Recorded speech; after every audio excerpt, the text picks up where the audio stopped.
Um, Guys, I don't know what's going on with this Wi-Fi internet, but it is really giving me the grumps. Wesley is rolling attacks. It's like trying to take out Chamber. In this scenario, that is the worst move he could possibly go for. Taking out Chamber does absolutely nothing. It doesn't for him. There's no way he's going to time unless he starts stalling or slow playing, which of course is unacceptable in this format.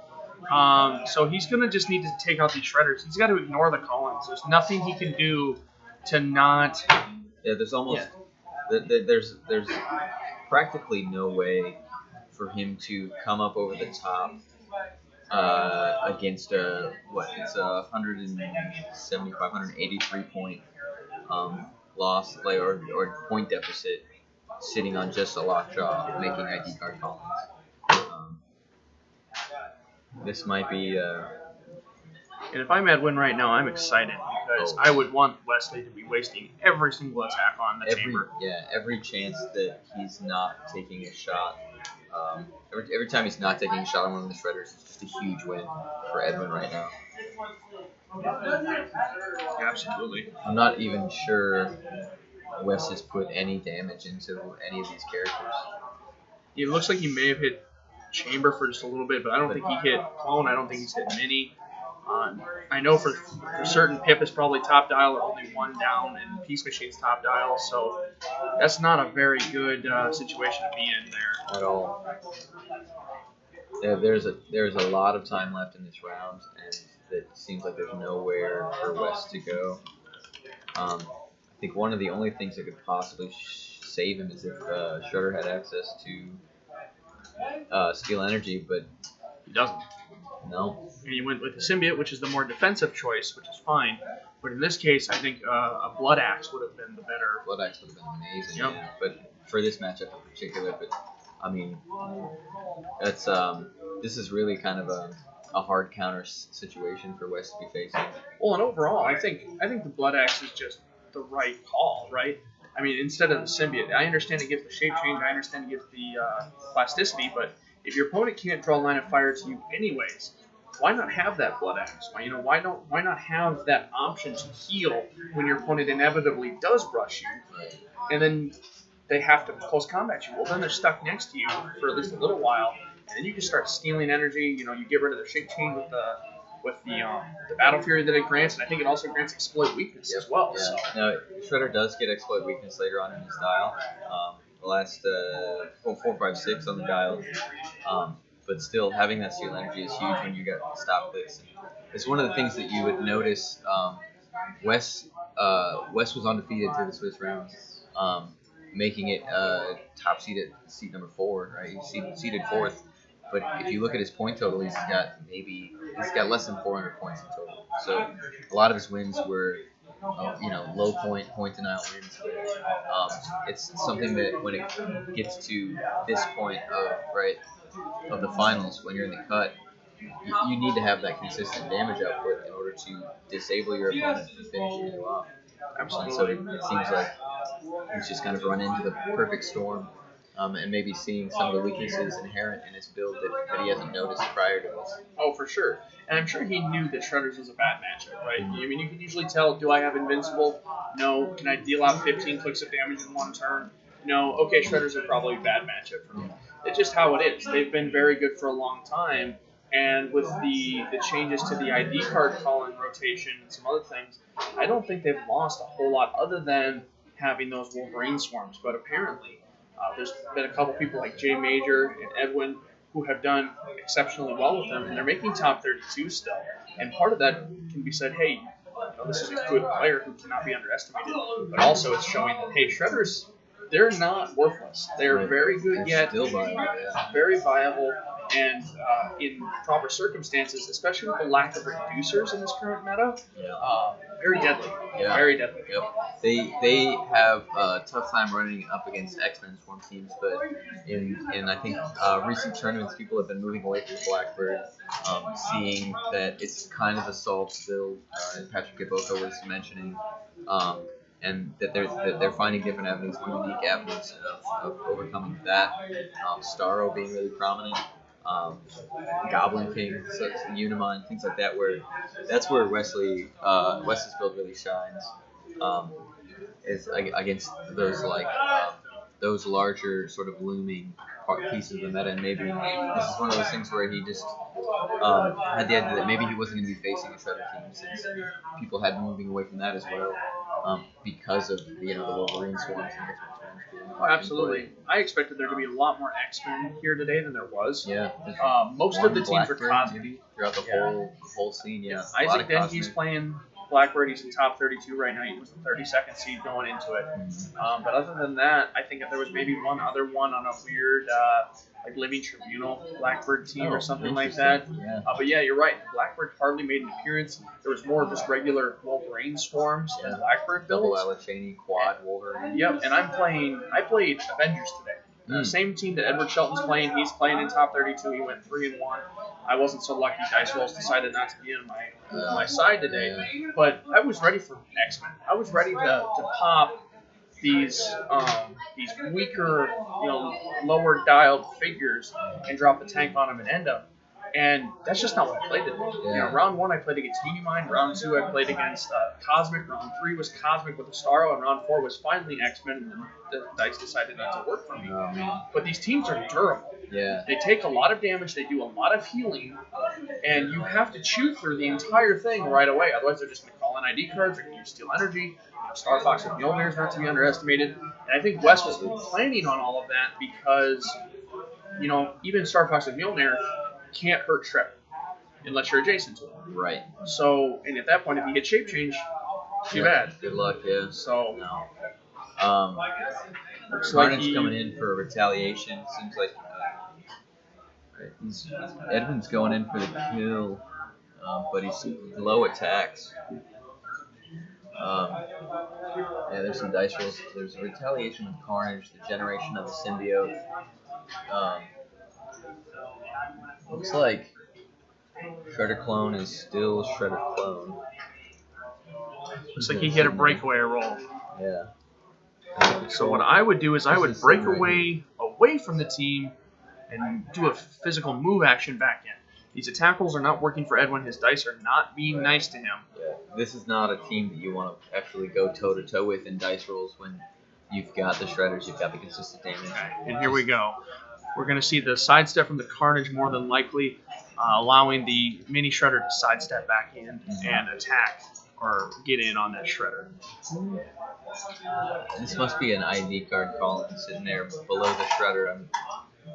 That's the all-new Wolverine, I believe. Oh, still on the board. Yep. Wow, this turn's been a long turn. Yeah, that was Wes's last turn that he called in the all-new Wolverine. And then that Pog right next to it is going to be that Jonathan. It's Jonathan. And the one to the left of Shredder is going to be the symbiote generated from the retaliation. So Mini Shredder resets, but he's still adjacent to Shredder. I'm not sure. I would assume Carnage would just sidestep, picking up Mini. Looks like they're going for an ID card. Call in here. Yeah, Shredder Clone. Bringing in Jean Grey, maybe? Somebody. Maybe he's reconsidering. I feel like Jean Grey would be fine in this scenario. You could free TK the clone, and then the Mini can be carried by the Carnage, allowing you to get another double plink off on the opponent. Yeah. That should kill Shredder. Right. If my math has been right here. Yeah. But it doesn't look like that's what he's going for, and I think that's just the wrong move. Yeah. He really just needs to get these Shredders separated from the formation and get them back into the fight.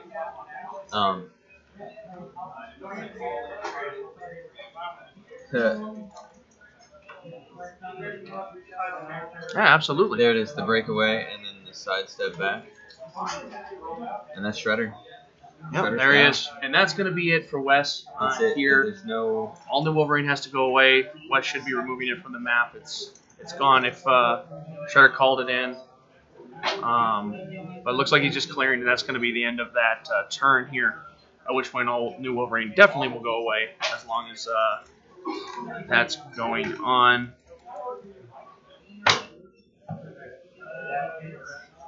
Yeah. Edwin, it was an extremely close game.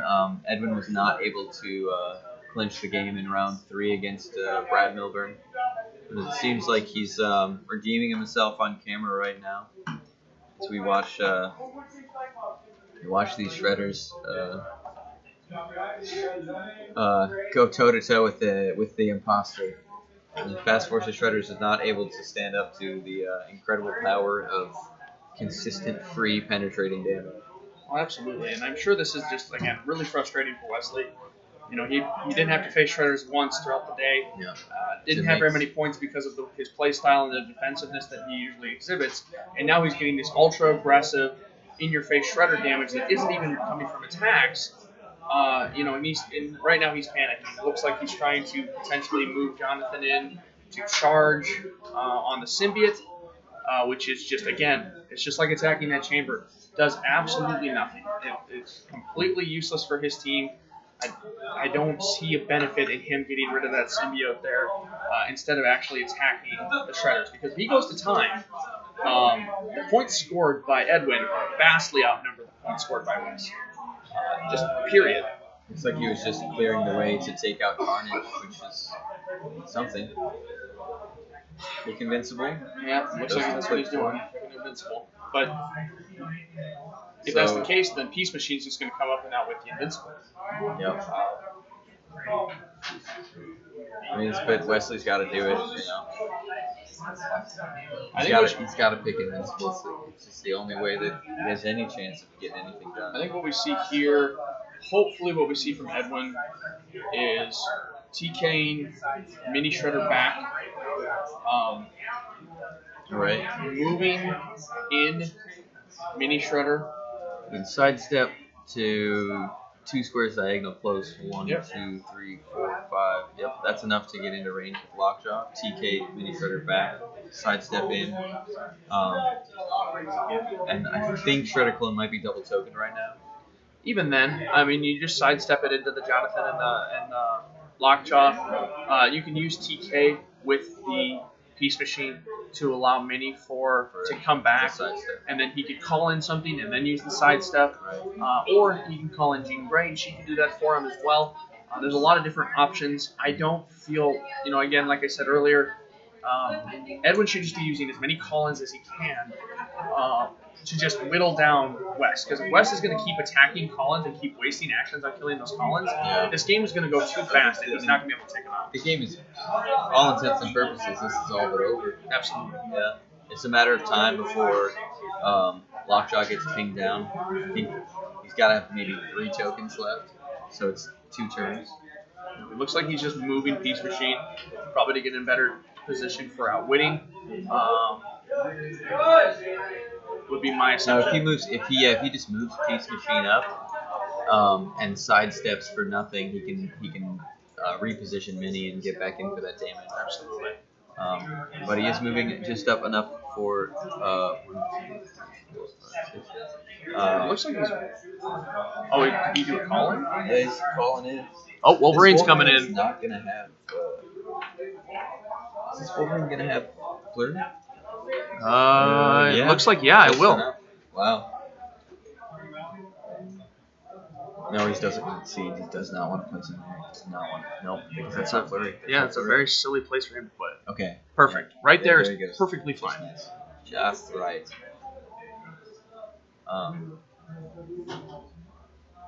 It's going for attack damage on the Lockjaw. Nope, so Lockjaw's down to 1 token. And there it is. That's it. That's it. There it is. Good game. Absolutely. Shredders take down the Fast Forces Shredder and don't die tag. Wow. Every team has a silver bullet, Wesley just mentioned. Yeah, this is definitely the silver bullet for Wesley's team. And that's hard to go 4-0 in Swiss, only to just lose in top 32. But it's still been a good run for Wes today. I can't fault him on his play there. I definitely would have gone for the regular damage on the Shredders versus trying to kill the Collins. It just feels odd to me, but otherwise, great game by both players. Really sloppy, maybe just the sort of thing on tilt. But yeah, solid play. He kept it through, kept it going, didn't give up. And Edwin just, he had a really solid positioning, really good roles with the leadership. Those were a bit of luck, but definitely kept him.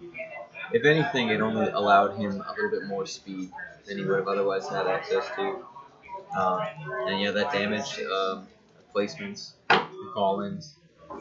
Actually, funny enough, I think in this scenario, Hip the Troll dying would have been a better situation for Edwin than keeping him alive. I think it's the phasing. Yeah, just hand off that phasing. Yeah. So Clone just phases away, carrying Mini, and then they just re-blink again. And then the next turn he does it again, and they just blink again. Right.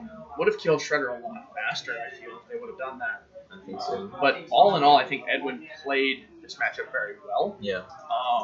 And yeah, Wes it was just an uphill battle from that very first turn. So. A bit too much for him to deal with. So yeah, we can maybe bring Edwin into the booth real quick for a post game. Give him a chance to celebrate his redemption. And moving on to the top 16, tough break for Wesley.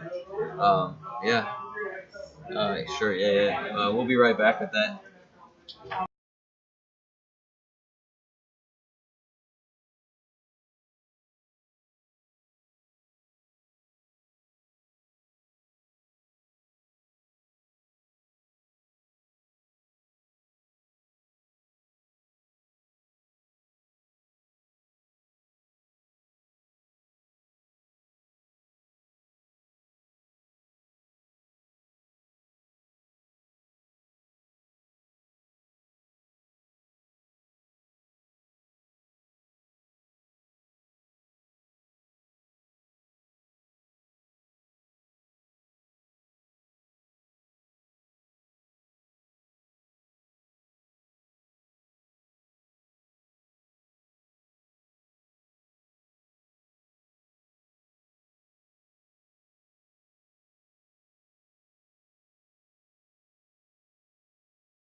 And we are back with Edwin Lopez Vega. Yeah, what's up, guys? What's up, everybody?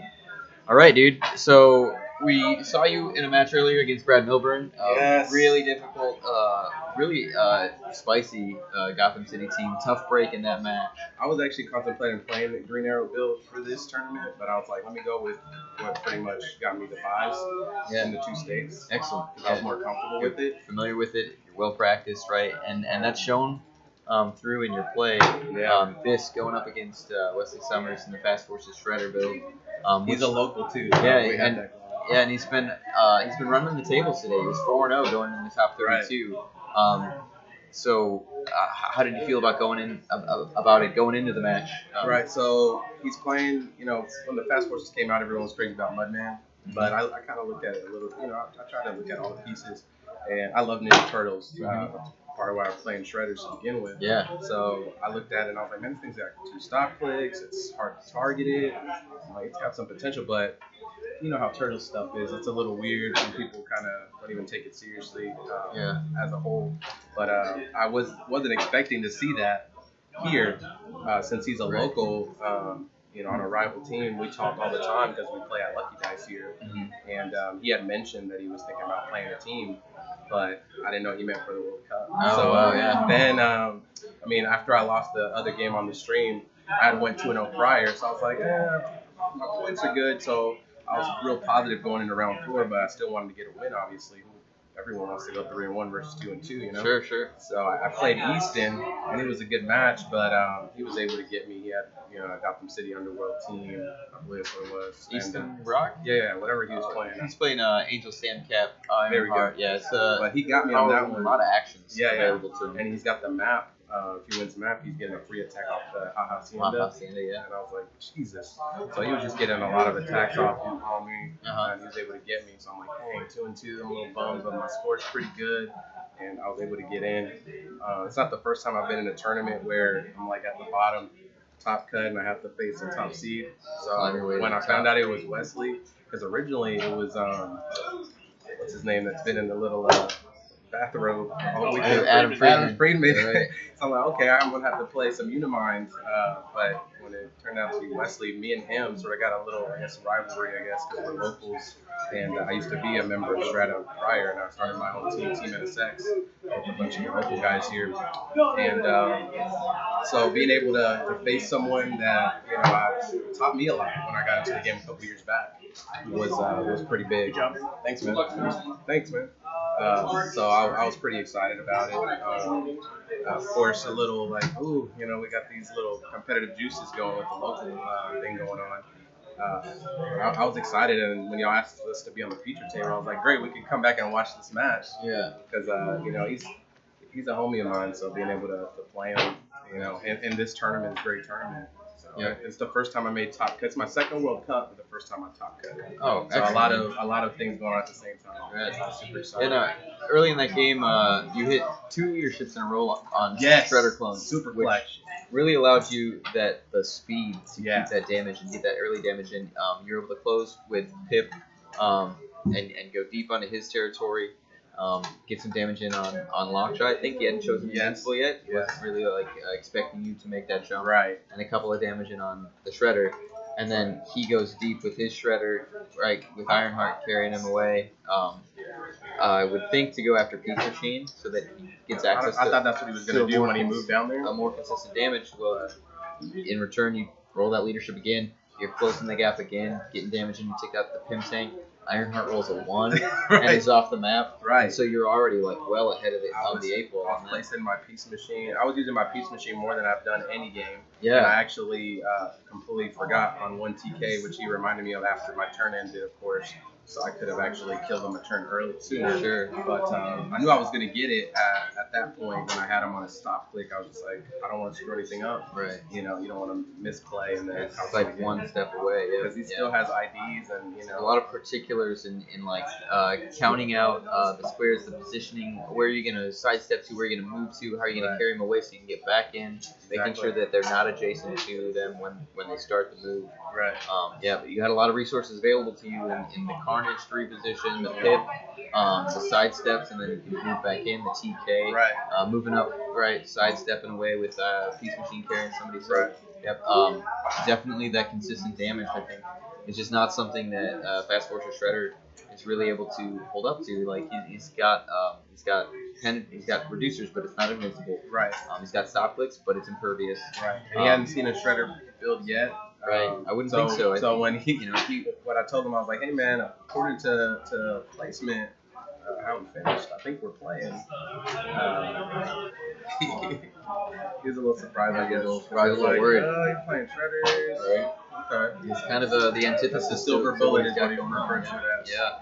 It was great, man. I mean, I couldn't ask for a better person to play. Obviously, I didn't want to play him now. I would have rather played him in the top 4 where it's real big money. Right. And we still get the buy to the next one and everything. But first time top cutting, I get to play with a good friend of mine, and we had a great game. He definitely didn't make it easy. Some people with that type of matchup and Shredder taking that much damage. Some of them may have even been like, all right, it's about it, and just kind of giving up and push things around. He was totally making the right decisions, played it and doing everything he needed to do to make a comeback. So I had to make every decision carefully to make sure I didn't misplay. Good on him. Good on you. Excellent play. Excellent team. All right. Congratulations. Thanks, man. On the top 16. Yeah, man. I'm excited. Yeah, man. Good luck. Thanks. Thank you.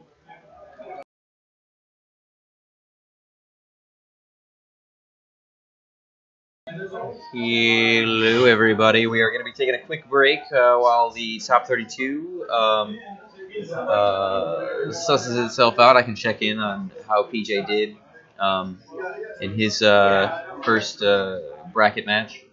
Um, but before we step away, I just want to remind you that we are here at Lucky Dice Cafe, home of the ROC, home of the ROC Cup. Um, Having a great time here in Huntsville, Alabama. We'd also like to give a shout out to some of the partner stores, Smetrat Games, newcomers to the ROC tournament scene, making leaps and bounds forward on providing you excellent premier tournament level resources, competitiveness, blah, blah, blah, blah, blah. Good dudes out in Colorado. Comic Dimension in Greensboro, North Carolina, bringing you all sorts of things. Magic the Gathering, HeroClix, D&D. They got an arcade there, comic books, everything else you could possibly want. They are having the ROC tournament scene as well, providing you with an excellent opportunities to test your skills in the competitive HeroClix scene. And also a big shout out to Majestics out in California. You can go to majesticccg.com, visit their website. Get in on that Apex Insiders write-up articles. They are fantastic. The low fee of I think it's $3 a month. You get the Apex Insiders exclusive articles written by some of the premier competitive players. Read Rugged's articles. Read Paris's article on his Angel team. Read PJ and Dan's article on their Starro team. They seem very confident going into this tournament. They both made the cut. And we'll see where they end up. But yeah, lots of good stuff there at majesticccg.com/apex-insiders. Thank you very much, Rugged. Hit up that link, everybody, and subscribe. And also, great, one more time, don't forget, Lucky Dice Cafe here in Huntsville, Alabama, home of the ROC, bringing you some of the best food, best drink, best gameplay around. Here we are, the depths of Rocktober on our way, the final stretch towards the World Cup Finals, and crowning. Shout out to Tyler Source Metrat and crowning a new, possibly returning, possibly defending champion of the ROC World Cup. Stay tuned, folks. We'll get to your top 16 in no time.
All right, Hero Clicksters around the world.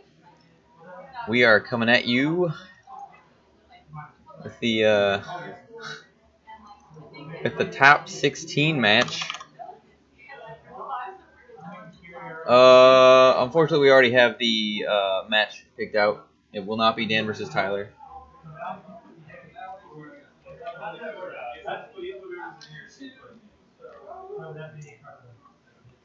Oh, dude, come on. I can do my best, but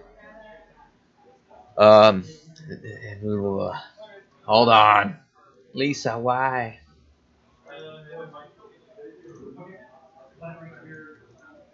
You see this? You see this? Adam Friedman versus Isaac AB.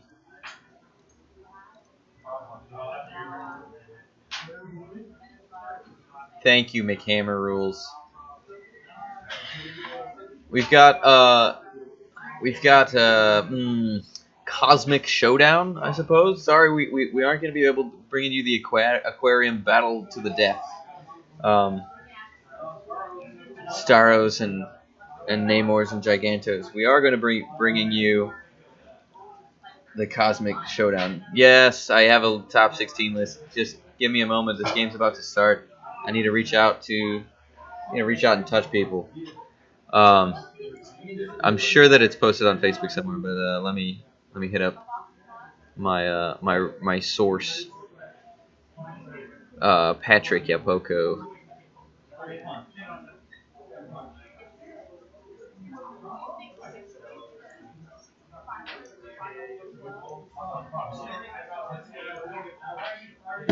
Now, yes, Isaac is piloting Starro, Star Fox, Unseen Mangog, Pocket Tank, 2 ID cards, Iceman and Cyclops, and got a Mjolnir for that Star Fox. Adam is rocking the Unimind with 3 Blue Flames, Lockjaw, Groot, 2x Flora, Symbiote, 4 ID cards. Yes, I believe, yeah, Isaac 1 map, and with it is the battle for the cosmos. With this, going forward, yeah, we got trouble alerts on both teams. Let's see. We are at the top 16 right now in the tournament. This is not the quarterfinals yet. This is the I don't know, what's the next step down from the quarterfinals? This is the top 16.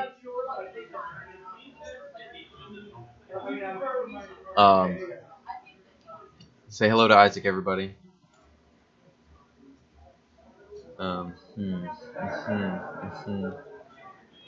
Looks like we got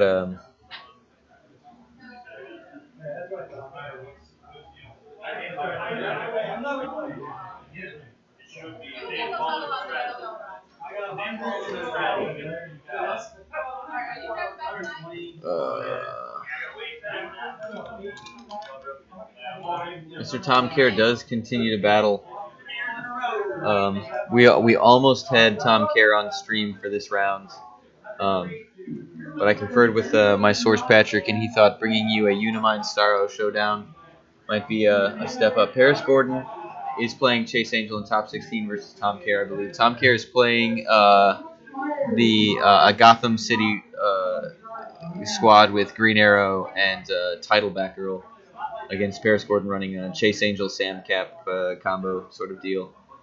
Kerr, not Care. Kerr. Tom Kerr. Thank you. All right. Isaac and Adam are ready to rock and roll some dice.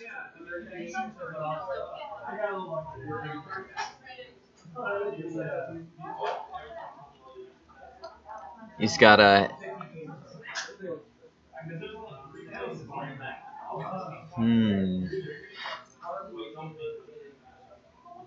4 IDs. We got the camera's a little off skew, unfortunately.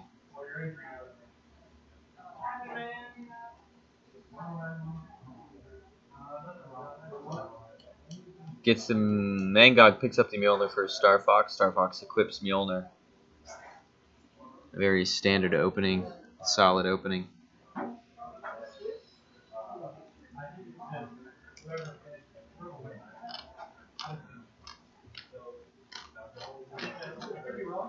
Starro sidestepping, carrying Star Fox for the reposition. Repositioning the Pim Tank, on-scene step forward, not getting too close. Making some Starro fights.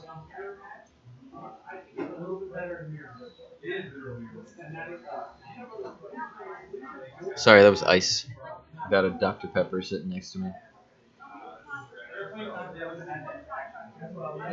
But I do have a bag of chips open in front of me that look mighty tasty.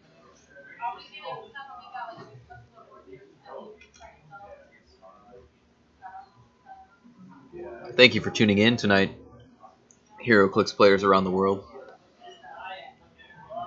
We're here at the Lucky Dice Cafe in Huntsville, Alabama, bringing you the final stretch of the road to the World Cup. Spicy, yeah, the jalapeno chips, man, they're hecka spicy. It is Dr. Pepper. It is Dr. Pepper. They don't have Mr. Pibb here, and I wouldn't drink Mr. Pibb if I had a chance. Finals time, well, top 16, so an hour, 2 hours for the top 8, 4 is 3. In 3 hours, we should be in the finals. I am all that and a bag of chips, actually. Go to the page. Go to the what? Go to my page. Ah. It's there. All right, everybody. Go to majesticsccg.com. Oh, I'm sorry, the Facebook. Sorry, Facebook page. Go to the Facebook Majestic page to learn how to type Facebook. We got Patrick Yapoko here in the booth. What's up, guys? Ready to throw down on some amazing hero. Oh my goodness. Star versus Unimine. Oh. Get ready to stab your eyes, everyone. Ready to stab your eyes out. Well, you know what though? Isaac plays it really well. They both play really well and they play pretty quick. So I'll go down right there. So click it. There you go. Just for everybody. So if you can zoom in. So we got. Yeah, there you go. We got Tyler Spees versus Daniel Powell. Edwin Lopez Vega versus Lane Miller. Easton Brock versus Dustin Cedars. Edward Shelton versus Jalen Majors. That's all one bracket. That's all one bracket. Next bracket of the top 16 is Caleb Reddick versus Matty G. Adam Friedman and Isaac, we're watching right now. Jay Major versus Warren Jin. And Paris Gordon versus Tom Kerr. That is your top 16, folks.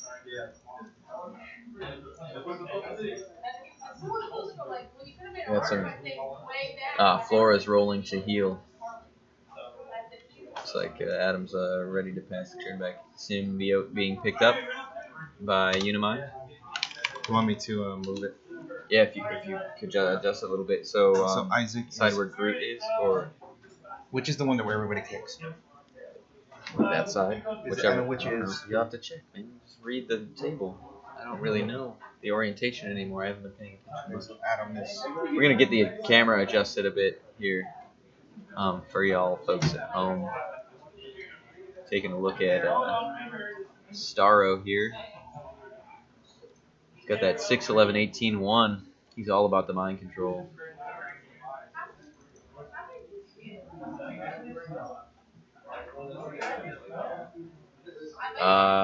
Let's ask Patrick. Let's play the Ask Patrick game.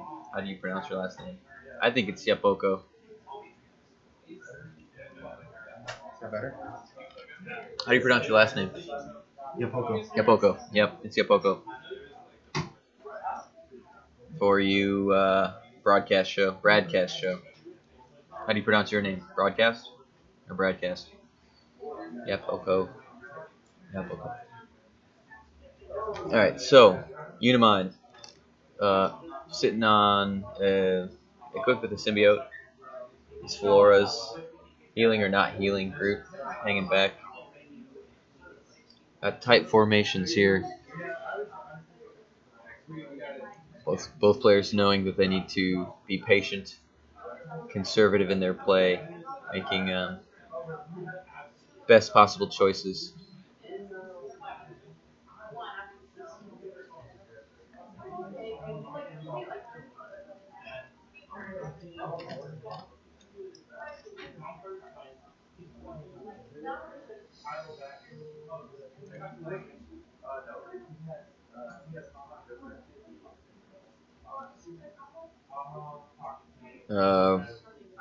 Coming back to Isaac. Isaac's just going to resolve a lot of tokens, some movement. Playing it slow and steady. Doing the best, taking best chance to stay out of the threat range of Unimind. Be pretty damaging.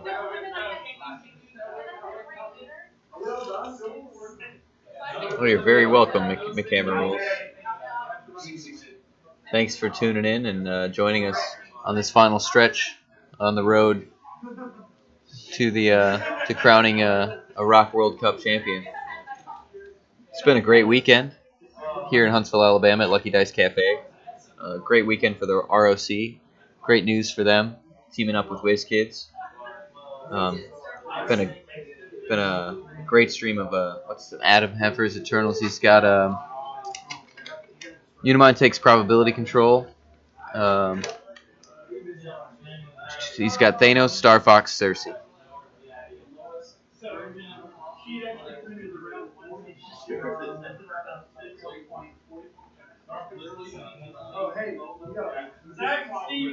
Super Thanos from Battle World is not legal for tournament play yet. Yeah, a lot of dice rolls being rolled. Ooh, Lockjaw rolls a 6. If only there was a way to incap him. This is not the finals, Jester's hat. This is the top 16. Yeah, it's been a really good run this weekend. A lot of excellent play on camera, a lot of excellent games, good matchups, great teams, great players. And we're watching two of the best duke it out on the Bifrost. These cosmic colossals crashing, contesting.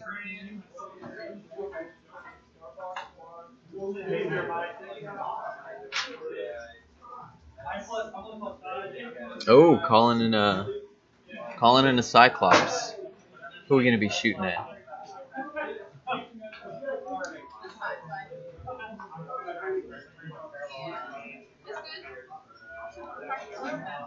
Adam Friedman is perplexing up the range and the attack. It's a 12 for 4 and a 9 range. Running shot. This is against Unseen. Using a prob. And that misses.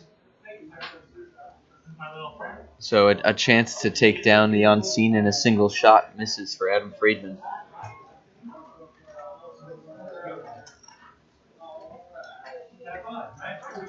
It's a tough break for him, giving up the 5 points and scoring nothing in return. But Floor Colossal doesn't heal. Other Floor Colossal does heal. So he's got those Floor Colossals up off their stop clicks. They're going to be hard to take down. Yeah, that's the ROC Cup that Adam Friedman won as part of Team Paradma last night in the Team Sealed Finals. He and Paris Gordon and Matthew Esbrook are this year's Team Sealed World ROC Cup champions.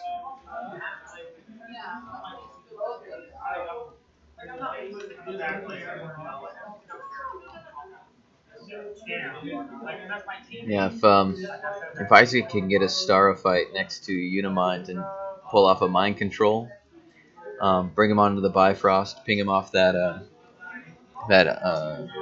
Invincible, and use some Outwits and some Star Foxes. You can see some serious damage coming Unimind's way here the next couple turns.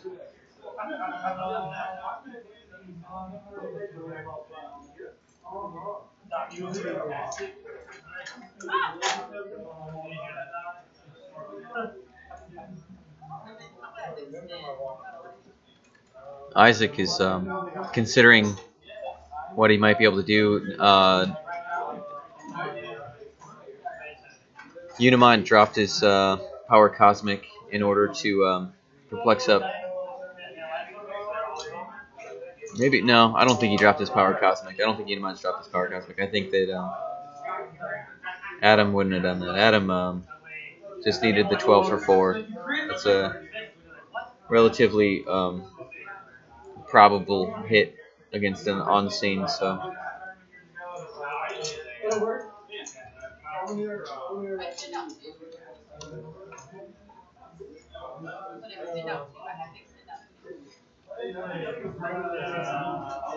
He's counting out. He's got some range on something. Maybe if on-scene steps forward. Maybe Unimind did drop Power Cosmic.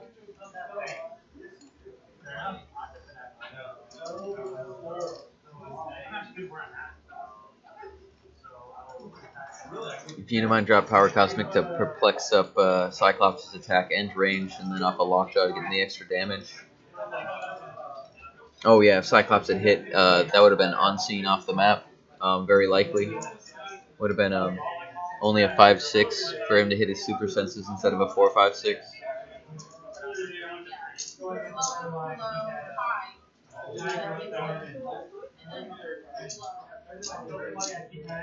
I think Isaac is considering. Yep, Unimind did drop Power Cosmic for the perplexes, so Isaac is bringing forward Unseen, carrying a Starfight. Starfight's going to sidestep. Other Starfight's going to move in.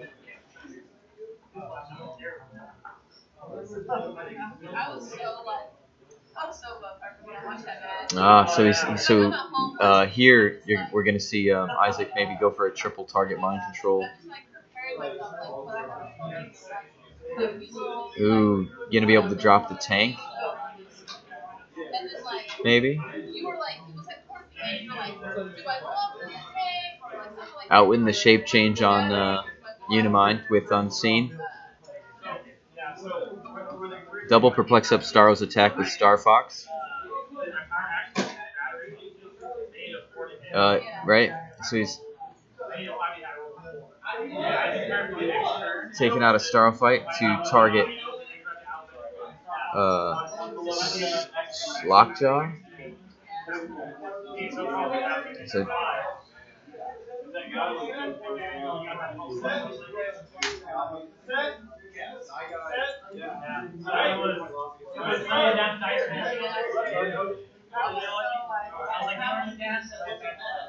So yeah, we got a mind control attempt on Lockjaw right now.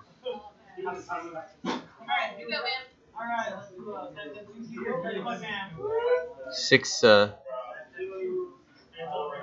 hits to Lockjaw.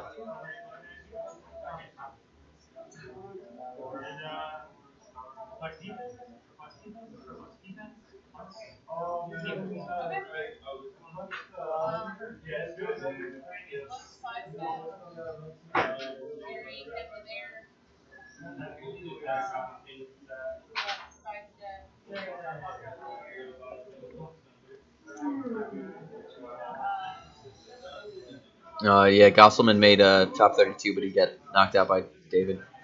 I believe Lockjaw's making an attack off the mind control.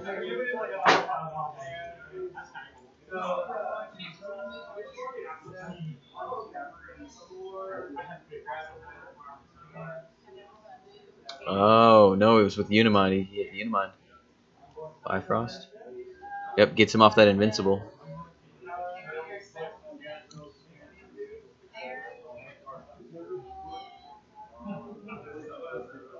Oh, okay, so yeah, that last one was an attack from Unimind. Lockjaw's going to punch Flora.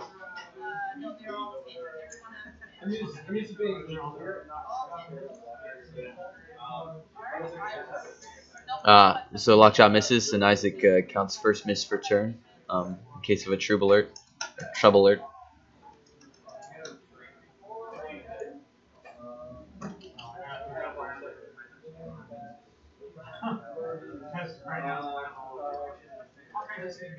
Uh-oh. I think Isaac's running into a bit of a roadblock here.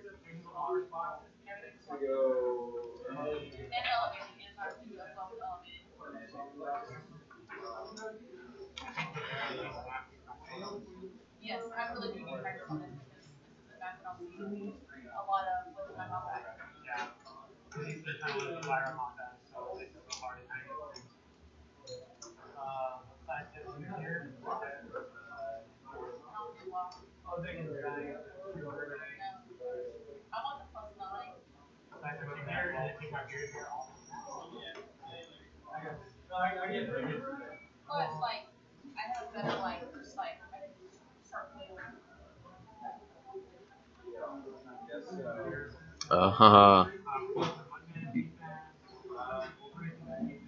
missing, attacking the Starfights. Just to bring in a Batman Troubler. Star Fox calling out Cyclops. My goodness, I am as impressed as all of you are, I'm sure, and how efficient this Starro is. Oh yeah, hold on. Let me just lean out and tell them all to be quiet.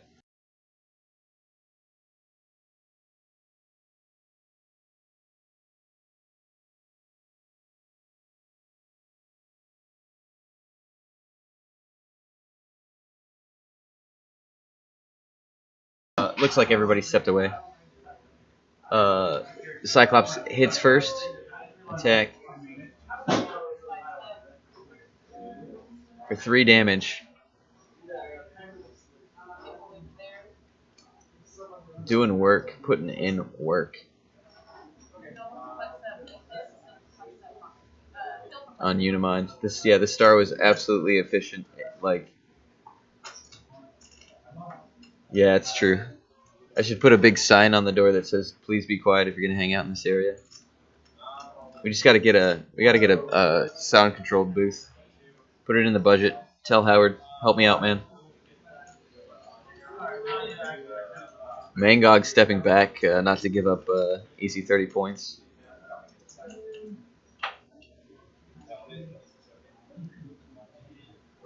Star was an efficient. The player is. Thank you, Pena. Thank you, Kenny. Yeah, Unimind has been hit onto his stop click.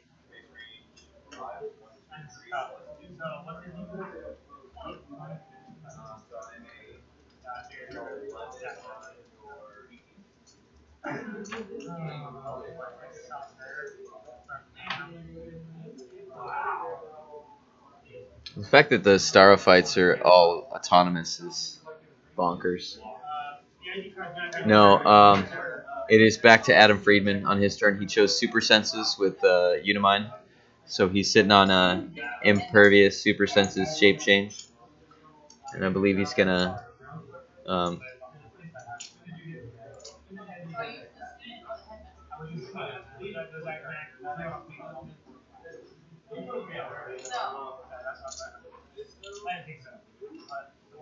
yeah, I mean, like, Isaac's not able to bring in the Trouble Alert if the Starfights aren't autonomous, you know?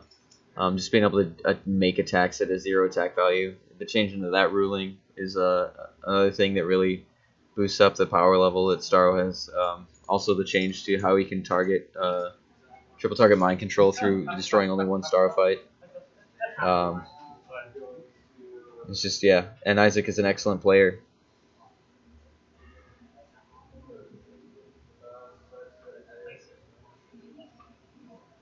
Being able to have the sort of foresight and experience to take advantage of all of the things that are available to him.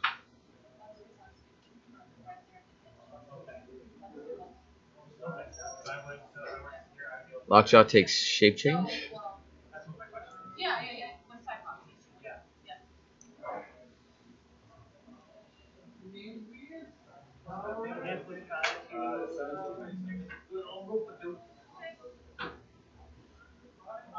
Lockjaw rolled onto his hypersonic lick, I believe.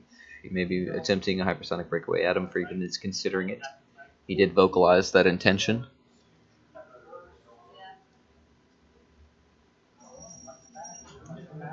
Not a 1. Hypersonic breakaway with Lockjaw.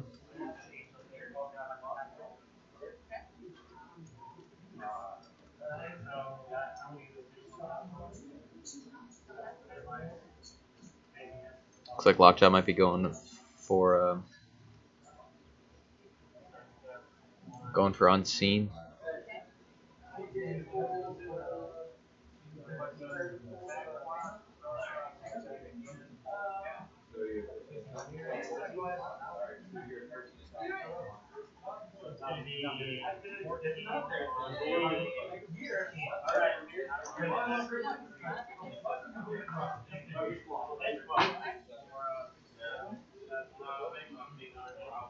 Friedman has rolled the hypersonic breakaway, so I think it's just a matter of determining where he wants to end up or what target he wants to go after.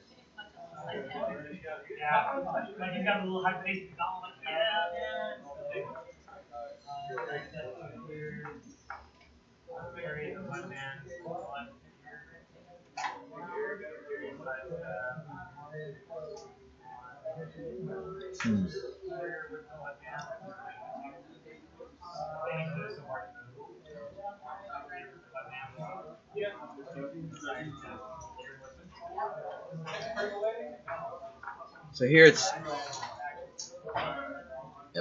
Unimind has super senses, Lockjaw picks shape change. Friedman is considering his options and how he wants to resolve this hypersonic. Just checking the dial. I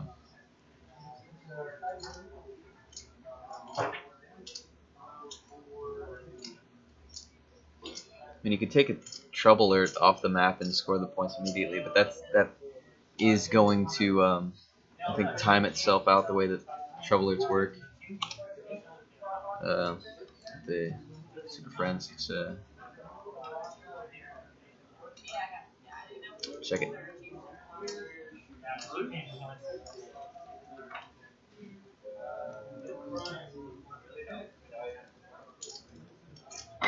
It's a D6 on a 4 through 6, dealing 1 unavoidable. So,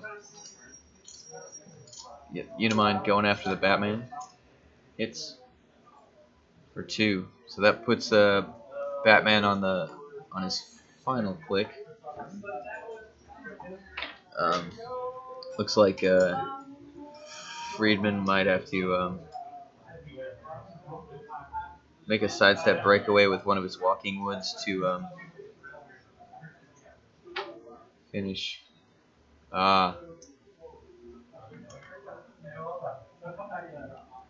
Friedman is maybe thinking about ending his move in the Astral to reposition Lockjaw in his backline. But then if he does that and Mangog retaliates, Mangog is going to be able to pull Odin's sword.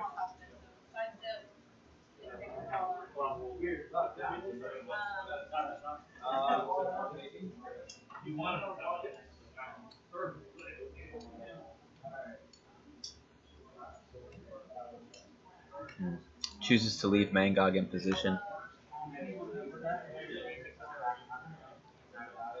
This Unimind. No.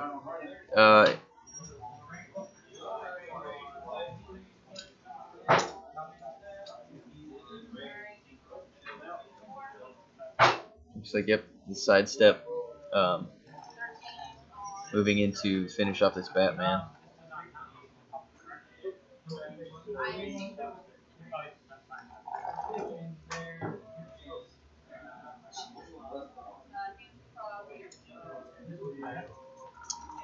I think that as far as action efficiency goes, it doesn't look like Friedman wants to. I mean, he doesn't want to make any attack with Unimind at this point. I think because then Mangog just comes in on the retaliation. That could be very problematic.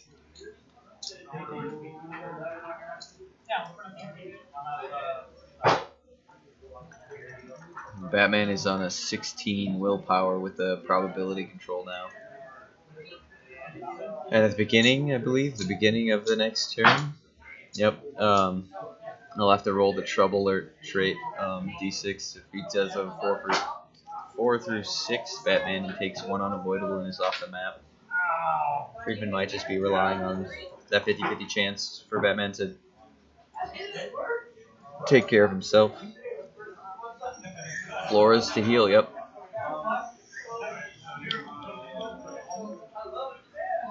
So it seems like he's bringing the Walking Woods into position, slow and steady like, to maybe move on unseen.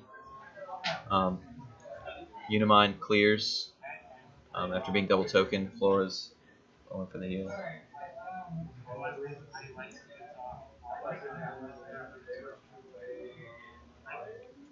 Super Friends roll was a 1 through 3, so Batman's sticking around for another turn.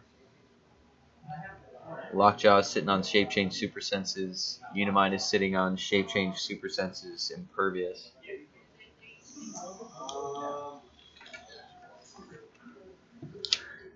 Looking at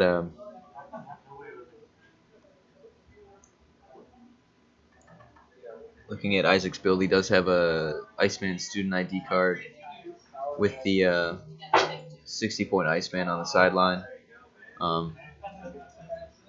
So there's a chance that we get an Iceman call in to attempt to finish off the Unimind. It would go through the Shape Change and Impervious. No, not the Impervious, because of the stop click.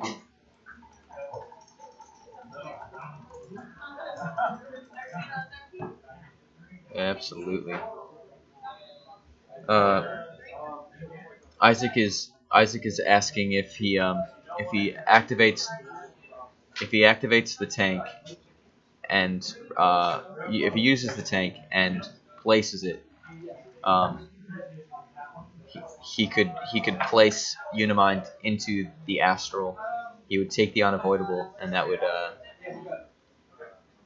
will that'll pop Unimind, and the Eternals will be on the board.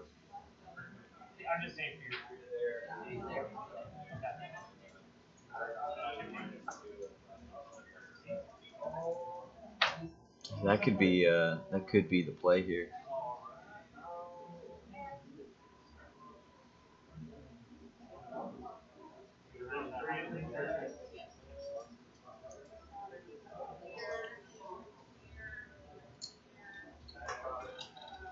So I think we're about to see a pocket tank attack. And yeah, Mangog can retaliate against Lockjaw.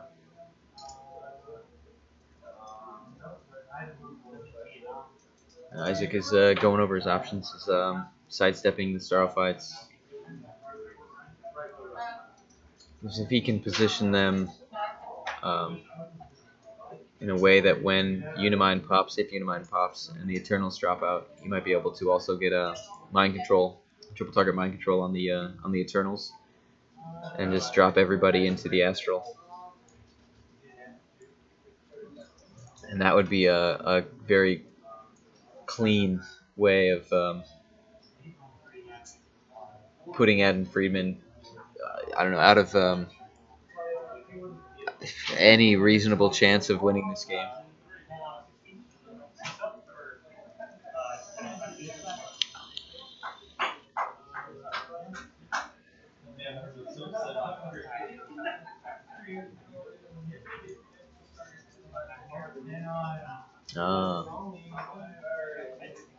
Triple target mind control on Lockjaw. Maybe Shape Change, Unimind, and Walking Wood.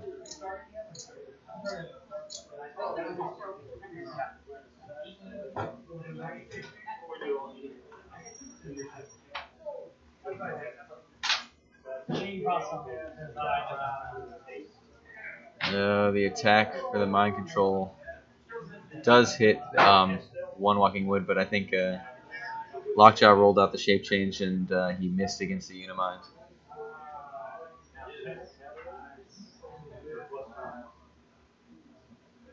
It's the Bifrost map from the Mighty Thor.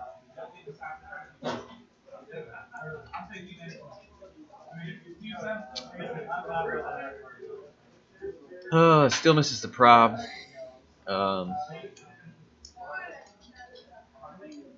Yep. Shape change. Now he's got this walking wood.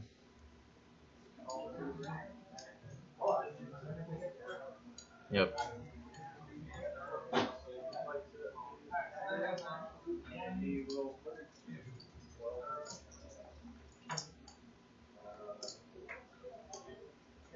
That's one action for the triple target mind control on Lockjaw, Walking Wood, and Unimind. Unfortunately, the Lockjaw and Unimind were not hit or rolled out of their shape change. The Walking Wood that was hit attempted to attack the other adjacent Walking Wood that also rolled out of its rolled out of the attack through shape change.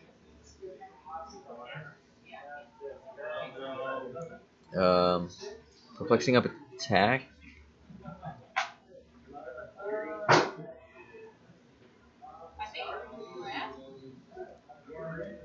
He's phasing Star Fox, carrying the tank, or bringing the tank along, rather. It's a dangerous position to be in.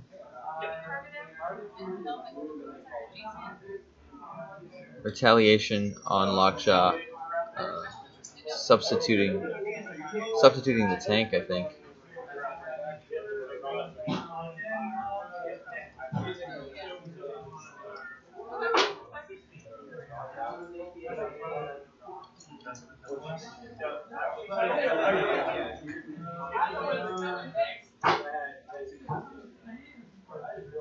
Oh, wow.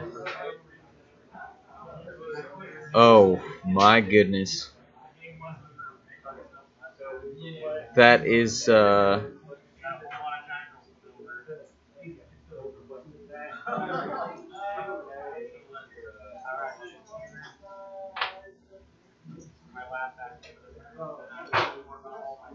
wow. So,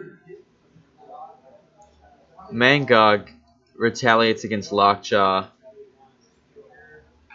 hits the Walking Wood at the top of the map, swaps out the retaliation attack of the tank, places the tank adjacent on the replacement, knocking Unimind out of his position into the Astral. Unimind takes the one unavoidable before he gets replaced.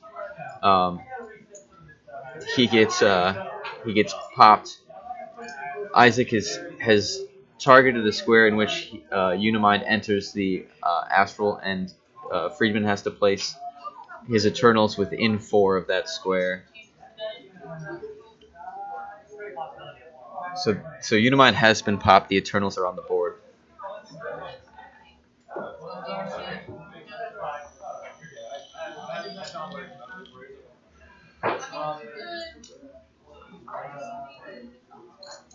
Pocket Tank, man. Pocket Tank. There's a reason why it's on almost every build. It's absolutely disruptive. It's just the sheer power level of that movement on this map. Isaac winning map roll. This has just been.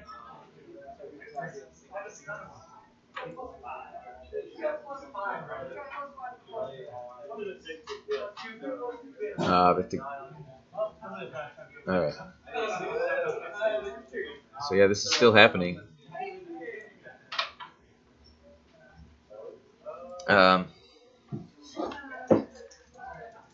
So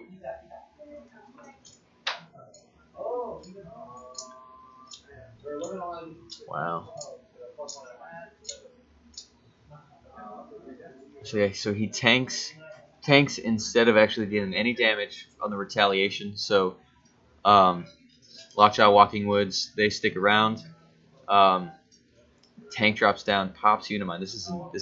That's a brilliant play. It's a brilliant play. Friedman is trying to figure out where he places these Eternals right now. This is really important, I think. The placement here may or may not buy him some opportunities at whittling down the opposition before Starro has a chance of mind controlling everybody into the Astral Open Air.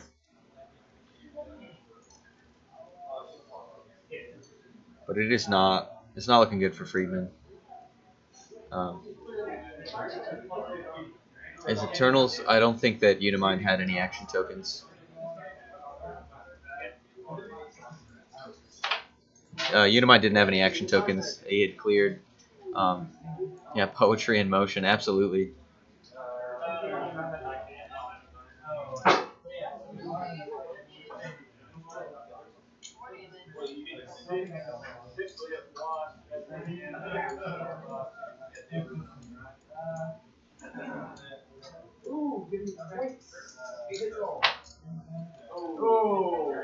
No, that token that's above left. That's the marker that Isaac placed to show where Adam, from where Adam has to place the Eternals. It has to be within 4 of that marker. That is not an action token.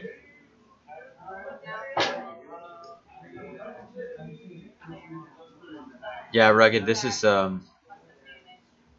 exquisite. Isaac is showing, I mean, complete mastery of the team, understanding the interactions of the pieces that he has made available to himself, and navigating this tournament, and navigating this game. This young man is showing a level of expertise and professionalism that very few players are able to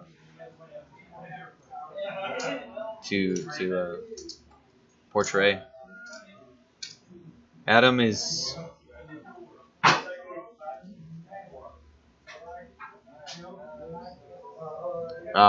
there's a Patrick at the table, so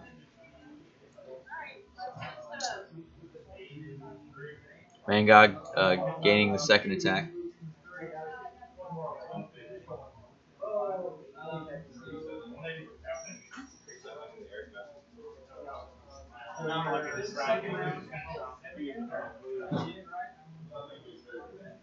So, yep, the second attack from Mangog's Retaliation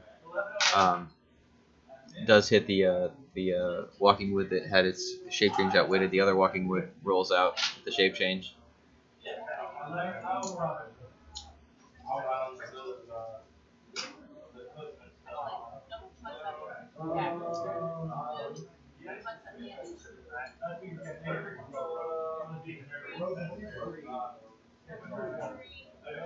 Yeah.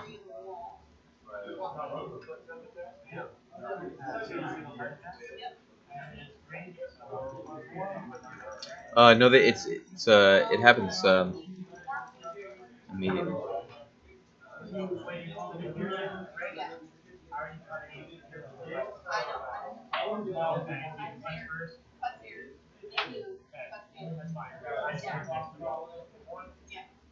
I think we're looking at Isaac sidestepping.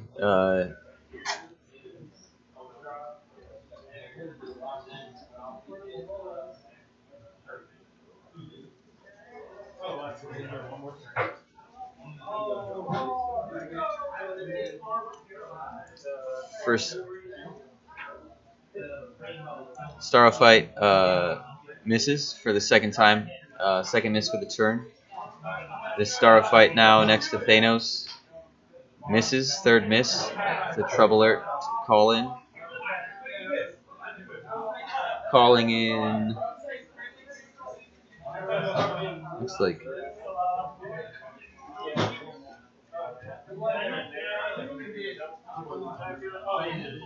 And looks like he.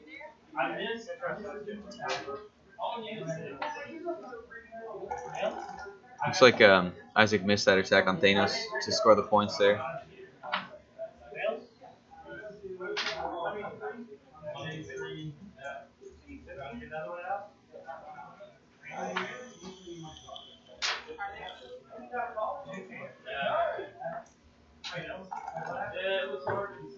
It's unfortunate he missed that attack.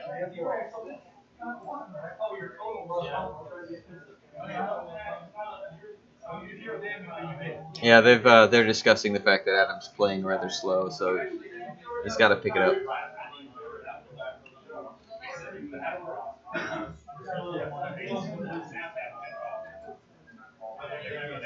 mean, there's a lot on the line here, so you definitely want to make sure that you're considering every possible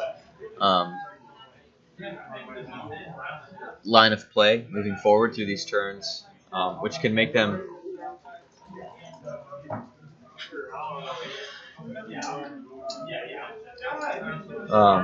moving forward through these turns into the rest of the game, trying to maximize the efficiency of the team, making sure that you're giving yourself the best chance at every possible opportunity to score points.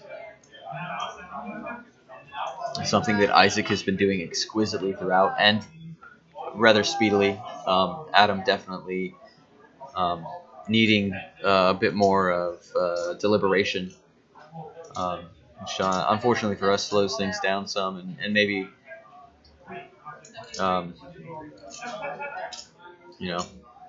lends itself towards the idea that there's any slow playing. Isaac's turn did take a really long time, but he was very consistent in moving forward and actioning throughout.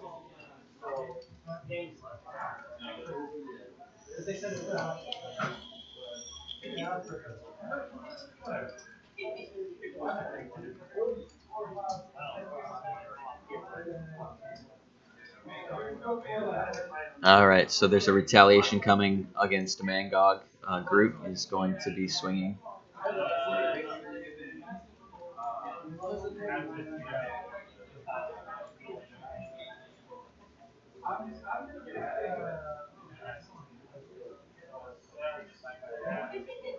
Points are really low at this point, yeah. Both called in their Cyclops IDs.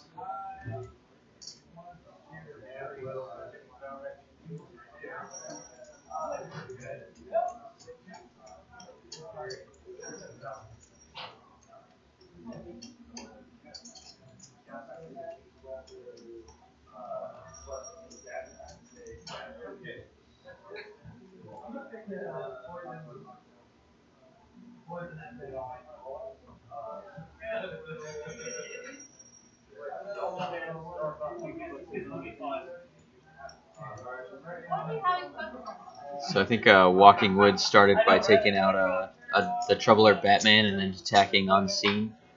So there's a prob war going on right now.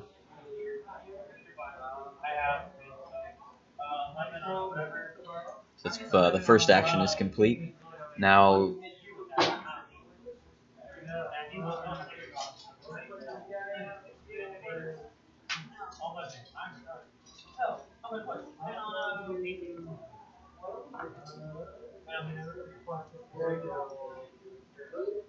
so Groot is now setting for the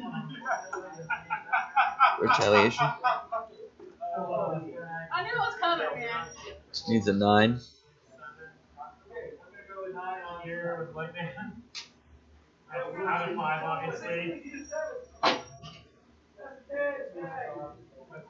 So Groot misses and he's probbing with Thanos. And that hits Impervious roll. Mangog is off the board.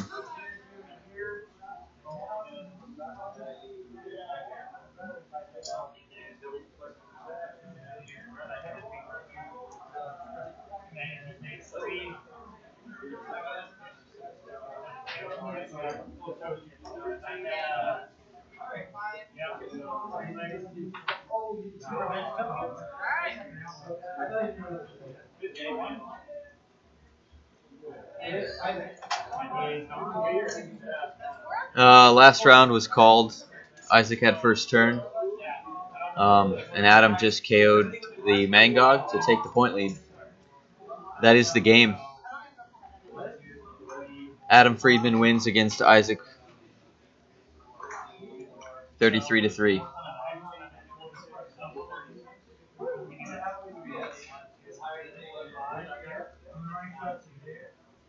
GG. Yeah. It's difficult to keep track of time. Honestly, I was riveted with this game. And had completely lost track of time. I thought there was at least another 5 or 10 minutes, but last round was just called. Adam Friedman won last turn of last round, retaliating against Mangog. Scoring 30 points, and yeah, extremely close game.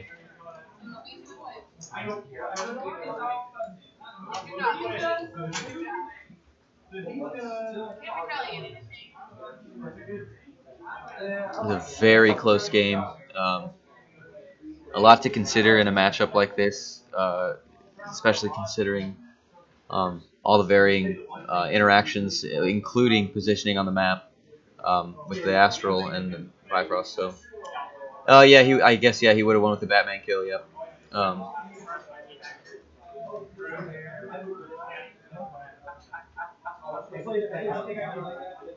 The Batman kill was enough at the very beginning of the turn.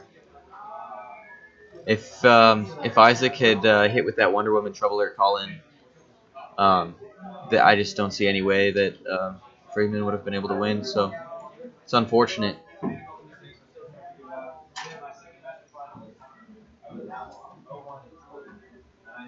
Wow. I just overheard at the table it took Adam Friedman 9 minutes to determine the placement of his Eternals. I don't know. I don't know how accurate that time is, but good game on both players' accounts. A lot to consider. Oh, so yeah. Thank you for tuning in. We are gonna, with last round being called, I think we'll forego the post-game analysis with Friedman for now.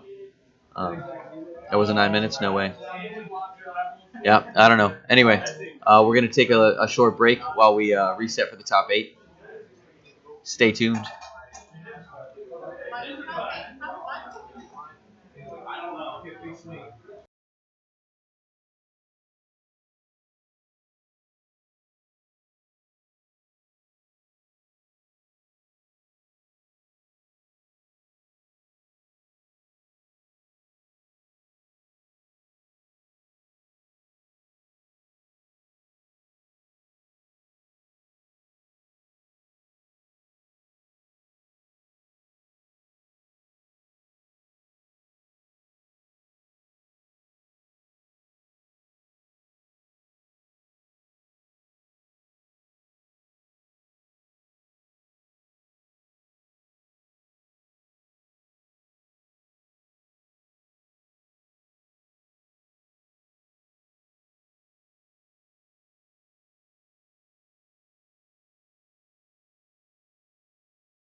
Okay, so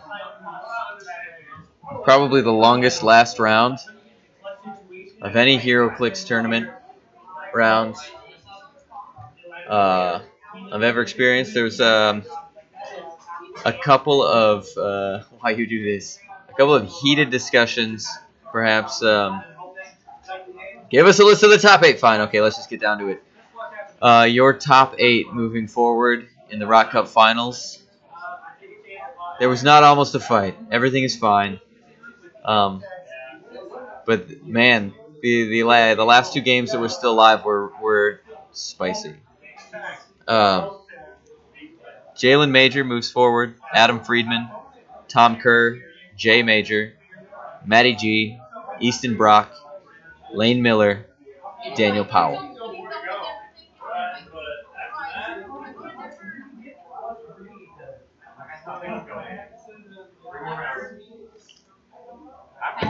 Let's all take a minute, take a deep breath, understand that at the end of the day, this is just a game that we love to play.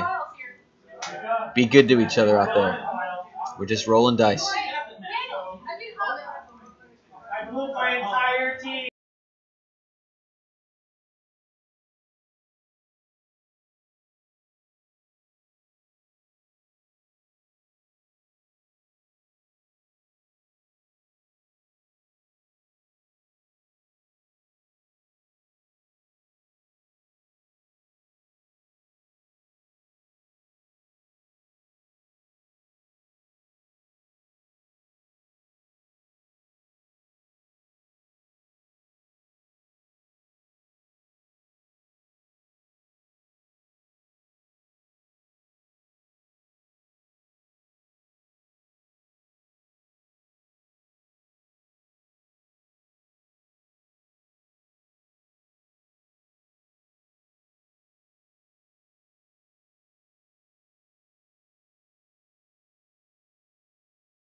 HeroClix players around the world.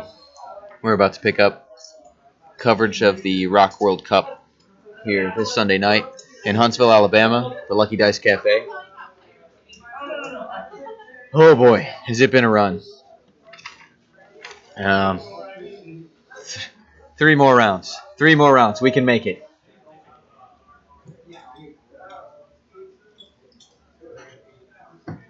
I know y'all enjoyed watching Adam Friedman play so much that we have invited him back.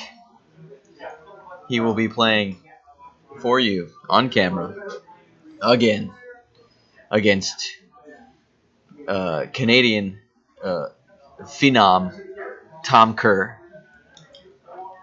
We know about Adam's team. We don't Kerr about Adam's team. What we want to see, what we want to know, what's going on with all this is Tom's team. What do we got? It is 8 p.m. here. It has been a heck of a day. We had a 14-hour day yesterday. We're coming up on 10 hours, roughly 10, 11 hours today. Tom Kerr hype, yeah. Raise the roof. Raise the roof. Tom Kerr is playing a Gotham City theme team, and he has the Shiz, the Biz, Batgirl, Shadow of the Bat title character.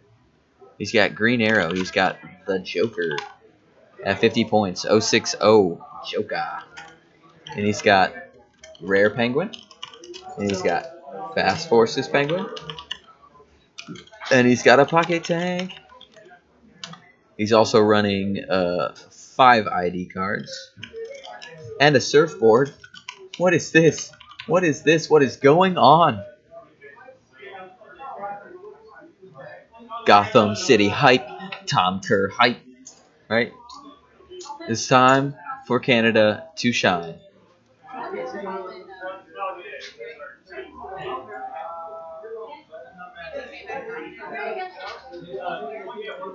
So, Tom's team is so flippin' spicy that Adam Friedman has had to take like 5 minutes to read through the cards. He just doesn't know. What does Batgirl Shadow of the Bat do? What does Batgirl Shadow of the Bat do? It's the question on everybody's mind. Shoot, I don't even know. Do you? I bet you do, because you're all out there and you're all smarter than me. I'm just here talking. I don't even know what's going on anymore. But I do, because I'm taking a look at HC Realms.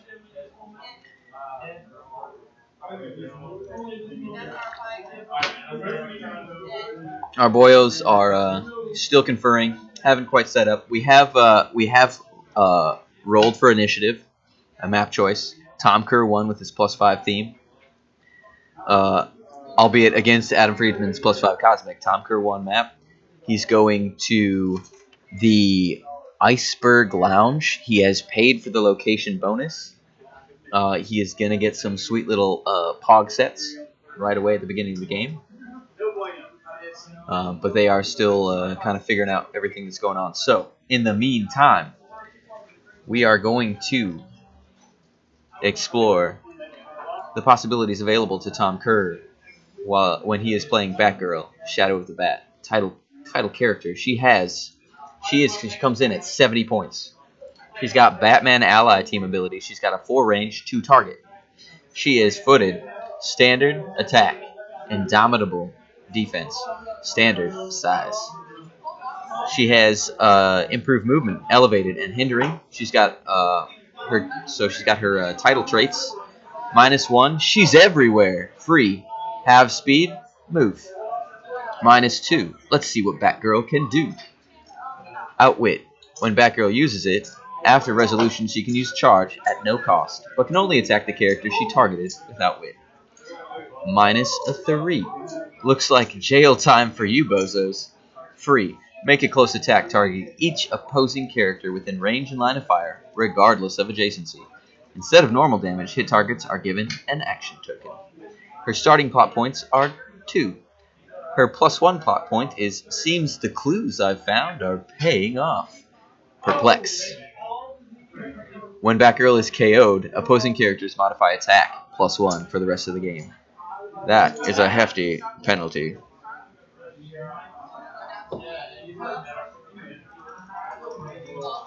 She starts with a sidestep, 8 speed, 10 attack, no power, 18 defense, super senses, 3 damage, probability control.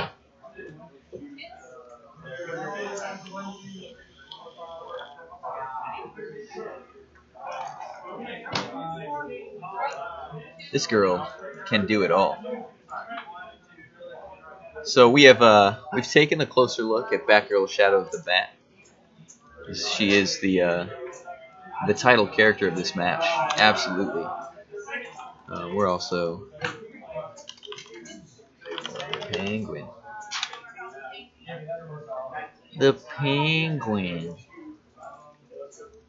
Got that young Green Arrow. That young Green Arrow tech. Tech. And that ha Joker. Wait a minute. No. What? Yeah. No. 060 Joker. Yeah. 50 points. Super hard. 2 kills.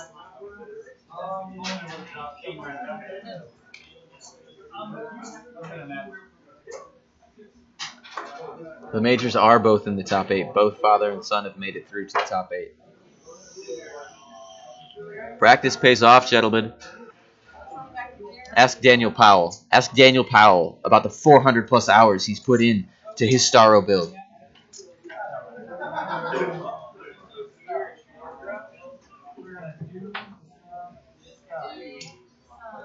So here we are, my dudes, my HeroClix players around the world. We're still waiting on this match to start. I tell you what, man, there's a lot going on here. They got to figure out. There's a lot to determine on what side. You know, this is a non-symmetrical map.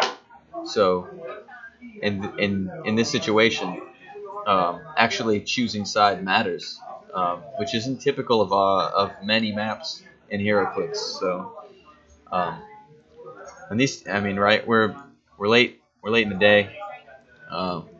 We've seen a lot of play, and so everybody wants to make sure that they take the proper amount of time to deliberate and consider, not miss any particular line of play that would be advantageous. But just so everybody is aware, my source, Patrick Yapoko, has said that active judging is now in play this round. So we've got a close watch on this game. Hopefully we'll keep everything moving smoothly and timely, and that any power interactions will not be made mistakenly. And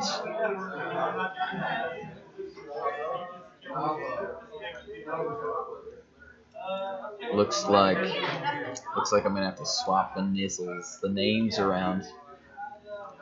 Oh golly. So Tom Kerr is going to be playing from the right side of the map. Tom Kerr, not Kerr. Kerr. I care very deeply about this game. I'm sure all of you do too. We're doing our best to bring you the highest quality in streaming content, in competitive tournament coverage. Oh, it says we're gonna go anyway. Things are starting. I gotta get these teams. The teams are not correct.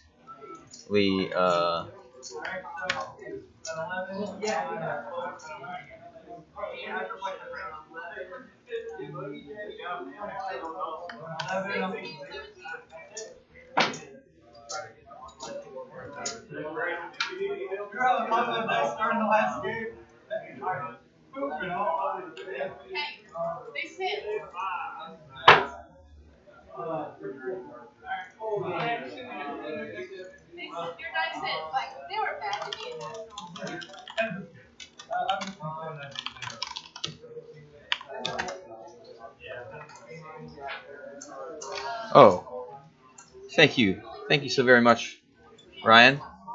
I really appreciate that, man. I'm doing my best out here. Coming to you live on the ground.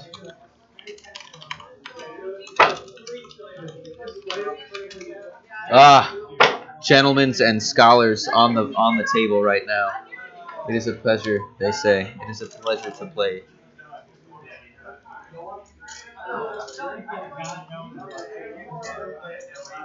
I'm rooting for nobody. I'm a impartial, objective, third party.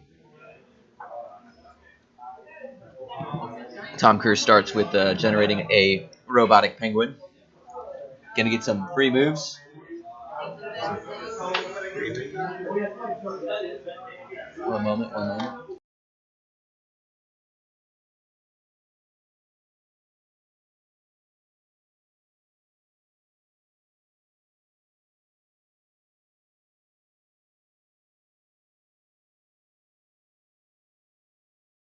My dudes, my HeroClix players around the world, I am joined at last. Unfortunately for him, I'm sorry, but I am ecstatic. I'm joined by none other than the great PJ Bolin, the man, the myth, the legend. He's got the kilt on, dudes. He's got the kilt on, and he's right here. He's repping it hard. I'm repping the kilt. All right, my dude.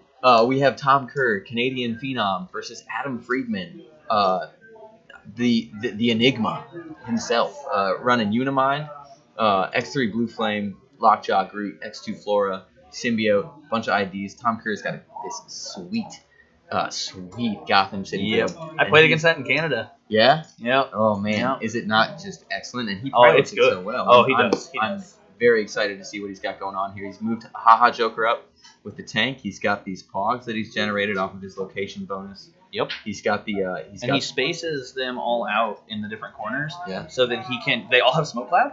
Oh. So like where he moves, then he'll use the penguin. They're all autonomous, and there's smoke cloud where he goes to give him +1s and the stealth and whatever he needs. Yeah. That's fantastic. Yep. Excellent. No, it's good. So It's really well knows, used. He Yeah. really knows what he's doing. That's fantastic. Oh, I mean, I don't know if he does it against Uni, but All right. Well, we'll see what's going on. Yeah, these guys are taking flying actions to get up in there. I mean, he's already on the other side of the map. yep. Yeah, he doesn't wait. He'll go in hard with the penguins and make Adam come to him. Right. Now, where's the symbiote sitting? I don't think Friedman's even had a chance to pick it up yet. Is Tom Kerr body blocking the symbiote? He may be. Oh, I bet it's right here. That looks like it might be a little higher in what F8? F8? Maybe? Yeah. The fate of the symbiote is in Tom Kerr's hands. Yeah. But yeah, he's already got a Robo Yeah, Penguin on what, row 11? Yep. Yeah, he's getting ready for that. Oh wait, look, somebody said it's under the penguin. It is under the penguin on Okay, F8. F6. Excellent. Or F8. Yeah, just like you said. Okay. Fantastic. Yeah, that's what I saw Tom do that to somebody earlier. Unfortunately, like the guy just TK'd the object out from under the penguin because you can just do that. Oh, okay. That's But not the symbiote because right, it's immobile. So it's just shut off Yep. from Unimind so long as that penguin stays there. right. So I mean, and it's not super easy for him to kill because it's either going to take an action for Lockjaw or take an action for Unimind to get rid of it. Right. So Right. and that's not what you want to happen. Yeah, that's a disruption of action efficiency for Friedman. For sure. Yeah, and at no cost, right? I mean, he's paid the +5, but these bystanders are all 0 points. Yep. The Robo Penguin is 0 points. Almost impossible to take out Haha Joker in any meaningful way. So it looks like Tom Cruise definitely taking a dominating presence on this map right now. Yep. Adam hasn't seen Tom play this team at all, so he just didn't know to not put it in water. Sure. He Okay. just, that is like the obviously safe spot. They get a movement bonus for being in water. The Penguins, I think they have dolphin symbol. Like, they just get the +1 Okay, sure. Okay. But like, if he doesn't put the symbiote in the water, like if he puts it in like A1, like Okay. Tom can't do anything about that, Oh, okay. right? Because he can just go over there. Right. No, that's Or A8. A8. Sure. A8. all right. The penguins, they don't have to stay in the water. No, they don't. There's nothing that restricts them to staying in the water. They just have to generate in the water. All right. Anywhere. And so and it's so long as it's in the water, closer to Tom's side of the map, right? So they're just on Yeah, I think 13, so, and then yeah. bam, they're up there. Then yep, he just moves them up, and they're all autonomous, so he can just take as many actions as he Oh wants. wow, that's fantastic for him. Yeah, I love Adam's Dice Cup. So it looks like maybe he hit a TK and replaced because Unimind Oh, is I there. see what's gonna happen. So he TK'd him up. He's probably gonna hit, and then pick up. He probably picked up sidestep. Okay. I'm not sure what power he picked, but like then he can just kill the penguin. All right, and that bystander's gone now. Well, it looks like he only killed that one. Maybe. I mean, realistically, that's good though, because he's moving those up to throw light objects at the Colossals. Yeah, Which right. honestly, just try. I mean, if you get it, great. If you don't, sure. No cost, yeah. So it's just kind of a quick flash attack in a couple turns. Yeah, He's able to yeah. do It's that. just like unprepared teams just can just lose to it. Like if you you can score easy points with that, and that just puts you really far behind. It forces you to cross the map in order to come up on those points. And in response, Tom's just got Green Arrow sitting there, ready to rock. He's got some free attacks for tokening with Batgirl. Yep. Which I had to look her up. Really spicy addition there. Batgirl's great. So how Tom beat me in Canada Cup. Mm-hmm. He used Batgirl to free move out, to call in Jean, to free TK Arrow to the even line, and then TK him 6 more squares out, and then sidestep, and then shoot. Wow. So it extended the reach massively. So Freeman might not see that coming. Yeah, there's no guarantee that he'll see it, because and Arrow's obviously good at popping uni. We went through that for a long time. Sure, yeah. Doesn't have any Colossal retaliation. Not yet. Wait for it. It's coming. All right, so let's see. What's he gonna do? He hasn't sidestepped anybody else. No, I think he's just planning out the whole. Hanging back. He's got a few moves to think of and how he's gonna get that sort of similar approach. How he's going to engage, deliver Green Arrow. Yeah, because right where Unimind's standing, there's no good shots because he'll have to get Unimind in A10. Maybe? Probably A9. 2, 3, 4, 5, 6, 7, 8. Right, but he's behind blocking right now. Oh, is that block? I think that's elevation. Wait, does Arrow ignore elevation? Arrow ignores elevation. Well, then never mind. Yeah, he can just pop Unimind. Arrow has an excellent chance of popping Unimind right now. Because I don't know what power he picked, but I mean, if he's not on senses, Arrow could just pop it. Right. And because he hasn't picked up the symbiote yet. I think that he had to move into position. And his token. It's top 32, so this is the top 8, my friend. Top of the screen, top 8. Bottom, top 8 flight wings. Adam's been playing really, really well all weekend. He won the team event yesterday. He's So the winning team. he's thrown out of adjacency. Unimind can. No, the Pog just launched a light object in group and took him out. That's somehow possible. Somehow possible. I mean, Adam Freeman, no contest, and there's active judging on the table, so that definitely is legal. That was. Wait, is Uni up in elevation? Oh, he is. Yeah, that's just not an adjacent square. Yeah, nice. Yeah, there's the triangle there, right there. Yep. Amazing. Yep. Yeah, different elevation. Yep. Unimind is up on level 2. Yeah. Makes sense now. Wow. Yeah. Okay. Wow. That's awesome. So there you go, right there. Free attack. That's a group down. That's exactly what I was talking about. It's a great way to use a 5-point investment that gives up 0. Gives up nothing. Yep. So, right, and Freeman only scores those 5 points if he gets everything else off. Yeah, only if he tables them. There's no way to actually score a point. Yep. So, looking like he's getting ready to set up for a tank throw, because Joker's good at calling in 50-point pieces. So. Okay. Yeah, that's a possibility. I mean, he may just try to use it with the penguin. Okay. He's letting him rewind the sidestep. Nothing wrong with that. All right, so sidestep with that penguin. I don't know what penguin that is. I don't know if it's the running shot or the pulse wave. Mm-hmm. That's the Robo Penguin. Yeah, I don't know which one he generated since you can choose between the 3, but if it's the one that's sidestepping, then yeah. That if it's the one that he sidestepped with, then it's both. Yeah. Yep. Definitely.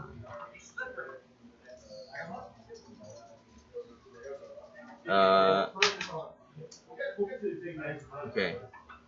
Actually, calling out Cyclops. Yeah.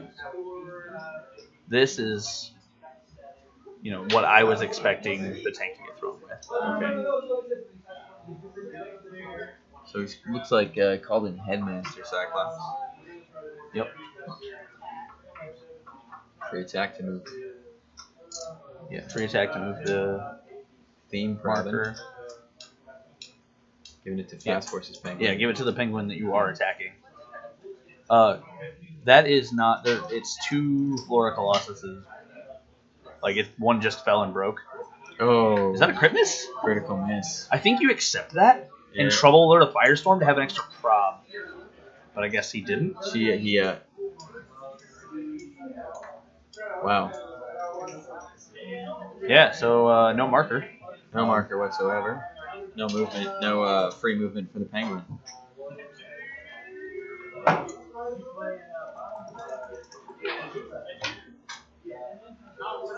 Green Arrow making the attack now. Yep.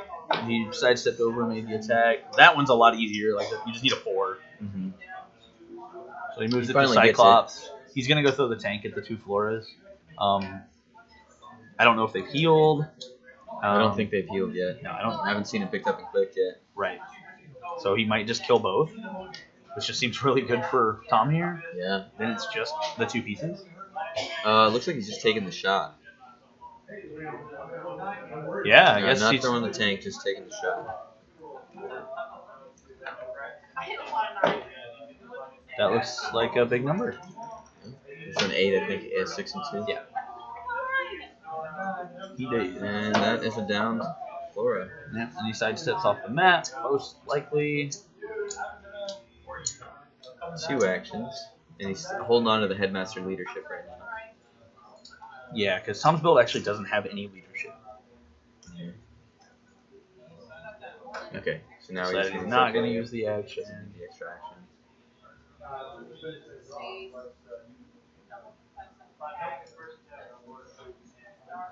That is a 3. That's a lot of misses on trying to move that loyalty token. I mean, if you're going to miss, though, that's exactly where you want to do it. Right. Now he sidesteps, brings the tank forward.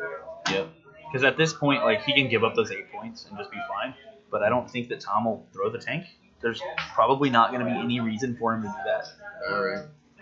Unless Adam messes up and drops Power Cosmic and gets his defense power, his reducer outwitted at 1 click from stop. Oh, sure. The tank will eat through the stop click, but other than that, I just see the tank dying as an 8-point piece this game. Okay. Yeah, it's odd that he would bring it along with him then, but maybe he was considering, if he had all 3 of the Colossus in place, he could just disrupt that. Well, the other thing, he has to realize is it's pretty hard to score points on Unimind Lockjaw. Right. So if he throws the tank, just even if he kills all 3 Colossals with it, he's down 10 points. Not counting Collins and stuff. Right. And then Adam can just kind of, for lack of a better term, grab his ankles and hope for the best. Yeah. Adam has scored 3 points for the Cyclops ID. That is correct. Yes. Tom Kerr is currently sitting at 30 points. Yeah. 30 points. Man, that light object toss. Yeah, it was huge. And he needs a 9 or a 10. Yeah, I think it's a 9 attack on this penguin on an 18. You need a big number. And he hit it. Yeah. Great. Yeah. I mean, otherwise, then you're just getting to kill it. Cyclops is shooting Groot there instead of a Flora. That's significantly different. Right. And a walking window. Sure. Yeah, Chad, but that, like I said, that puts him down on points, and that's the problem. Mm-hmm. And then not right away, but I mean, obviously, Freeman's going to pick those points up.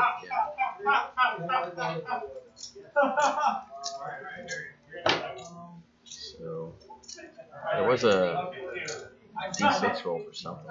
I think that Symbiote's now equipped, maybe?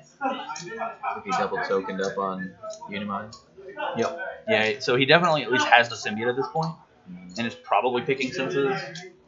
That's what I would be expecting. Gives you Like he just has to stay on those 2 powers probably for the whole game. yeah 2d6 rollouts against Green Arrow. Yep. All right. So he heals up Flora, and that's going to be his turn. Yep. Adam is super patient player. Yes, he is. So, like he knows. I mean, especially since he has last action or last round. Yeah, he knows that Unimind is going to be able to weather pretty much any storm, especially once he's picked Super Senses and has the shape change. Yeah.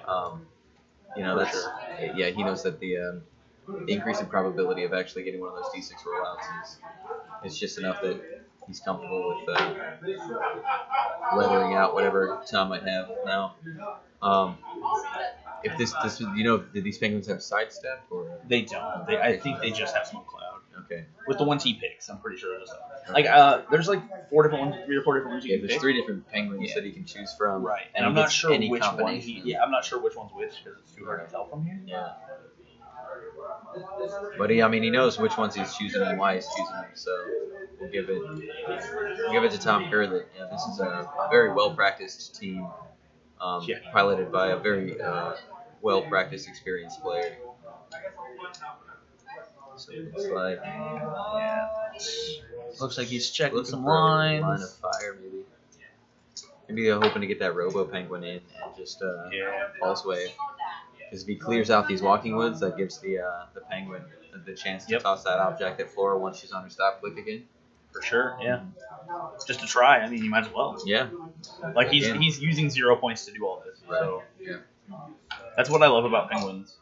It's very solid, yeah. Yep. We had Brad Milburn on the stream earlier. I think he made it to the top 32, but didn't move on beyond that, I think. But yeah, he's also running a Gotham City team. His spice was Anarchy, where he just sits back and has his minefield and sends the penguins out again and again, makes you come to him. He's got Green Arrow there to pick you up with Stormbreaker, Energy Explosion against any sort of swarm, Quake if you get up close. Very interesting build, well piloted. Yeah. So, Like, he made top 32. He did something right. He did yeah. something right. Yeah, absolutely. Like it's definitely not an easy field. Right, and today's field has been extremely diverse. And it seems very well piloted throughout. Like I went 2 and 3 today. Wow. Technically, like I went 2-2 in Swiss and lost in top 32. I was 2 and 3. Yeah. So yeah, there's a wild, tough wild west. people, Yeah, and this is the last time we're going to see this particular meta structure, right? The teams coming competitively. Yeah. Because we get another set added in. Battle Worlds hits, and then WizKids opens. We get new items, new equipment, new figures. The Exospecs. Exospecs is the key word of the weekend, right? Yep. Write it down, folks. Exospecs. Go to your Fall WizKids Open. Participate. Get your equipment. Yeah, even just show up, get your prize, and you can drop. You really don't want to play. Like every figure is now competitive thanks to the Exospecs. Yep. Man, this piece would be really good if it had stealth. Okay, it does with 12 points. Nice. Like nice. it's insane. Like there's so many pieces. And the combinations that people have come up with already this weekend, just sitting around talking about it, has been pretty wild. Yeah. I know I'm looking forward to playing Mr. Steph again. Yeah. Like that's giving her hypersonic speed and trading out phasing for it seems like a fair trade. Yes, actually, that seems wonderful. Yeah. Right? Or just like pick up Quake. Pick up Quake. Yeah. Just 4 Everyone damage takes to 4. everybody. Yeah. Jeez. Seems fine. And some knockback. Right? Yep. That's a huge disruption right against the Swarm. Yep. Wow. I'll probably play that at a WKO after they like. I mean, they're not even going to be legal for Worlds, so like I'm not going to start building with them for a while. Yeah. But when they As soon are, as, they'll probably be. I'll start playing 288 point modern. Start with the Exospecs. Yeah, exactly. Yeah. That's the thing. It's not like you're just adding it into existing builds. It's like this is where we start. Exospecs. What becomes amazing. Yep. Participation prize, Ryan Engel. Exospecs, baby. Recognize. Yep. He's The got. kit actually comes with 24, Brad. They upped the number. Oh. No, Tom's still slowly sidestepping Haha Joker forward, getting in position for more ID card call-ins. Don't forget Tom's clutch surfboard that he was playing. Tom's got that Robo Penguin deep. Looks like he went up and missed, or just moved up, and is setting up the Pulse Wave later. Like seems fine. Right there, Lockjaw's in the pulse wave too. You've also got a Batgirl off in the hindering. She's stealth from the Batman ally, and Green Arrow is forward. Maybe thinking about moving in. And I wonder if Adam knows the depth of the dial of Batgirl. Because that's an interesting thing. Because mine does ignore the hindering. So right. Maybe he goes after Batgirl and then whiffs by one. She sticks around. Yeah. Yeah. That could be trouble for Friedman. Friedman sidestepping the walking whip back. Yep, going after. Yeah, I mean he's got he a has problem to with kill that Lockjaw. He rolled a miss. That looks like another miss. Yep. Well, he'll have 2 attacks and. So the first attack missed. The second attack. Looks like he missed again. Penguins versus trees. I agree with that. Walking was whiffed on that. Yeah. Wow. Oh, dude. Like you just need that's 10 on a 17. 3 attacks. Yeah. You just need 7s there. Like, with 3 chances, you just gotta hit one. Looks like it came in at like a 6 or a 5. Yeah. On that last one. So yeah. With the reroll. Man. Yeah, 3 rolls and missed all of them. She's just last round, the very last turn. Right. There was talk about needing the 6, 3. 3 times roll 6. Sometimes you get it, sometimes you don't. Yeah. Oh man. Or for flex break. Yeah, still using some PRs. Yeah. Breakaway. Yeah, looks like a breakaway side step. Yeah. Just to get in a better position to maybe go for the tank, even though I feel like that's wrong. The tank, disrupt the approach, because now like tying up Joker's good. Yeah, these what is this? NOP up to 5 is blocking. Yeah, so he prevents anything from coming through there. Exactly, Haha Joker can't get through. So Haha Joker's got to get into that diagonal square adjacent to the walking wood in order to be able to call anything in that can move forward after that. +2 on. I mean, realistically, my limit hit like 5'9". Yeah, I don't know. Lockjaw. Yeah, Lockjaw probably just moved. Or did he pick running shot or anything? Or just moved? Not like sure. he definitely moves away from the pulse wave because he doesn't want to lose any tokens. Because there's Tom pushed one penguin to toss and he's got the other 3 just floating around. So it doesn't look like Lockjaw attacked anything. Yeah, I think he just moves to get away from that penguin so he doesn't get caught in a pulse wave. Sure. That's the incidental damage there. Yeah. Remove a token. 2 questions actually, PJ. What was your best match today? My best match? Oh man. Like, do you mean best as in like in my favor or like closest game I had today? Because like I had one game that I like played against my teammate and rolled like absurd crits and stuff. So that was obviously my best game. But my closest game I lost by 2 points, 40-38 to Scott Crampton. Wow. Or 80-78 to Scott Crampton. Oh wow, yeah. It was a 2-point game. Mirror match. Yeah. And like my last game, it was fun, but like I got steamrolled. Like it wasn't even close. I'm not gonna say it was like bad luck. Like he played it perfectly, but I also feel like I played it perfectly, and I just couldn't do anything. I'm like triple target mind control, hit all 3, miss every attack I made with the mind control. Dude. But that's how it works, You're playing a dice game, like it wasn't like he hit 40 rollouts in a row. Sure. Like I just missed some attacks. Like, Yep. it happens. It happens. And I lost. Yeah. And he was nice and gracious, and the game was fun. And like I was laughing, having a good time. It's whatever. Yeah. Heck yeah, man. We play the game for fun. Yeah. I've heard a lot of stories throughout the weekend of like, right, he got the crit hit, I got a crit miss, the dice are the way that, and everybody, we play a dice game, Yep. Sometimes, you just don't roll in your favor. And so you take it in stride. Now Flora also moving up and away from that Robo Penguin. Brad, if she does that, she loses. She can't use charge. Or the stealth that she has from her team ability. Yeah. But if you try, I think it's Aaron, right? I'm not sure who Brad Cashow is. No, Brad. That's Brad. Okay. The other guy. Rugged. I think is Aaron. Yeah, Rugged Dookie is Aaron Cantu. I'm supposed to make you an admin, Aaron, but I think that you're doing just fine.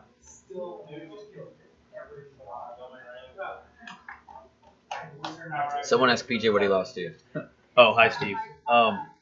I lost to Caleb Reddick playing Overdrive, Ironheart, Sam Cap, Captain Kirk with a Venom Harness, and something else. Oh, some Retaliators, 3 readouts. Yeah. I saw Felt him bad. testing that last night. Seemed to know what he was doing. He went 4-0 through the Yeah, six, and then, like I said, completely steamrolled me. Like, that game was not close. Yeah, man. Aaron, I'm supposed to make you admin for the chat so you can kick people, but everybody's been really cool, so. Tom just shouted, yeah, some good things are happening. I think he hit the breakaway, maybe? No? I don't know what Trying just to pulse happened. wave. What was he pulse waving? The walking wood?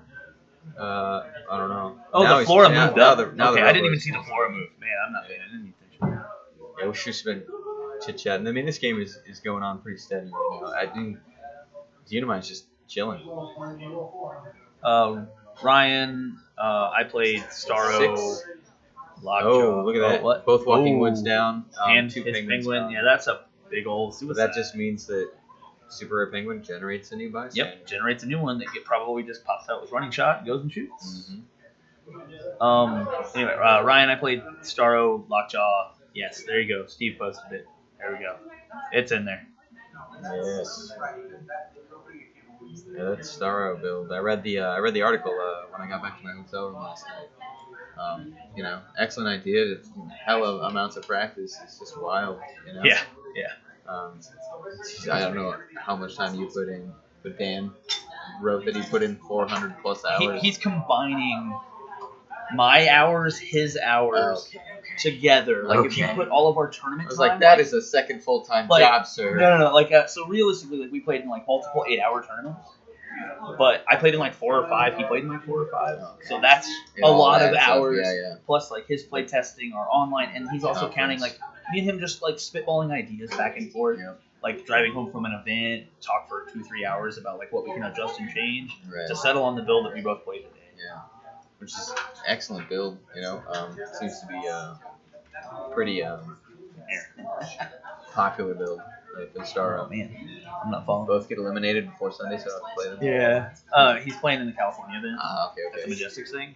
It's like me, Aaron, Steve, Dan, and like Right. So that's that. Right. Back to the game real quick. Let's see what the state of things are. Flora Colossal,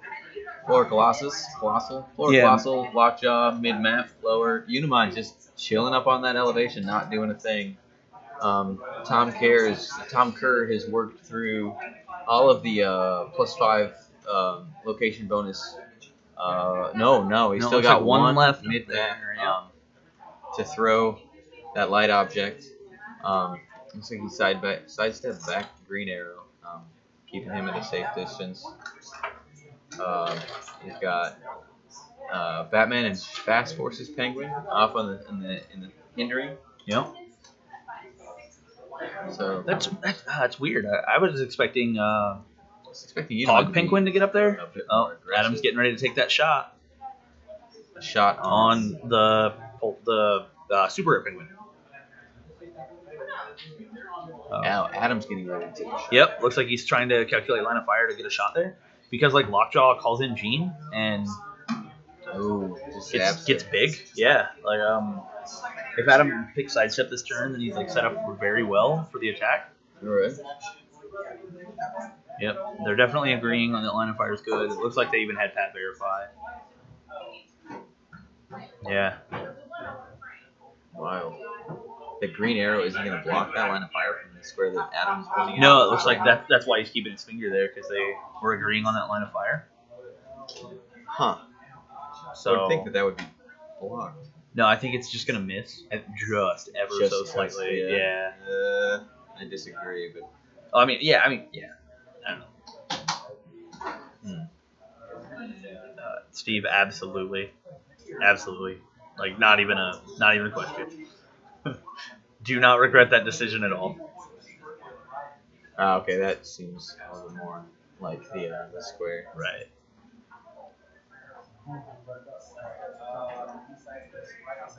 This is a big attack. Like, I mean, if he lands this, then he's on the full offensive, like, Yeah. or full defensive. Yeah. Like, he just takes a big lead. And, Takes a 10-point. I mean, with no, like, there's been an ID card call. yeah, it goes 43 to. So it would end up being 43 to 43. You're I right. guess it's not a big lead, but it ties the game up. Yeah. So 43 to 33. well, I'm Church still I'm has just to assuming take Florida out dies that a horrible Florida. death Sure, before the end of this sure, game. sure. Like, but like, because that's how Adam will play it. That it's 43 to 33 or 43 to 43. Okay. Like he'll set up for something else. Like he Cleaning will up call in one more another thing, ID. Fast forces penguin or some such.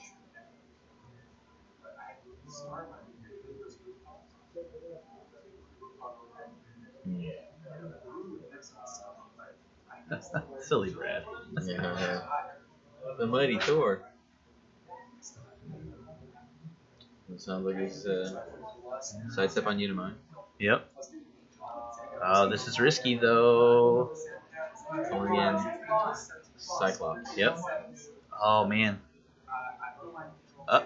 He's gonna not be able to poof. Oh, because Flora will carry Unimind back out of the way into safety. Yep. Yeah.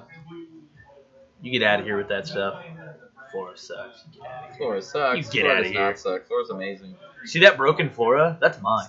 Yeah. That I loaned him that wasn't broken. So I'm gonna just charge him his winnings for the day for that Flora. Like it's perfect. It's fair. Yeah. It's a win-win for you.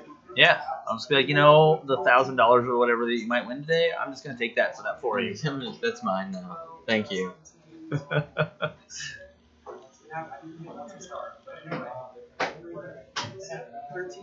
+1 range, +1 damage. Yep, seems right because he's gonna have to. Oh wait, is that not water right there? It's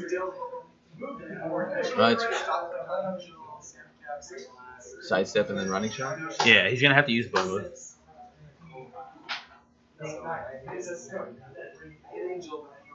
I don't think there are any X-Men in top 8.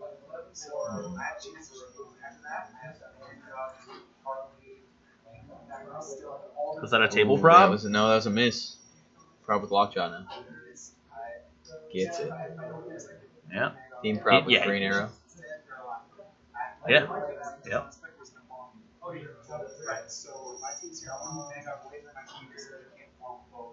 Misses. Oh man. Oh, wow, dude.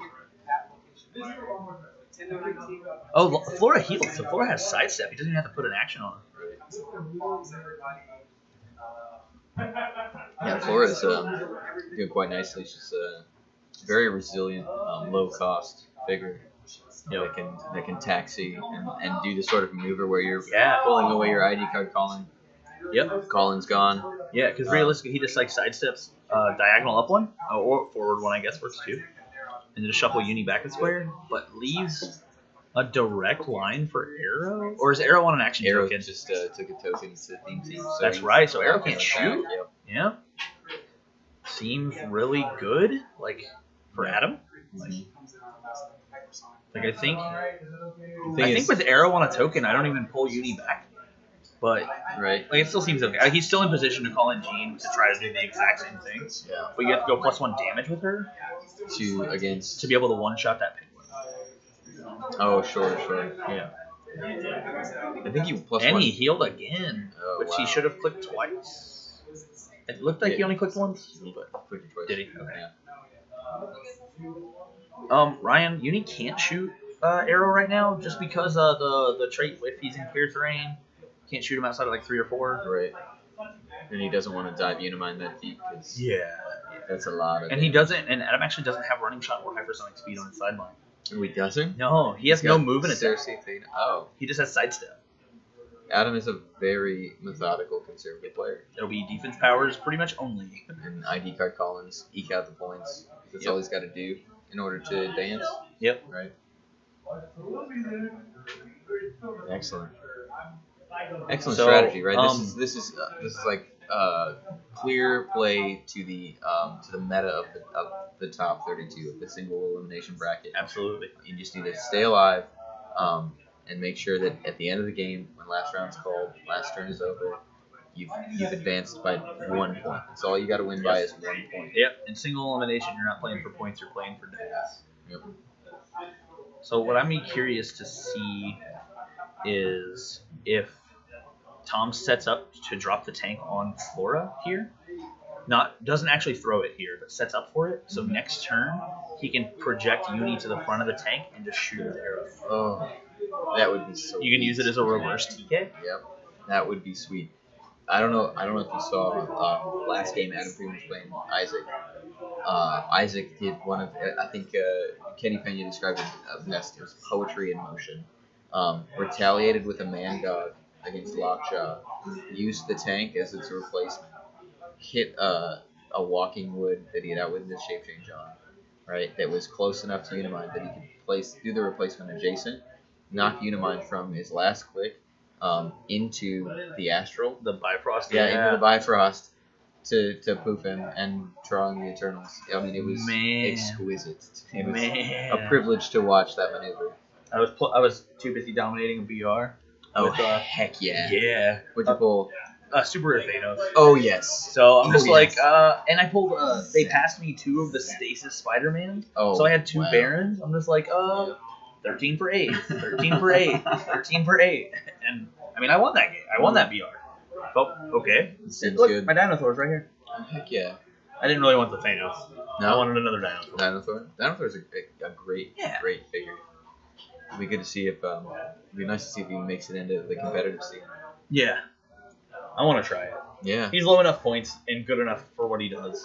Yeah. I have Okay. We've got.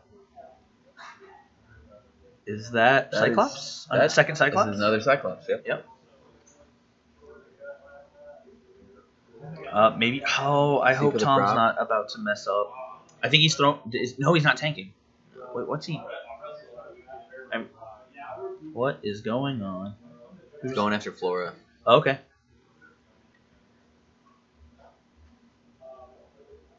Hits for 3. Which Penetrating. just puts him to stop, I think. No, it shouldn't even put it to stop because it's healed twice. No, it should go right exactly back to stop. Yeah, and now. Yep. Throw the car door. Yep. Try to finish it off. Yep. All right, we'll see. This is 9 on a 17? Something like that. He Need an 7. 8? He just needs a 7. 7? It's It's a dead Flora. Wow. Boom. Penguins murdering. Dude. And not even The the... location bonus is paying Yeah. dividends. That 5 points scored him 30. Yeah. That's amazing. Yeah. That's amazing. And it's 5 points that Adam hasn't That you even can't scored score. yet. Yeah. That's huge. Yep. And creating the pulse waving penguin. Yep. Man. Yeah, Tom Kerr piloting this team with a plum. This is their sidestep. Yep. That's Takes a move. token. Adam has a little spaced out hindering because something that Uni has a big advantage of in this matchup is if Adam can get a point lead, he can pick stealth Oh, and it can't be pulse wave. Right. So Right. you can just hide and then he Yeah. has to burn through Lockjaw. Yep. Which. I mean, Arrow can still shoot. Yeah. It's still a thing. Right. So yeah, as long as Arrow's on the map. As long as Arrow's There there, are figures. yeah. As long as Arrow's out, he has a chance to win. No matter what. Mm-hmm. And Tom's done a really good job of keeping his team sort of separated. Yep. So that if Unimind or Lockjaw brings anybody in and they're going to stick around, he's got a lot of angles of attack that he can approach from. Yep. So if you look where Batgirl's at right now, if he calls in Jean, the TK for 6 is enough to get a shot at Uni. I don't know if Adam sees it.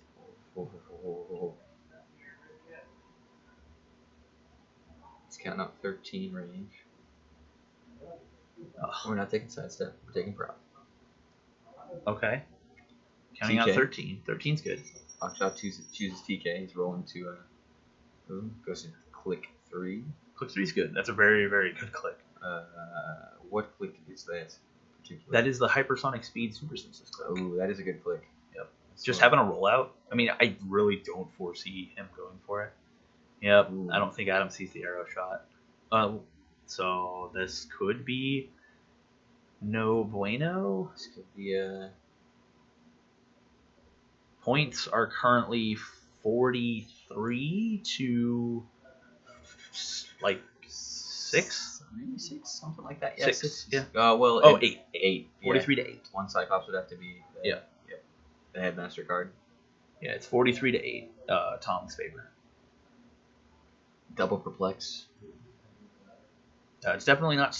Yeah. Looks like dual target attack. Oh, Taking Uni's shots. just attacking. That looks like a hit. He's probably, 6 damage right now, so it's... Yeah, so 1 4 to damage Penguin and kills him. 3 to Penguin, Oh. which is just enough. Oh, okay. Did he push at some point? Possibly, yeah, must have. Yeah, Yeah, he must have. Friedman's knowledge of the dial coming in clutch right there. Yep. Knowing how to split the But that damage. puts... Oh, man, that puts Uni on 2 tokens. Oh. What am I not seeing that Adam is going to do? Has he already used the TK with Lockjaw? Yep. Is that how he get? That's how he got into So he position, got in correct? position. Yep. I think Uni gets popped right here. Oh, he has shape change Yeah, he does have shape and a change. problem. And a So Because yeah, the if the Uni's outranges. still on top click, so he has to go all into damage, right? So and he's in row 14, so he is not in sidestep shot range. Fast Forces Penguin is still alive, so he can This sidestep now a makes 3, it shoot 48 to 9. 43. Right now it is 46. Yeah, 48 to 43. Adam's lead. Yeah. And he has like 2 damage on back roll. Yes, 1 or 2. I think 1. I think he just plinked in the extra damage. Shape change. Yep. Kerr is considering attempting popping this Unimind. I think he has to go for it. He Like Uni's on 2 tokens, it's just Yeah. over if he hits it. I think he still has the prob. Like he would have split up 6 damage, so he should have hit him like because he went +2 damage, +2 attack, right? No, he only had 4 damage. Oh, Yeah. What I else think did he? went- Did he go defense? I think he went defense. Yeah. Uh-huh. But wait, call But out. because Friedman is definitely gonna put it into defense, right? Yeah, you He- should. He knows now he's up on points by about 5 points. So. So what Tom can do right here, right? If he calls out Gene with Batgirl, it's exactly 8 squares out, so he can outwit shape change, TK up arrow, and take that shot. Oh. You don't even outwit perplex there, I don't think. No. Because arrow will be a 13 attack on a 20. You try to roll a 7 with team props. Yeah. I feel good about that. Like if I was Tom, I'd feel really good about that. Because if you hit with Uni on 2 tokens, Adam probably just You should have a prob here, right? yeah. If you only assign 1 If damage he there, can then sidestep in Haha Joker to have range. yeah. And then he'll have What he'll are we have thinking? like 1, 2, 3, 4, 5, 6, 7, 8. yeah. Yeah. And then You he can just get the TK free arrow TK. into him. Like you don't. It wouldn't be a free TK. It just has to be power TK. Okay. But like I've seen firsthand that he is definitely willing to do that. Okay. So I think there is a chance, like a pretty good chance that Uni gets popped. And if Joker rolled onto outwit, oh man, or pushes onto it, Oh. that's huge. Like Like perplex out with shape change. Yep. Snap him. Yeah. Yep. You just pop him immediately, and all of them come out on 2 tokens. Like Oh that's man, just pretty easy to clean up. be seeing Canadian history in the making right now. Come on, Tom, you can do it. I'm always secretly rooting a little bit for Tom. He's such a nice He's guy. a great dude. He Yeah. really is. Yeah, I had him. His I had him voice on the is stream. intoxicating. Yes, he was excellent, and he just has such a knowledge of the game. Too. No, he really does. Yeah. And he's just always such a pleasure to Listen play. To him talk, he should have a podcast or something. He needs to He narrate was a on the book. Metal app for the longest time. Oh, yeah. And then work got in the way. Man. So Oh, okay. what Maybe a loyalty token swap. and he missed Critical it. miss. Oh Critical no. miss. That clicks her off prob, doesn't it? I think so. Oh, that's So he's and gotta he use prob. who's he prob? Oh, with her. Is that a miss again? Was that 2-2? Double twos? No, that was a 2-1. Oh, I mean, yeah. Oh man. Adam's trying to talk him into theme probbing. He's trying to talk him into theme probbing with arrow. Yep. Because that puts him on a token, so he can't attack. Yeah, that'd be a brilliant play for Adam. So now, if that loyalty token attack is hit.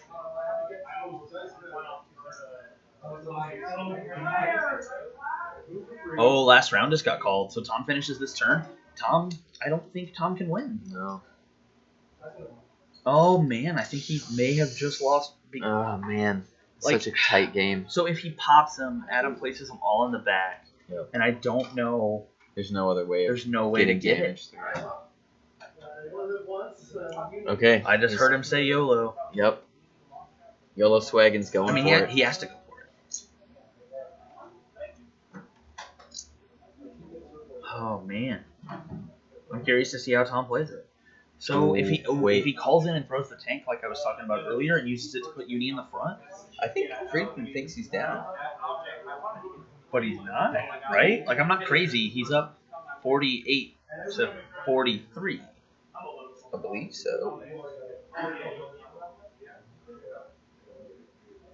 I'm not missing anything, right? Calling in Jean Grey. Sidestep. Oh, that is a pulse wave penguin right there, isn't it? Oh. He could pop him. Oh yeah.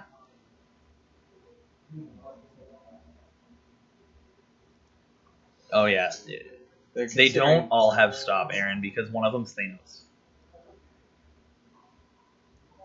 Because one of them is big boy Thanos.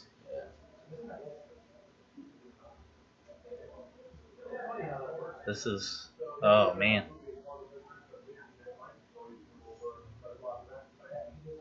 That.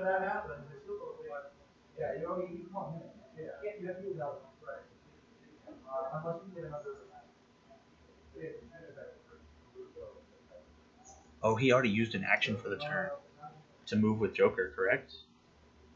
That makes a big difference on what he's able to do.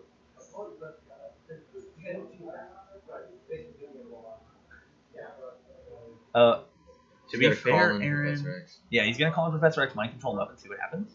Yep. And like he's using sidestep on Uni, Aaron. Come on.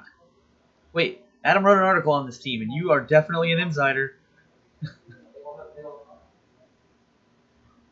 Yeah. Either way, this is. Oh man, this is close. Like for being this low scoring of a game, you'd think it would be much more boring of a game. But it's no. But it's really not. It's really tight, and I mean, it's all coming down to this last turn. Yeah, and they've both been doing stuff. Like it's been very active. Right. Everything that's available, missing that loyalty token. Yeah. Having to use the prob, like, oh man. Yep. And then after using the prob, time gets called. Right. So you call in free TK, third action. He needs one more action, so he's got to bring in a headmaster. He won't be able to call in free TK just because he won't be close enough because they all have to be within 3. Oh, they also. Yeah. Otherwise, that would be perfect. Like. So he has to call in Professor X. Yeah. And this is last round, so like now, time is out the window, right? And it's just a matter of like making sure that you take every possible chance, right, to navigate that line of play that's going to get you the win. You know? Yeah. Oh yeah. Yeah. Ryan, not as much as you'd think. I like at work. I think about it a lot. Like I'll just like brainstorm, but I don't have a local to play at, so like I just don't. Yeah. I don't ever play. Yeah, man. I've kind of just like stepped out of constructed for a while because I don't have a local to play at, and like I don't have the time to dedicate to really like putting in the time, like the practice, right? Just the amount of time that it takes to gain all of that experience. People think it's a very it's not a steep learning curve, right? Yeah. It's just this long, slow climb. It's this little steady haul forward. Yep. You really need time on the table. Yep. More than anything. Most of my practice is big events. Yeah. Like going to big events and playing and just getting reps in that way. It helps a lot that doing that is so much fun. Such a good time. Can he use back throw's title ability move have to get into position to TK? Yes. Yes. He can. But has he already activated a title ability yet this turn? He might have just activated the Perplex. Yeah. Sidestep, Perplex up the range. He needs to roll an 8.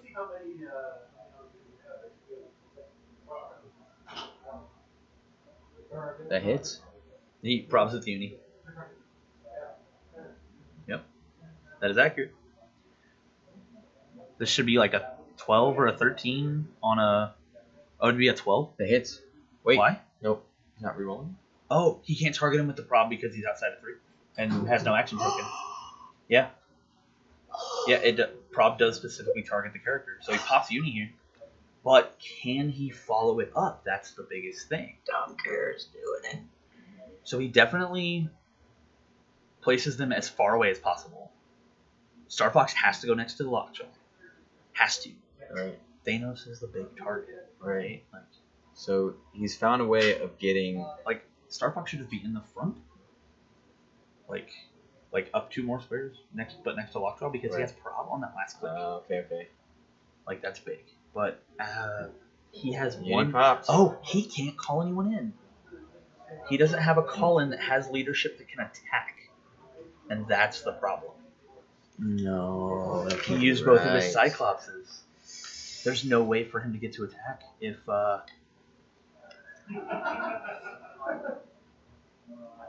What's Jean Grey's range? 8, but he can't call in. He won't have the actions left. left because he moved with Joker. He only has 1 action left. Yeah. The only thing left is Wolverine. Like I think Tom's just kind of hoping that Adam messes up his placement, puts one too close to Batgirl. Maybe. Like I think that's the only thing he's got. Unless I'm wrong about Joker moving this turn. Is the symbiote destroyed on the unequip? Yeah, that's 6 points. That is a lead. Dude, He's up 49 to 48. I won! Oh my god! Yeah. Tom's up 49 to 48 right now. Yeah, Tom's up 1 point. 49 by 1. Yeah, Tom's up 1. Oh man. And all of his dudes are double token, right? Yeah, but Lockjaw's not. Okay, so Lockjaw has Lockjaw's on 1 token. Lockjaw can call in. Yeah. Adam can shoot the surfboard for a tie. You can shoot the surfboard. No, he can't. He has no line of fire to it. Not with Lockjaw, unless he has hypersonic. He can't call in to do it. You can't hypersonic hit, destroy an object. Oh man. He would have to perplex damage and running shot it. That's doable. Wait, he has no Cersei perplex? What the hell? Wait, why is Cersei so far back? He has Harley Quinn left. He can't use an ID because then he'll go down more points. Oh, but if Adam gets a kill on the tank, it's done. Yeah, killing the tank ends it. So he's got Chamber. Does Chamber have running shot? No, Chamber can move and then punch. Okay. But Jean Grey? Has he called in Jean Grey? Jean Grey might be able to do it. He just used Cyclops, I think. Yeah. Jean Grey might be able to do it. I think he has second Cyclops, right? Yeah, he has a second Psych. No. He's only got 1 ID card for Psych. Oh, it's right. There's just 2 to choose from. I was looking at the wrong part of the sheet. Dude. Oh, man. He's up 1 point. This is intense. This is wild. Yeah, no, like Tom's up 1. Like that's man. So talk about a game. Does Kerr have 1 more action? He has 1 action left. Is there any way he can move Batgirl to body block? Batgirl's taking 1 damage because they're tiny. Yeah. The elevator. The elevator, so he can get up on the elevator to shoot. Yeah, all Eternals get 2 tokens. Yep. Yeah. All of that replacement effect stands, but man, dude, getting the symbiote, just wild. Yeah, 1 point. And yeah, I agree, Aaron. That's what he has to do. Oh, yeah. If he just tries it, he just have to try. Right. I mean, if he gets it, it's definitely over. But if he misses, he just doesn't lose anything out of that. The only other thing is he could sidestep the penguin into the way to make running shot lines way more awkward. If he sidesteps, if he can get this penguin there, right? Then he can't get there. If he up on that elevation diagonal one, right? Because then he sort of body blocks all those 4 squares that he would be able to. Yeah. So he's got to be able to get somebody right there. Oh wait, he has a direct diagonal to that tank pretty easily, and we'll have a prob in favor for the attack. You need to roll the attack? Because the tank, the tank is a 19, right? Yeah, it'll be a 19. Yeah. So he'll need to roll like a 9 with Jean. But then Adam goes up, 3, spins 3, goes up 4 points? So it's 49, 48. Spins 3. Oh yeah, he'll have 2 probs on the attack. Yeah. 52 to 49. Yeah. Man. And 52 to 48, and then 8 more is 52 to 56 is what they end the score is.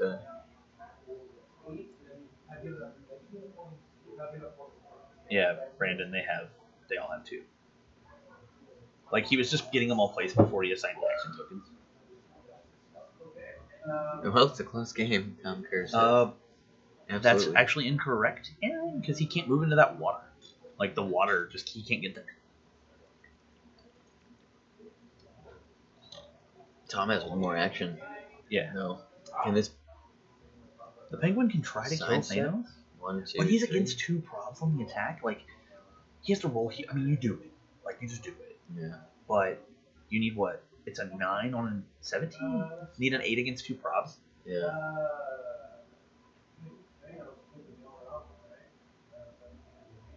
Nine Yeah. and 17 to shoot Thanos needs an 8. Yeah, needs an 8 against 2 probs. I mean, you do it. Like, Yeah. there's nothing better to do with his last action because if he gets it, he just wins the game.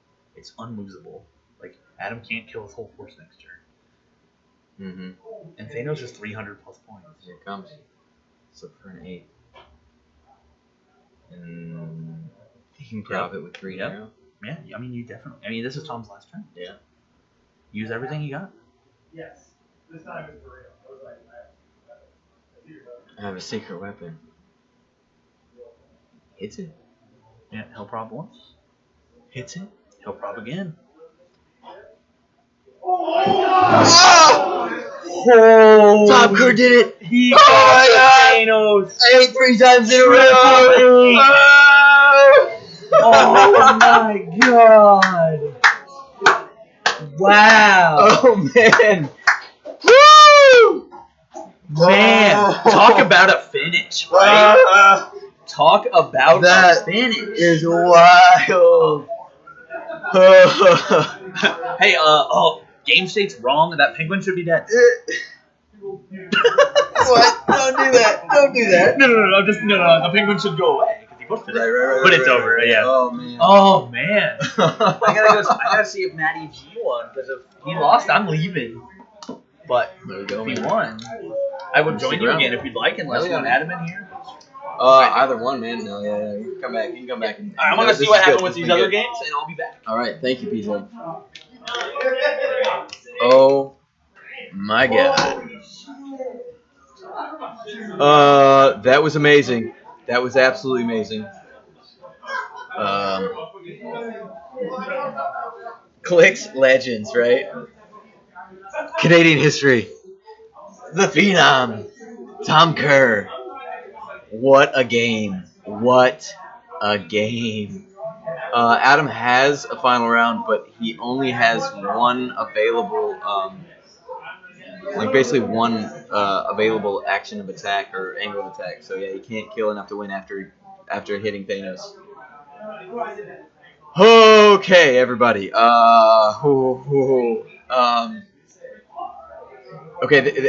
Yeah. They are.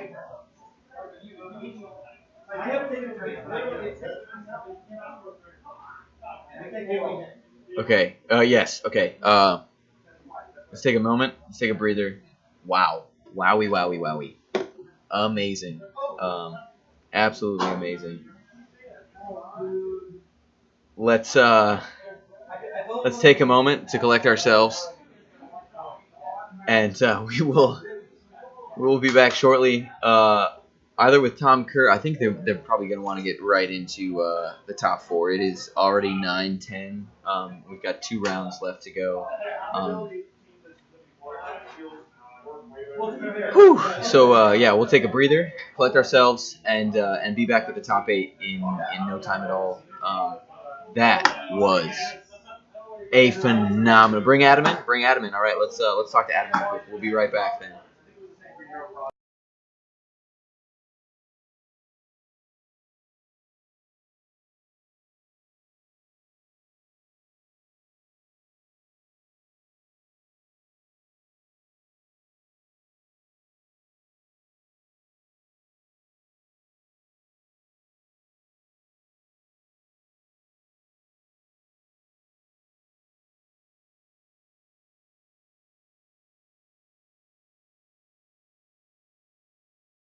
Should beat We Unimind. I think have- Unimind's good. Yeah, right. We've got Adam Friedman in the booth. We had just watched you play an exquisite game against Isaac Arnold Berkovitz. Very technical, right? Right. Yeah. We're live. We're on. Kenny Pena said it best. The game was like poetry in motion. This last game was hard fought, toe to toe. Tom Kerr coming at you with free point attackers after free point attackers. both of you clawing your way through the game, and it coming down to Green Arrow, right, popping that Unimind, the symbiote KOing on the unequip. Right. If it dropped, then the game's over. Right. Well, the game's not over. You could still Game's over. Still could, yeah, but that made it 49-48. I mean, like a point difference. Right. I And could still win that. And with the last action available, the Robo Penguin It wasn't an action. He's autonomous. is autonomous. Isn't he? Or was that an action? I don't actually know if it's I don't know. Maybe he's too old to be autonomous. So yeah. Okay. Oh, it's only moves are autonomous. So yeah, it was literally the last action. Last action of Tom Kerr's turn, right in the final round of the game. I mean, needs an 8 3 times.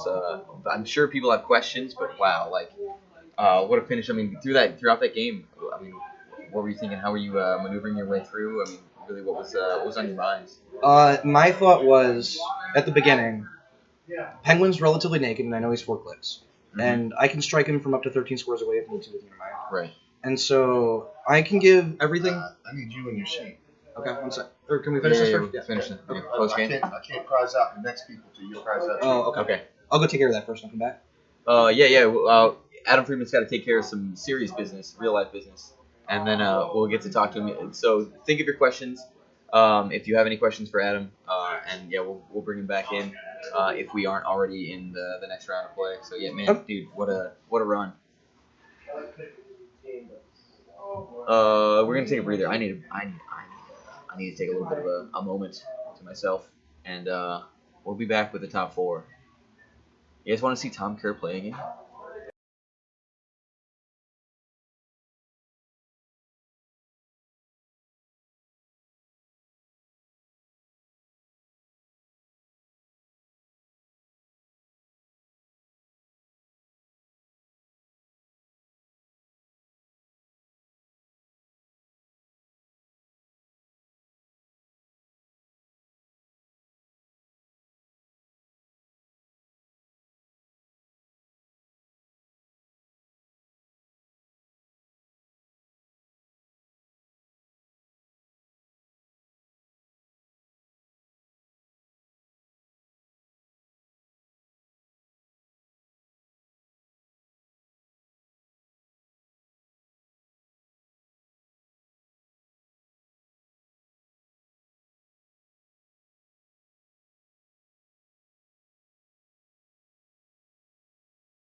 All right. What are your questions for Adam Friedman? Right. Let's get some real life. I believe Dan and Lane are the mirror match. Yeah, Dan and Lane are playing Star against each other in the top 4. We'll see one of them in the finals, so we're not gonna worry about that. Sorry, I gotta clear myself. Sure. We're gonna talk. We are gonna pick up again. Tom Kerr versus Matty G, and I gotta say, Matty G is no audio. No audio. We got audio.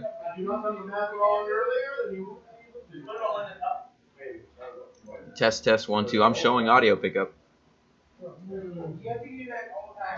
All right, it's just you. It's just you, Aaron. Yeah, come on, man.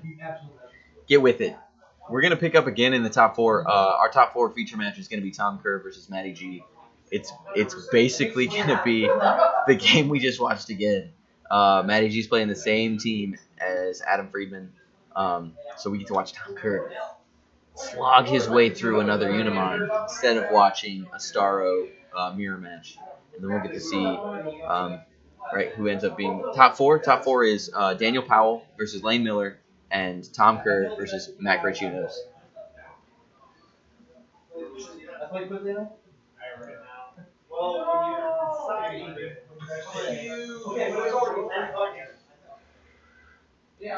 What? Somehow my speaker got turned on. Well, user error. What do you guys got? Adam Friedman's coming back, right? Get your questions. Let me see your questions. Why does Adam not have a picture of his hands and face on Facebook? We'll ask him that. Tom Kerr's got the Canadian support. Tom Kerr's got the he's got the support of everybody. I mean, he's the underdog. He's coming at it. Fighting Unimind, gonna have to fight Starro, you know. Tom's got this. Why no bathrobe today, Adam? Respect, that's why. Respect. He's clearing Adam's clearing his stuff from the feature table. Alright. So we got what? Well, the question that we had first was why no bathrobe, but hey, it's here. The man, the myth, the legend, the enigma, Adam Friedman, in his bathrobe. Yeah, the door was closed, so it was just hot over there. Oh, all right. Word. Yeah. It has been very hot. Okay. What do we? How do we feel about the ROC announcements, Adam? I'm mixed. Mixed. The cash incentive is really what got me out there. Yeah.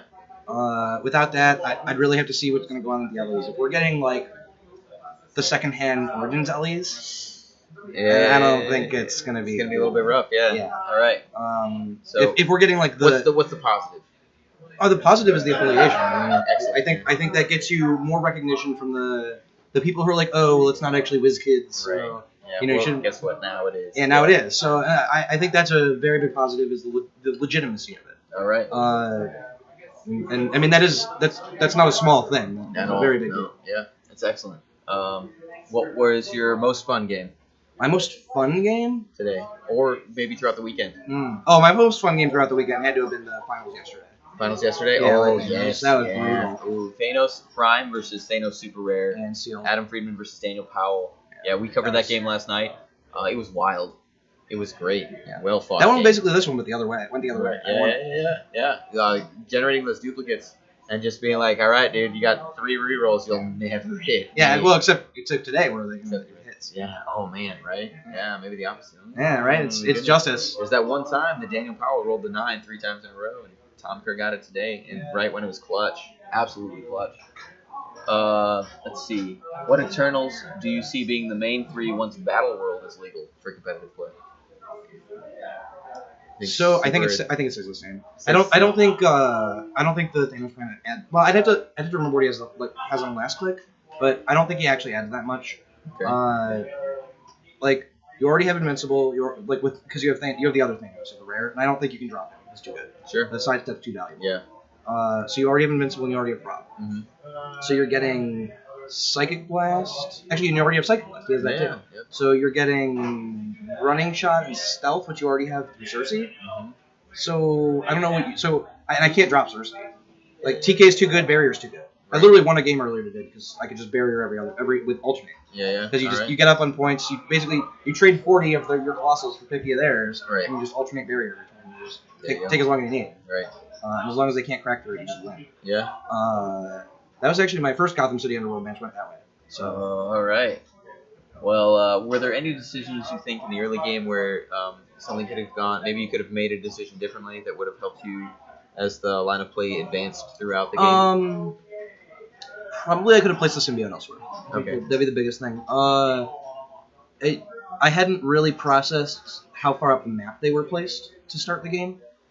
And so I wasn't thinking that like they could actually do anything like that. Right. So I would have placed the symbiote further away from them so that I just would go right to it and equip it. Yeah. And not have to spend a turn doing that. Right. Also like actually rolling for and then I wouldn't have had to worry about all the other stuff with the Walking Woods the next turn because the floors would have been able to like move in front of the Groot to protect it. Yep. Because I wouldn't need to deal with those animals. Right. Or because I wouldn't care about them at that point because they're irrelevant. I'm guessing that's the first time you'd seen that map with the location bonus. Yeah, I had said that. I had never seen it used. Yeah. Batman in the title character. I knew what the constellation was. I'd never seen it with the map. Word. Yeah, it's wild. Let's see. Serious question, Aaron. Next question. How does Adam like the change to no cash prize? I'm not a fan. Not a fan. Yeah, I don't think many people are. What's your favorite character from Battle World? Well, it's got to be Thanos Prime at one point. Yeah. My actual favorite character, like from the comics, I don't know anything. So I'm the oddity in HeroClix where I came to the game because I thought mechanically it looked interesting. Yes. Since then, I've started to read some comics. Yeah. But I've read like A I've few. read the Teen Titans graphic novels, and I read the Tower of Battle and KC. I'm very similar in that I don't really love the comics. The game just seemed cool. I knew about the characters from like cartoon shows as a kid and everything. And then just kind of got hooked into the depth that the game offers. Yeah. Let's see. If you close to the same in pricing as cash, what would that change your mind? If you can get close to the same in pricing as in And cash. so, in theory, I don't think I'd mind, but in practice, it's so much harder to move all the product. Aaron, that is not a serious question. Get out of here with that. What?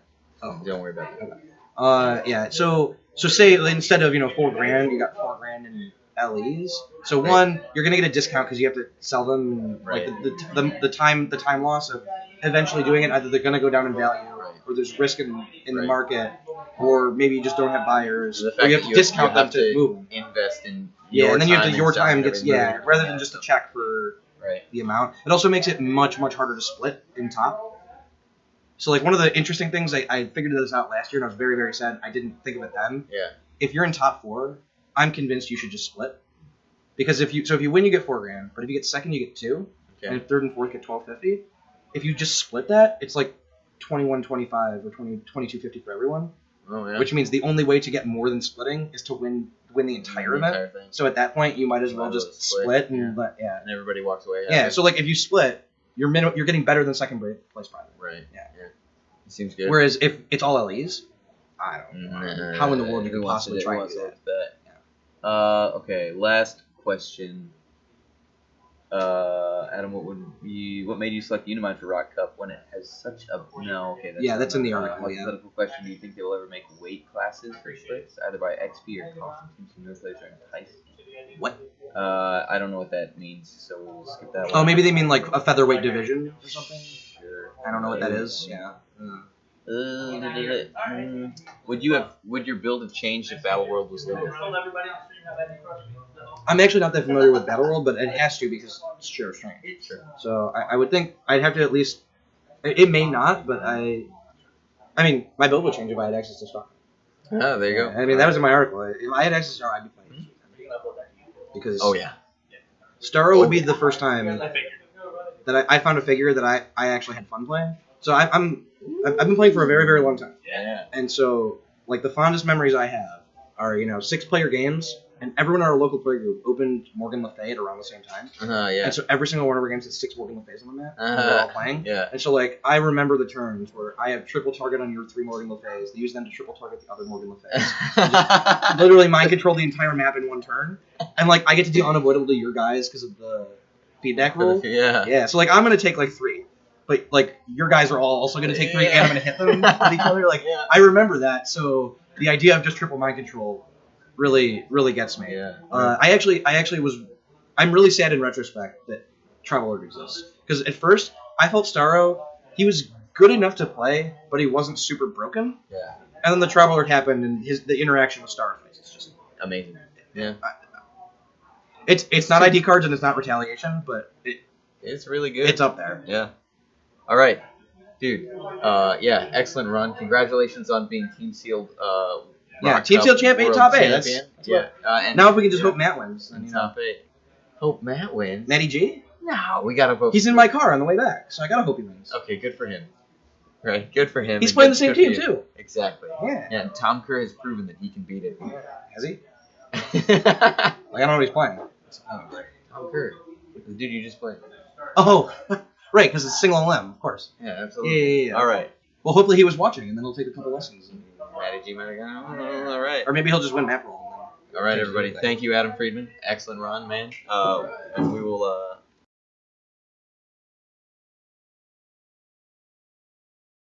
I do actually know this matchup pretty well. Yeah, if you want to, it's you or PJ. So,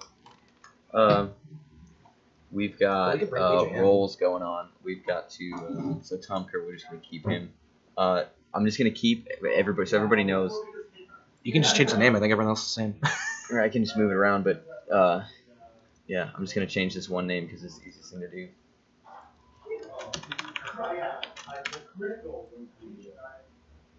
So, and this top for, we'll say, semifinals. So they actually started yet or no? Yeah, they have started. The game has started. So yeah, looks I like don't. Tom won that poll again. Yeah, I don't think I agree with his decision to go on the other side. So I think the plan has to be that you're trying to trade the two Floras and the Groot for the Penguin, Okay. and then either get up on ID cards or find like a Joker token to kill and just get up on points and not lose Lockjaw or Unimind. I think that's harder on that side of the map. Because you don't have access to the water as quickly? No, the opposite, because you have all that blocking in the way for lines of fire. So it's really easy for him to like tuck him away or get you bad angles. On the other hand, if Care doesn't really notice that, then it doesn't make a difference. Sure. Well, Kerr wouldn't have chosen map side. Right? No, he would have chosen the map, not the side. Yeah, yeah, and that's not one of Matt's maps.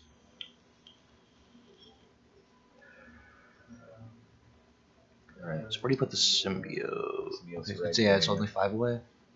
See, I don't know if I agree with that either. I think you wanted exactly 6 away. Yep. Oh yeah, he goes one. the Yeah. body block. Dolphinson. Yeah. It's a swimmer. This might be the one matchup that we wish we had a lead object. So you could just pick it up with the walking wood to throw at it, Sure. and so you don't have to use the TKs.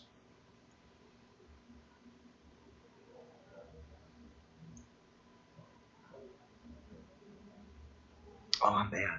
I shouldn't have TK'd with you, man. I should have just shot it. Because that gets rid of it too. Shot the penguin? The turn 1 when it was on the object, I TK'd it away. It's just an easy attack, just kill it. Oh, yeah. I didn't even think about that. I was Sure. thinking I wanted it elsewhere. Because then I would have had one more action. Did you have any access to hypersonic speed? I didn't need it. I could just shoot it from the square I was in. Yeah, because I had line of fire for the TK Right. with Uni, and I was just thinking I needed him out of the way, and I can kill him with the walking wood. But if I just shoot him with Unimind, he's already dead. I don't need to waste the action with walking wood, and that means I can put a floor in front of Groot, which means he doesn't die Right. to the Cyclops. Ah, so Because we're floor's seeing, in the way. yeah, so Yeah. a little bit of a So that's just a much better plan. right.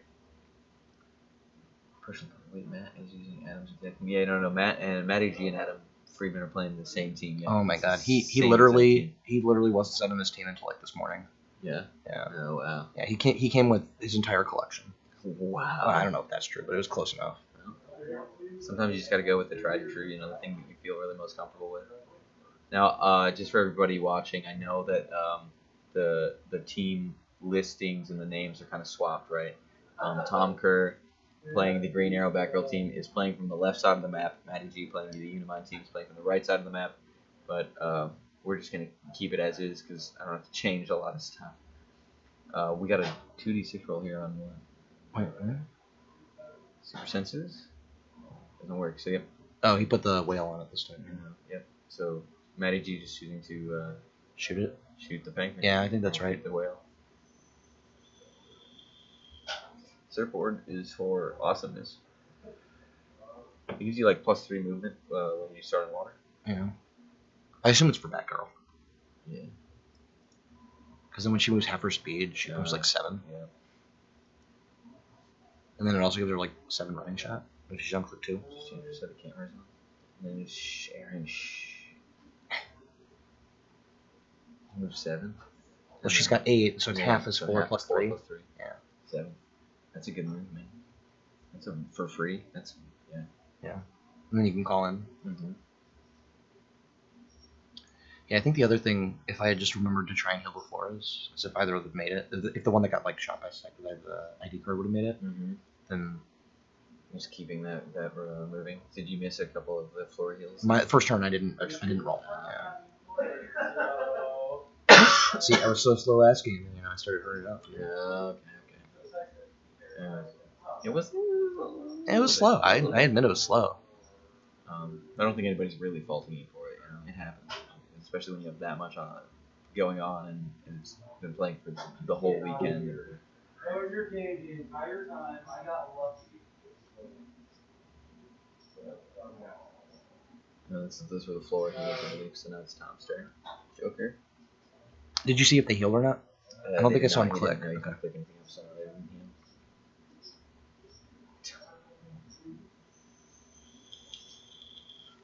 Top here, serenading the table.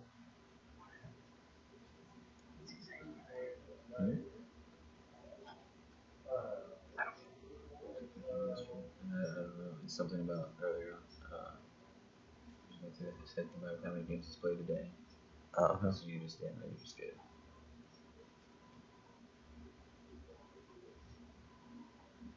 Who are the other two? Oh, flip the cam feed, but in settings.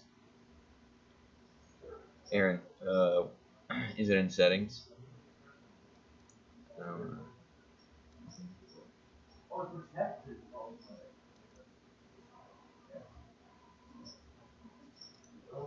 Oh yeah, no plus.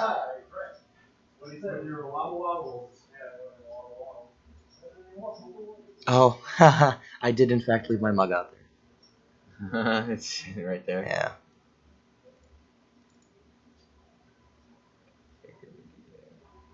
They should use it. It's good for rolling dice. Pouring them right on the table. Seems really complicated. Yeah, no, I'm not. Mirrored? Image orientation mirrored. Is that to it? I didn't do it. Tom Kerr, determining. Because I have to switch the camera. Can't quite get to it. Control. To be able to select a different camera, I have to go to the actual program.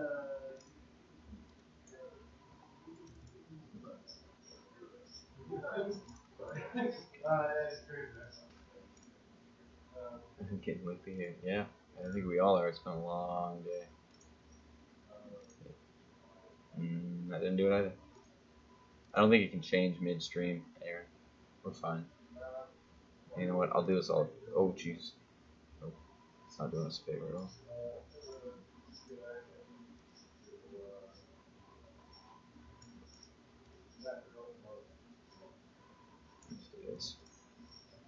Had it all labeled and everything. Oh, did we mess it up because we switched the map or whatever and went to the wrong side? No, you're good. There you go. For everybody at home, there you go. All fixed. Moving the loyalty token, right? Gets it this time, no problem.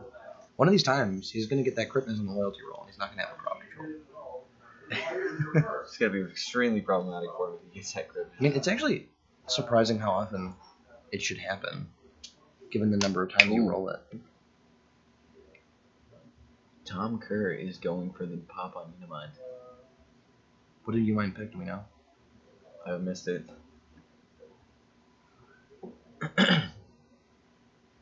So he's got the +1 range, +1 attack from the loyalty token.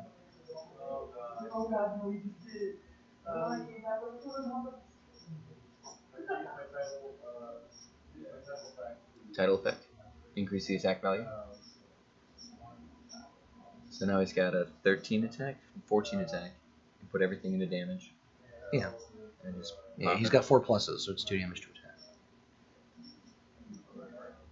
Hit you very hard. Yep. RC all the damage. 14 to an 18. That's a crit hit. You can't super sense out of that. It's just gone. Oh no. Wait, why couldn't he shape change? He didn't pick up the symbiote yet. He had attacked. See, that's why you gotta go behind the blocking ring. Oh, buddy. Wow. Noise, yes. Wow. Yeah, I mean, that's a very quickly popped. Unimind's on how many tokens, 2? One. He shot turn 1, didn't he? 1. He shot turn. Ooh, is he double token then? Did he double token a position on the symbiote? Well, no, then he should have picked it up because he would have TK'd onto it, right? Matty G says it's over. It's not over till it's over. Yes, that is true. No, it's not over. He could still, he could just take out the arrow and then he can mop everything up. So let's see, where does he? I think he actually puts them closer. Pretty big. Matty G says go ahead. Where do you put the other ones? You put them back. Continue. That's 2 actions. Yeah, 1 action token on each one. Tom's. I don't know if that's right. Gray's got running shot. Going running shot on Jean Grey to shoot Thanos. Yeah. I think the idea here is he knows he has to win not on points and just fight him, so he Yeah. probably wants him to pop Thanos so he can give the pluses to Lockjaw and get willpower. Ooh. When you have a lot of time left, that's not a bad idea. All right. And then basically he's just gonna probably take Hypersonic a lot and just get in there. Thanos is passing off and The gauntlet. and gemstone. Yeah, he just passes off the gauntlet, Oh, okay. so it's +1 everything. with power. Or crit miss, natural prob. And then Thanos has one too. Prob with Thanos. That's a 9. Yeah, okay, he's And dead. that's Thanos. No, Yep. Yeah. Willpower and +1 still. yeah, so I mean with that, you can probably just take GL out pretty safe, or G8 with that pretty safely with Lockjaw at this point. Like, it's annoying and it's going to take a while, but I don't think there's really anything else on his team that's scary. Like, I don't think Title Batgirl's that threatening to Lockjaw, and I don't think the Penguins are that threatening. And she's a high enough point value to make the ID card call-ins, I think. Yeah, she can call necessary. things in, but I Yeah. don't think those are scary for Lockjaw. Wolverine, if you can get him on the other side of the map, I mean, he'll be able to work through. But he's no, but the whole point is he's going to go in with Lockjaw. Like, Yeah. yeah, Okay. which means that he should be on his side of the map. And so as long as he can just he just picks his pieces off one at a time. So you probably go for the 40-point Penguin just to stop the flood, Mm-hmm. and then you go for 25 to stop the pluses, Mm-hmm. and then you have to take a turn off, and then you probably just go for Batgirl next. That way he loses the in-cap threat on if you roll a 6 or something. I guess there is no threat. You have willpower, so it doesn't matter. Right. Yeah, so there's no unavoidable threat. So- I guess you get out with the willpower. The +1 assess and the willpower, yeah, is pretty solid. Yeah, and it gives base 3 damage, base 11 attack, Mm-hmm. and then if you call it correctly, you get a 12 and 4 Mm-hmm. with 9 range. Oh, energy, get in front of the camera. Yeah. So I think this is pretty early too. It is very. So I think this is actually winnable. Yeah, it's not impossible. It's not even that hard. Like so you can call in Gene to TK Lockjaw Yeah, to get him in and the the fray. thing is that the game plan does just change. Yeah, It's you just shift straight. into just Yeah. I murder you. Yeah. I trade everything to murder you. That's the plan. And he does get a prominent perplex out of the pop because Star Fox has perplex and he can also just mastermind into the floor forever. Yeah, So he's hard to kill. yeah. Lockjaw is extremely hard to kill. No, not the Lockjaw. Oh. The Star Fox Oh, that he gets that is still too. alive. Yeah, so yeah. that masterminds into floor really well as long as you can keep Arrow away. Which I think what Lockjaw's job now is just go in and harass Arrow. Mm-hmm. Probably just base him and accept that he's gonna get +2 defense. Just punch him a bunch. Try to, yeah. And then if you can do that, then I think you can just take Arrow. Yeah, you can probably take Arrow out and then take the rest out. Now, if It takes probably 7 turns. Joker can make a call in, Take out Groot. land the tank, take out Floor, Colossus, Groot, and Well, if do you were gonna damage to if you were Lockjaw. gonna do it, you would want to target Cersei and just take out the Eternals. Oh, take out the Eternals. Yeah. So okay, would it also you could just disrupt? You could right, just when you could just take a once stuff. you've moved. Yeah, Star yeah, Fox yeah. takes and everybody. I mean, does it would just kill the 2 Eternals, which is the biggest part. Yeah. Because I mean, they're 2 support powers and they're ranged attackers, Mhm. so you just want them gone. But yeah, I mean, Ha will be the hardest part to kill at the end. But I think once you've wiped out everything else, I think it's just doable. that. Right. I think if you didn't have Ha, Matt would probably be favored. Yeah, I agree, Aaron. I think it's going to be extremely difficult for Matty G to finish this game. Yeah, I think it's because of Ha. Yeah. Simply because he does have to kill EA for. Oh yeah. I mean, he's up with 350 now. I mean, it's 325 for 325 for Thanos. 325 for damage. Yeah.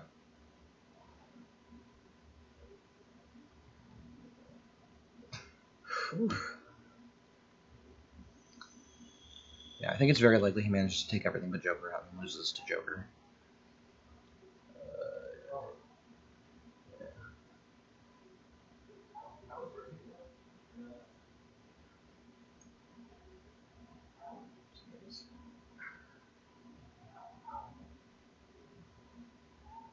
Matty G dominating the frame right now. Loving that beanie though.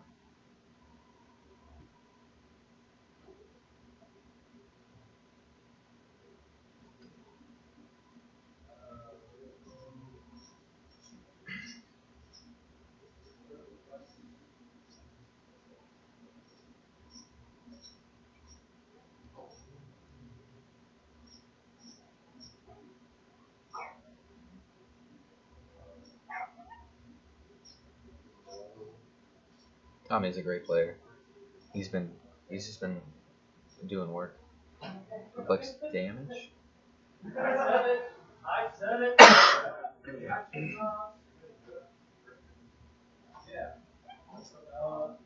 Running shot.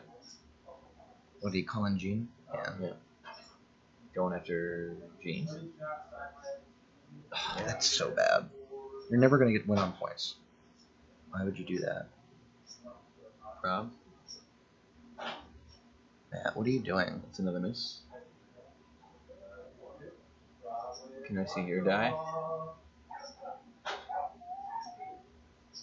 I can't see the dice. It's all good. They only roll 8s, actually. Yeah, we know. Oh, did he ask for his dice?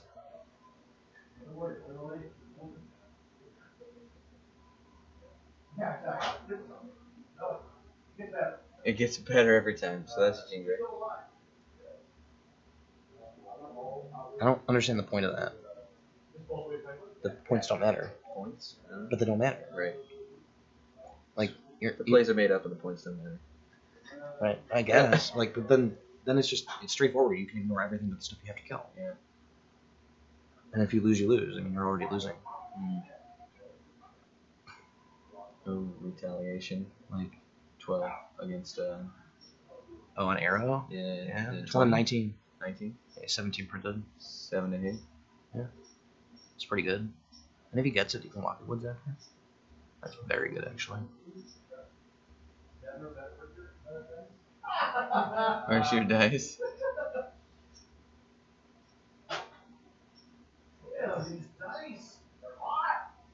Okay, so he hit? Oh, he's using the theme prop, I think. I think so. Yep. Using Haha Joker.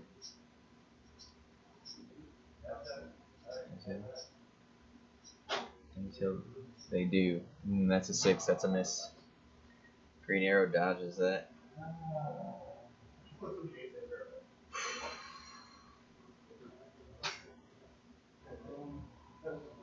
I mean, we still got a game on our hands. Yeah.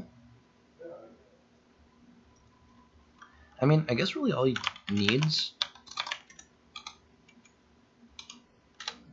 All he really needs to actually be able to get this without too much trouble is, like, some random misses. Like, this next turn, a couple random misses on Groot. Because if Groot lives after that, then he can get an extra walking wood. Yeah. Especially if, like, he can get it on, like, back roll. Like, that helps speed things up tremendously because of the flurry. Because it's 6 damage output, Right, so... yeah. And then also if we're dealing with Joker, like you just ignore him until he rolls onto click 4 or higher, and then you just flurry. Alright. And if either of them hit, you get a token. Yep. And you just ignore him going after the other stuff for a little while. No shit. Okay. Yeah. Sure. And then like if you manage to take everything else out with Lockjaw, then you just flurry as much as you can with whatever's left. Sure. And so as long as Groot just gets missed, then he's just completely in it. Yeah. If Groot dies, it gets a lot harder. Yeah. Matty G's having to move aggressively forward. Oh yeah. Yeah, oh man, and then on the side you're much further away from the water. Yeah, I think that side's just significantly worse for you. Significantly worse for Tom. No, for Maddie. Oh. Yeah, this makes Tom's life so much easier. Yeah. I mean, because I saw that there was that spot behind the blocking, so I don't just get popped. Where's this blocking? It's right here. Oh, that's blocking. Yeah, on the elevated. There's blocking on the elevated. Yeah. So like that's one square that you can stand on. You can stand on those 4, and then that one. And the rest of is the blocking. statues. Okay, nice. Yeah, the iceberg is blocking. Yeah, there's a lot of exchange of dice here going on. I think they should just drop it down to 1 pair, but who's gonna do that? Yeah. So this is Jean doesn't go away because she died. Yeah, that is correct. Oh, for Joker. Yeah, and with that damage, you could have just taken a token of Joker or killed the tank. So you can kill the tank. That's helpful. Yeah. Right. Because every onboard piece has to be removed. Yeah. Well, I mean, and in the short term, the tank's really annoying because if you can throw it at something, then. Yeah. Well, if you can throw it at the right, that clump there, the Flora Colossal and the 2 Eternals, and then boom, that's what 10 plus however many more points. Well, the points don't matter, but it potentially kills the Flora, or it at least disrupts them and places them where you don't want them, and it definitely kills the Cersei. Right. Well, it definitely kills the Star Fox, doesn't it? I don't think it's over there. Oh, it is. Yeah, it kills the Star Fox and the Cersei. Yeah, so that's really bad. So you got to get rid of it. Whereas the Gene, like, she's going away anyway, so it doesn't matter. Yeah. Come on, Manny, don't be doing that. Gonna try and throw the bowling ball Yeah, at Flora or something. at Flora. Yeah. And it's a 0 point clog throwing a light object, so needs a 10.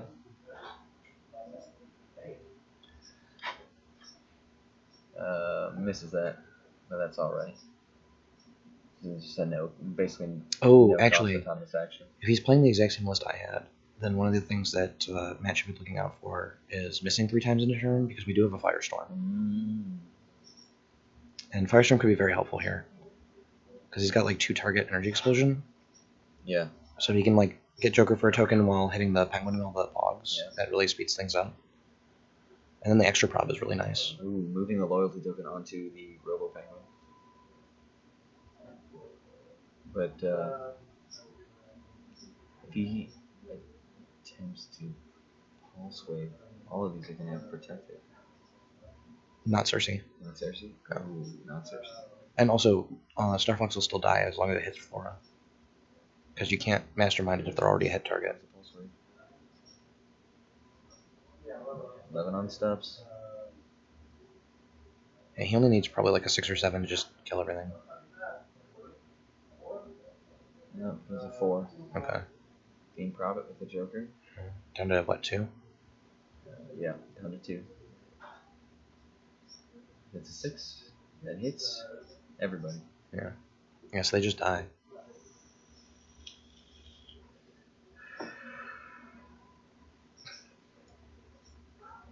It hits the location bonus bird as well. Flora dodges. Wait, what? Because she's got stop with protected. Oh, I thought you meant she was missed. Because then No, you should no, just be no. masterminding. Yeah.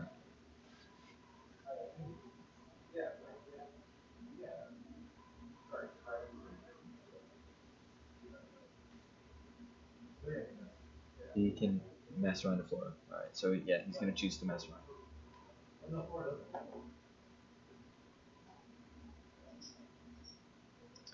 So Flora's gone. Flora doesn't have toughness? On the last click? Yeah, she does. Somehow Flora's gone. He just hit her with another attack, didn't he? Not sure.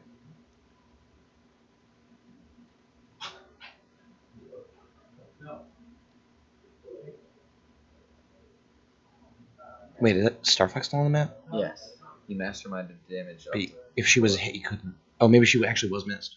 Because if she was on the stock leg, then she was missed because it was an 18 defense. Okay, yeah. So then he masterminded it, Cersei lived. Oh, okay. So he. Okay. As long as you miss her, she's not a hit target. Therefore, and you then can mastermind him. on it. Yeah. Since it's protected, you can do the pulse wave. So that would make sense. Okay. I thought he hit everything. Oh yeah. Also, she does have toughness. So, and she can still use it. So she actually just shouldn't have died. I don't know. Like the judges are right there. Yeah. I don't know. Yeah, I would talk directly to Patrick about that. You just gotta pull it. It's I don't know why. Reach onto the latch, yeah, and pull. Just pull.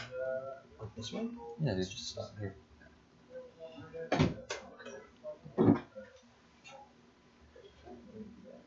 We got some defensive perplexes going on. You see, he threw the light object, but he missed. He hit the Robo Penguin. Oh, he hit the Robo Penguin multi-target pulse wave, KOing Cersei. Yeah. Okay, so the 4 Colossus is going back.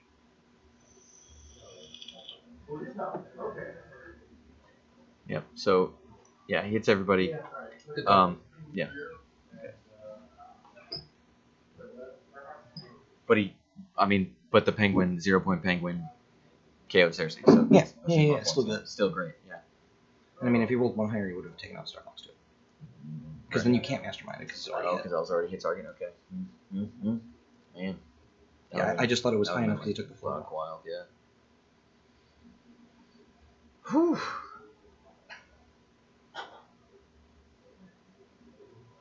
What's the score now? It's like 475 for just those two. Yeah. Yeah. She's 150. So. Oh, and I guess he wasn't equipped, so yeah. 475. Aaron. I think he's Selena should be 325 and then she's 150, so 475. 125. No, she's 150 for sure because she can call a storm. There you go. Star Fox phases.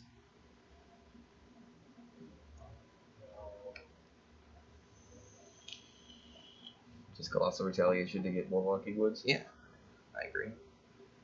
And then you also put him next to the Star Fox. Yeah, seems good.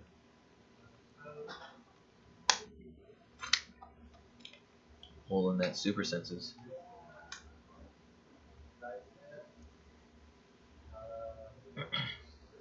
Where's Lockjaw? Oh, Lockjaw's right down there at the bottom of the map, right above the Yeah, so Unimind. he's just coming around. Unimind word, not the Unimind character. Unimind is clearly.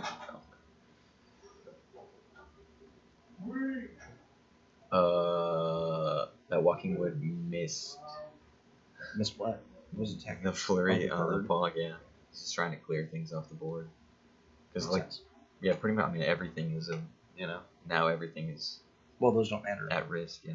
I mean, But they do matter because they're just they going to can be, hit they're just stuff. going to be, autonomous Yeah, free yeah, actions that can hit something. yeah, and, that's fair. they can knock out a group. they're just resources you can deny him, so you might as well.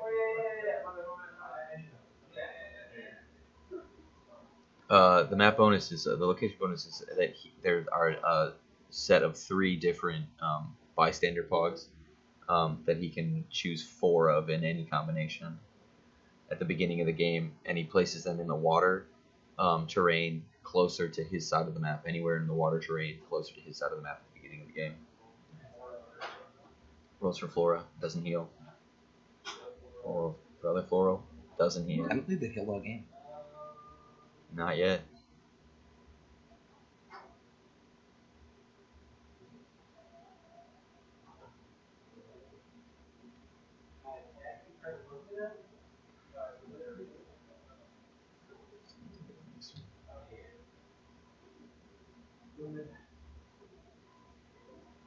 Okay, back to Tom Kerr.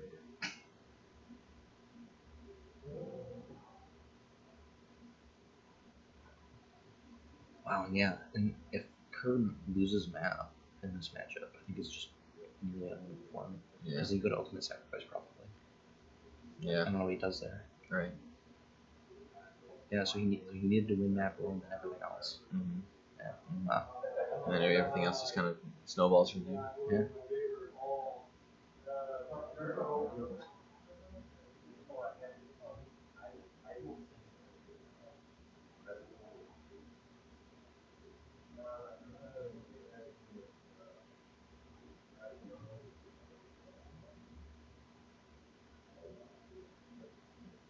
Batgirl's calling in a Cyclops. Mm-hmm.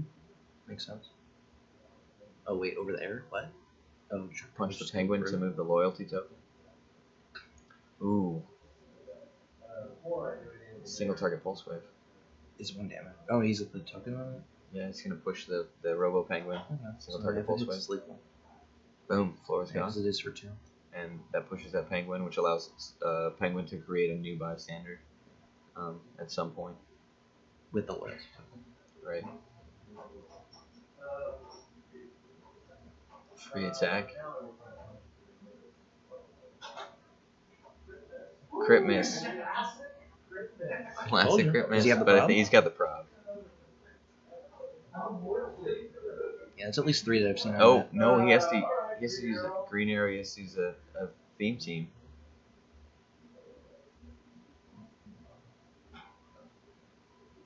And gets it. Yeah, so the back row is on click 3 somehow. She probably got hit. What? Oh. When she was up there? No, he attacked the Jean Grey, not the back row. Yeah, I don't know. Maybe he's saving the prob? That could be. But why? Why not just use the one that doesn't? Because Green Arrow won't have line of fire to Cyclops, maybe?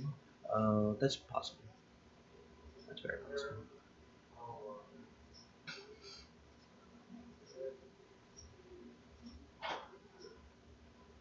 Six by group.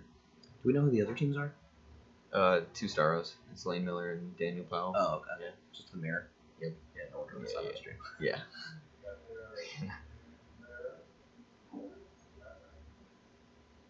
So I think Yeah, Tom's a classy dude. I mean, Tom is slowly doing work, moving through. There's Lockjaw, Flora, and Star Fox left, plus some Walking Woods. Do we know if he's faced a star earlier in the day? I do not. I don't know. Yeah, because that's gonna be a tough matchup if he makes it through. I don't know. Like, yeah. Getting Tom tattooed on my butt. Nice, Eric. I like it. What's up? I'm not sure Arrow's particularly. I guess it's good against Starro. Like, it's not good against Lockjaw, and it's not great against Star Fox because you don't get through the senses, which is the hard part. Yeah. But if he misses the senses, Yeah, you do Star kill Fox him. I is mean, there's a good. lot of teams that can do that. If he misses the senses, like half the teams in the format can kill him in one hit. Yeah. You don't need Arrow for that. Is there any way to? Oh, you're doing free action. Yeah, I'm taking a free action. I thought you were popping on that. No. Okay. Yeah. Free action to use the perplex. It's her +1. To. He's not gonna risk the crit miss again by having Fast Forces Penguin attempt to move the loyalty token.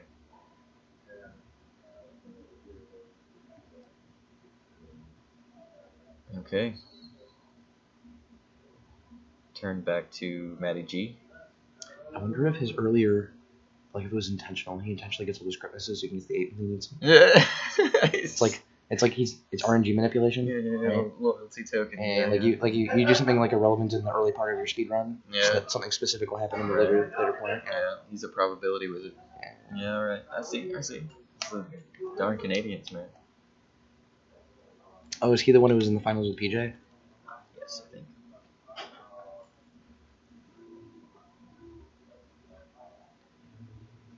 His PJ Starro team to win the Canada Oh, Cup, he so won. he can fight down a Starro.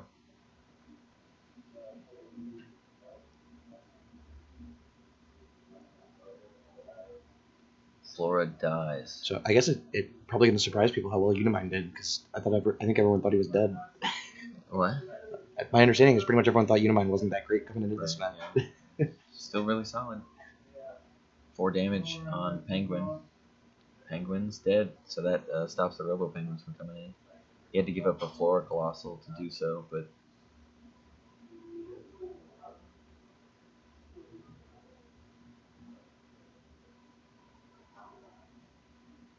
so this is how Matty G starts clawing his way back into this game. Oh man, I don't think I can be okay with Tom winning the finals, even if he wins those. Why? We can't have a Canadian be the world champion. Sure we can. It's about time. No, we're America. Yeah, we're America. We're America in the heart of America. You can't go letting Canadians take it over. It's time that the Canadians came south and taught us some the real sense of hospitality and kindness. Well, then clearly they haven't learned a lesson about Southern hospitality. Oh man, this is Jon Snow, man. His watch is ended. Isn't he a fictional character? Jon Snow's a fictional character. It's Game of Thrones. Yeah, okay. I made sure I was getting the right guy. Like I thought maybe there was actually a guy called Jon Snow from Canada. No. Like some famous actor or something. No. No, Tom Kerr is the famous actor from Canada. Okay. Yeah. Who does he play? Himself.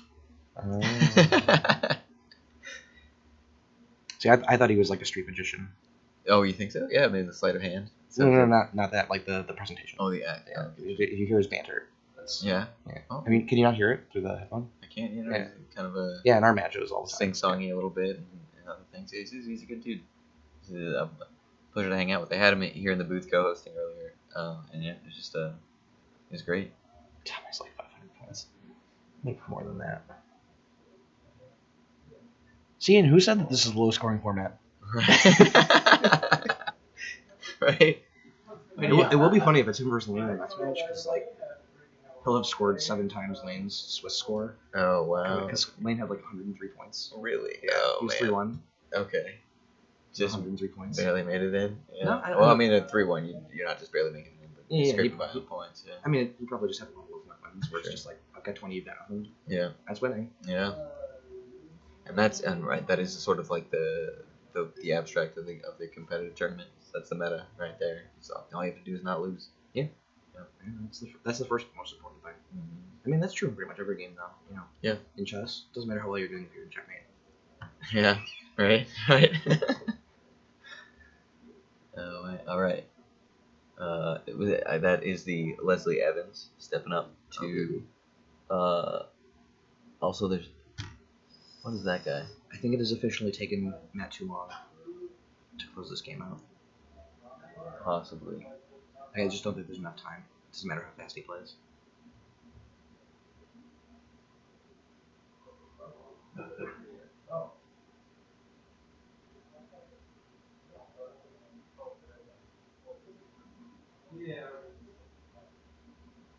So He's carrying out the Star Fox, yeah.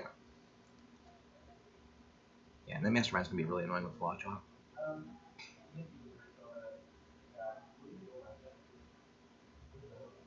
I mean, I guess if you can get a range attack with Green Arrow, it goes through the Mastermind. Right. That's what he's asking right now. No, it won't. Because it's when you would be hit. It's the same time as Super Senses. Really? Yeah. They changed it. They changed it in the rules update. Oh. I don't know if Pat will know that. Wow. Yeah, no, Pat knows it.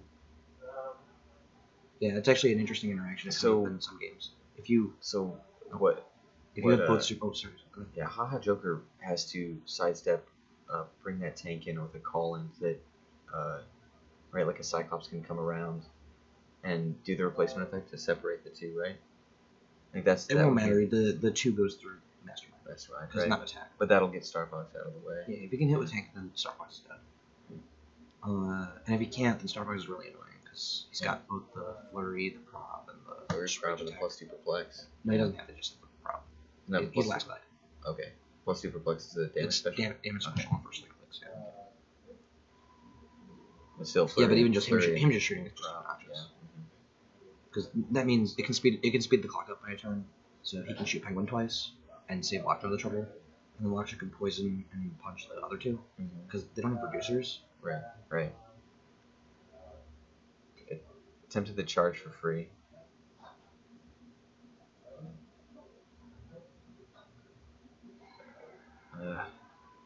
Very fortunate that Symbiote is equip friendly. Oh, this is beyond winnable. Yeah. As Joker would equip it. Right. Yeah. I can't do that, thankfully. No, Yeah, but he needs. these He dice are probably. going cold. He probably needs to take all 3 of those figures out in the next 3 turns, or else he's just not gonna have enough time to take out Joker. Yeah. Unless he gets egregiously hit. lucky. So that's 1 token off of Joker? Lockjaw. Oh, Lockjaw, yeah. Oh yeah, Lockjaw. Man. In this matchup, Lockjaw's really hard to kill. Oh, yeah, absolutely. Absolutely. Ooh, actually. Something Matt should be thinking of if he's not is calling in Harley. Because she gets the energy explosion with the tokens. So that can 3 the Penguin. No, he'll go to Willpower. But it can at least 3 the back row, I think. She doesn't Chamber on the poison. Chamber's good. Chamber's very good. And then Lockjaw can also poison after too. Yeah, he might be able to chew through them pretty quick. Yeah, he gets to poison the 2 of them, he gets to make an attack, he can choose poison with Lockjaw, poison them again. Poison. Yeah. So it's 4 free damage.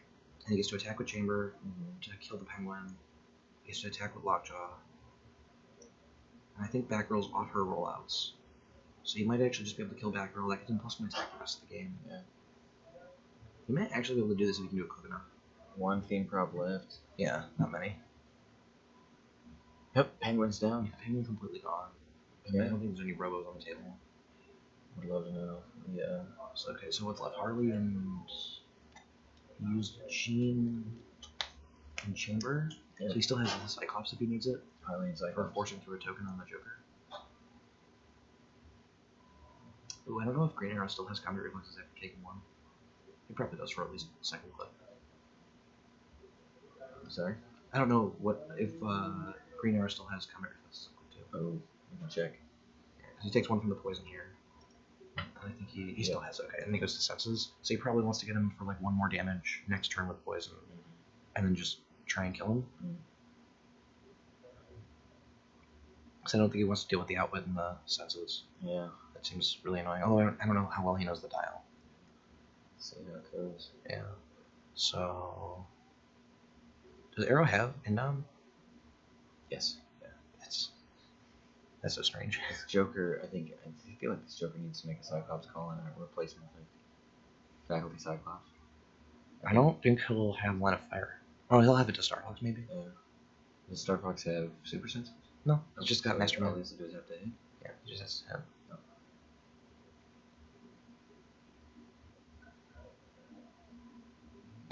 But it will be a 10 on a 16 with, I think, no probs left. No, maybe Arrow can see it.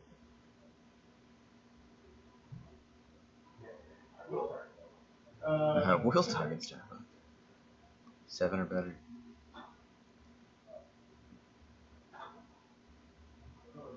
That hits. So drop the tank. Yeah. I still don't think that's that bad. I mean, it's not good, obviously. He's gonna pop Lockjaw away. Yeah, as far as he obviously, can. yeah. But Lockjaw's on 3 damage, so you can just kill the tank immediately. But again, Yeah, it's doesn't- time. Doesn't matter. Yeah. Just eats time. Well, but it gets off the map. He gets it off the map. Yeah. But yeah, so Star Fox also off the map. Chamber ineffective. Yeah. Well, actually, where he's at. Pulse wave with that penguin. Sure. Yeah. Okay. And it hits the tank for 1. Yeah, it's I think that if it hits the tank, it'll take it off toughness, so then he can just kill it with poison and then go do something else and kill the penguin with poison also. Or no, penguin has toughness. So I guess he can't just kill it with poison.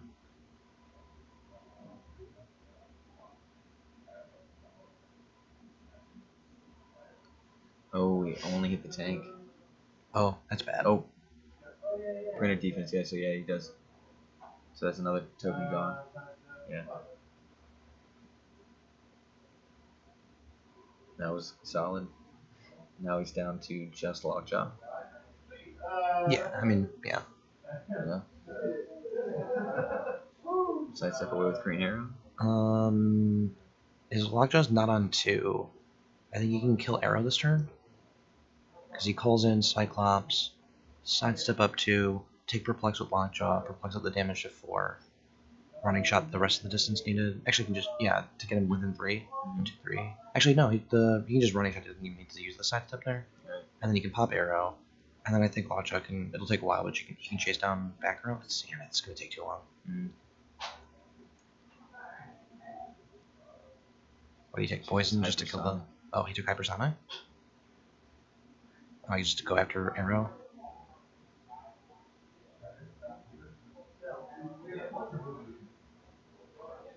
Oh, he's going for Back row. Echo. That makes sense. I can respect that. Yeah. I mean, he's got got to free- get her. he's He got can free always attacks, mount right? up the tank later. Yeah. Oh, that's a 4 that missed. Is a problem apparently. Critical miss. Yeah, you don't get the boost tokens. That's not bad at all.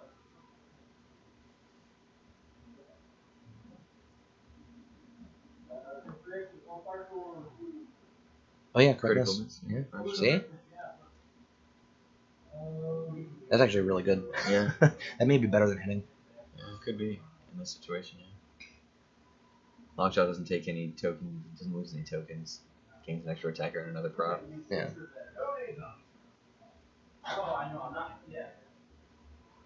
He just hits her for 3, I think, is his printed. 2 extra toughness. Yeah. Plus 1 attack the rest of the game now. Back row going down. Yeah, that's pretty good. Oh yeah, and he gets to carry Lockjaw away from the tank. Yeah, that's really good. And then now the Penguin's mostly Tank has irrelevant. 0 range. It has 10 range, but you need a pilot. Can't move. Can't do anything. Can't take actions. Oh, yeah, alright. That's last round. Oh, okay. Whew! Yeah, so it was just too slow. I think he actually would have had it. Wow. Wow. Tom Kerr on a Rampage. on a rampage. He's on a run. I'm gonna move these back to. Yeah, I think Maddie taking the wrong side of that map was just that was huge. Yeah.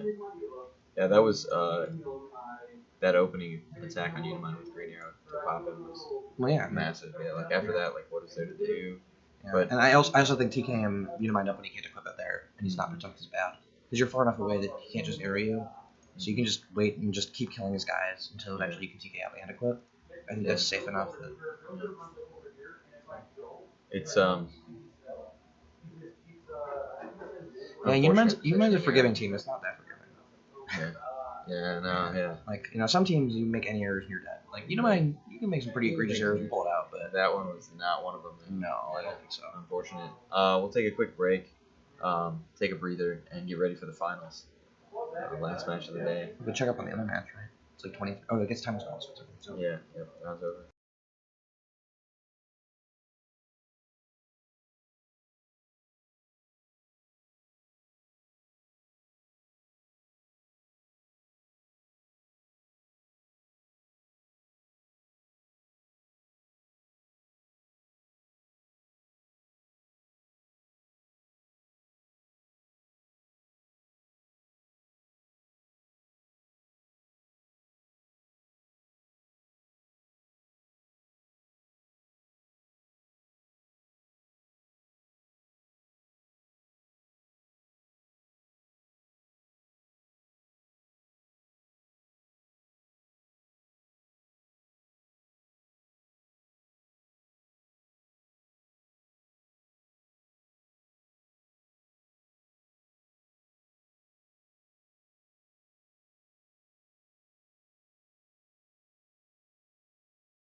All right, folks, we're getting ready for the finals.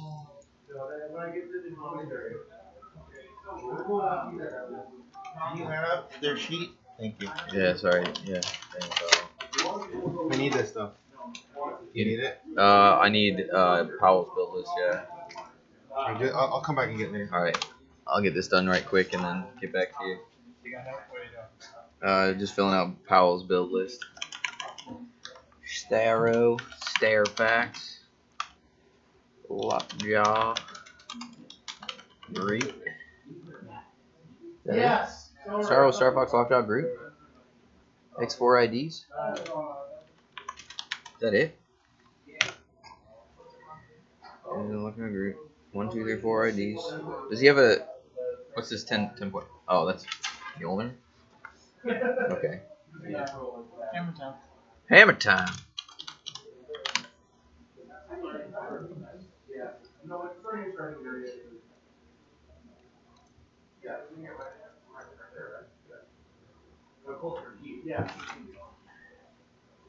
Trouble alerts. Trouble alerts.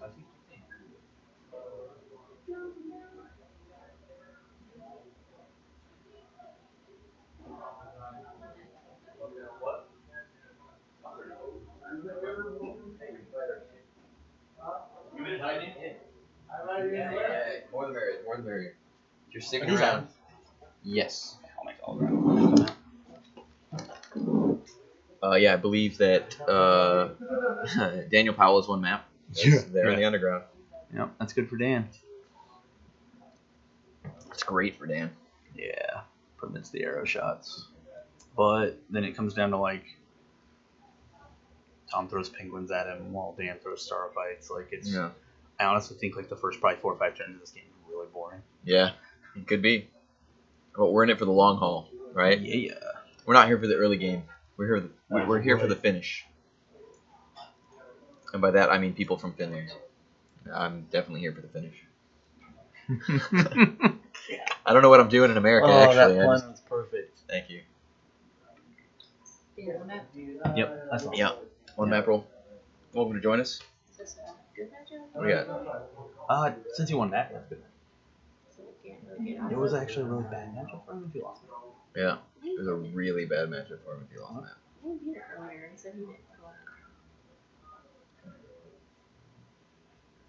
Yeah, it's gonna be a really tough game for Tom.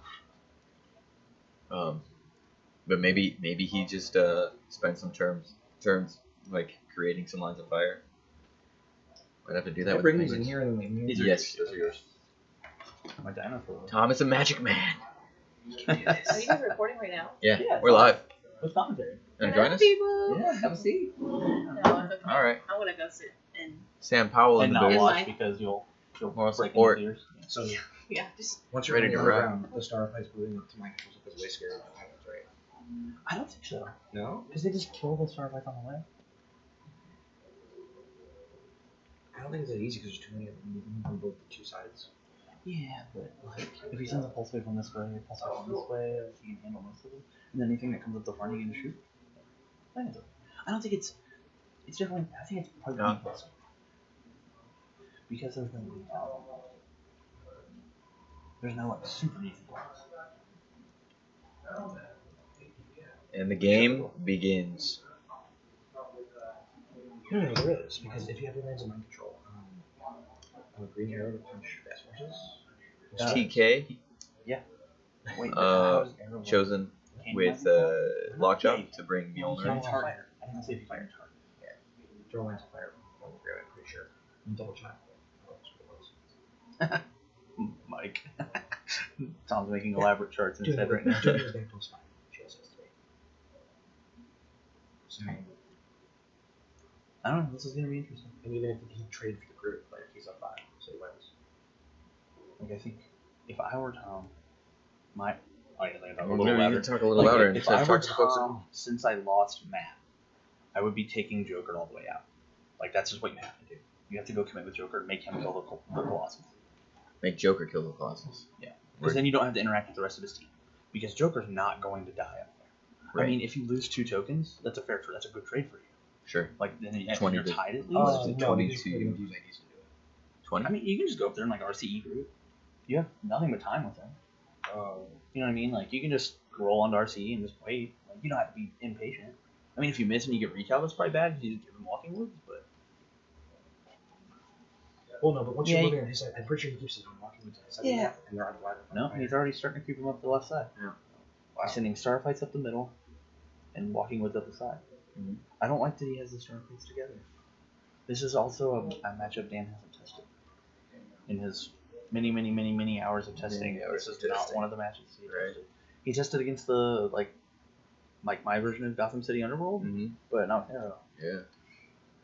Well, So, and then this isn't Gotham City Underworld. This is just Gotham City. That's what, yeah, that's Oh, what I'm saying. okay, Like, it's okay, still yeah. a Penguin engine. Sure. Okay. So, I like where Tom has Arrow positioned. It's a good spot. I mean, And why is that? Because it's going to be really hard to get him mind controlled there. Like, he Okay. should realistically, like, sidestep him back one. Okay. But, Because you don't want Green Arrow to just get zapped or zap somebody. Yeah. That's just for points. no, Brad, it's PJ again.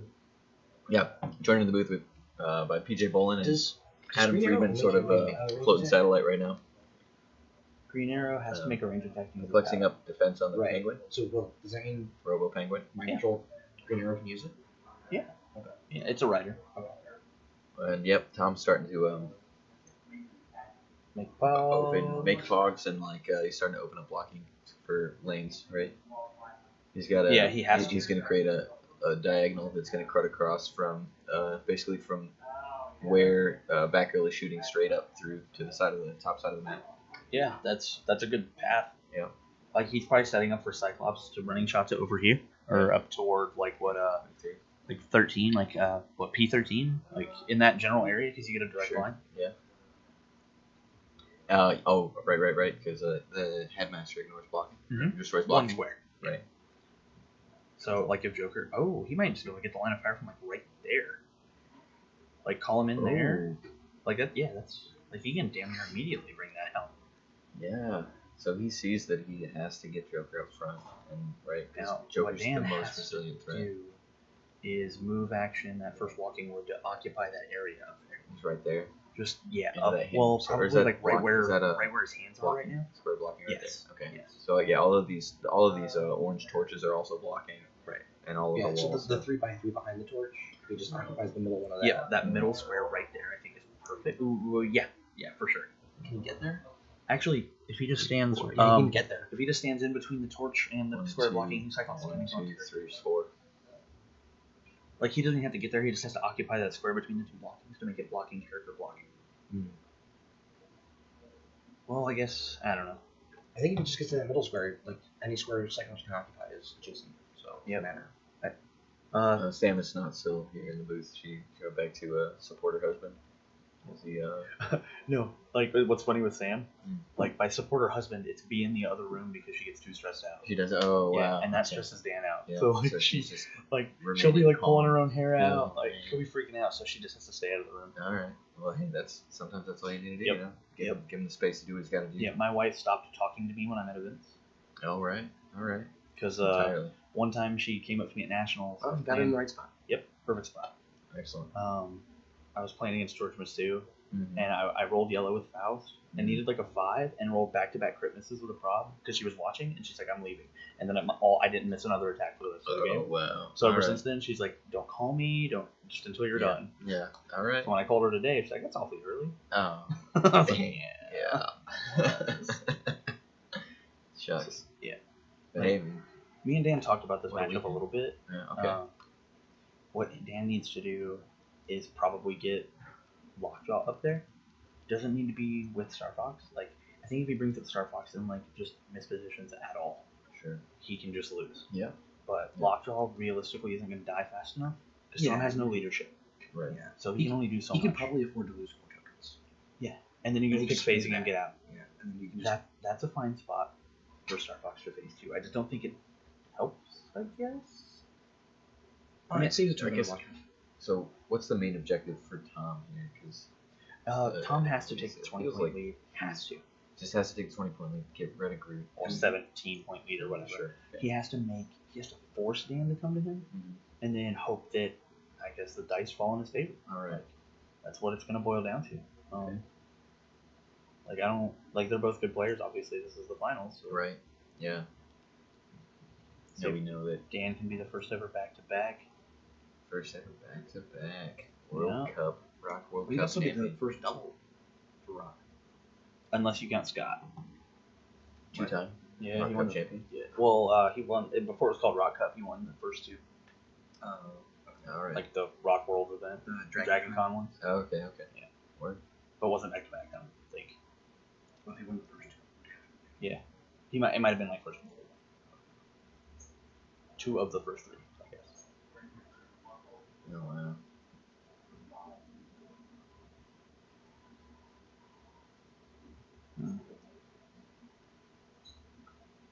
What did? How did they get You separate? picked Perplex and rolled a 5 and Perplexed up Star Fox's defense. Right. Why are they separate? I think Did it was Lockball just, shift?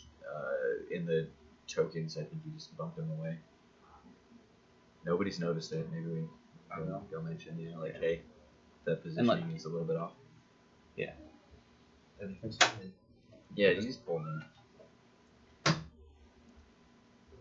Tom is less than. I don't understand. Tom?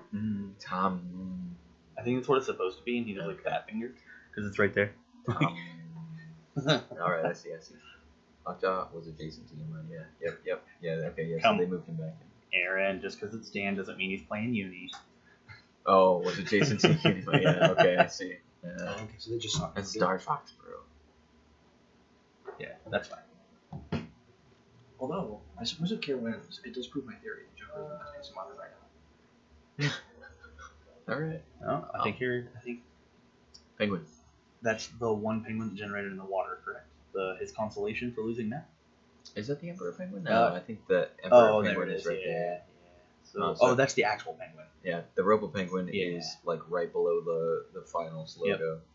The Emperor Penguin is 3 squares behind, now adjacent to Haha Joker. Yeah. So yeah, Tom is like slow and steady, moving forward. He's being very methodical. He's taking the avenue around the Starro fights. Yeah. Um, He doesn't have. If the Walking Wood dies, he can not get a line of fire on it. Not through only one square.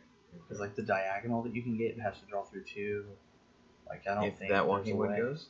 Yeah, because Groot got moved, Okay. and that torch is Oh, blocking. That's the blocking. Yeah. Okay. In Well, F3 What about or here? whatever. No, it's not F. 2, 3. J3. Oh, but then these Yep. 2. Yep. Okay. Yeah. So It's gonna take a little more time. Dan has done a really excellent job of positioning behind Yeah, the get torch as out well there. as that corner, so that it's, Like- there's really no way of finding an angle. Yeah, I still don't like that Dan's putting all the star fights down the 2, middle. 3, and then another corner. Look at. Yep. Dan knows these geometries so well. Yep. Murdered Walking Wood. And there's no way Dan retails there. No way. Yeah. No way. That's okay. One Walking Wood down, no big deal. Yeah, I mean it's something. Like I mean that's the threat, right? I mean the Walking Wood is Well, the it's real a- threat. It's a Walking non-losing resource. Yeah. Everything else can be put back.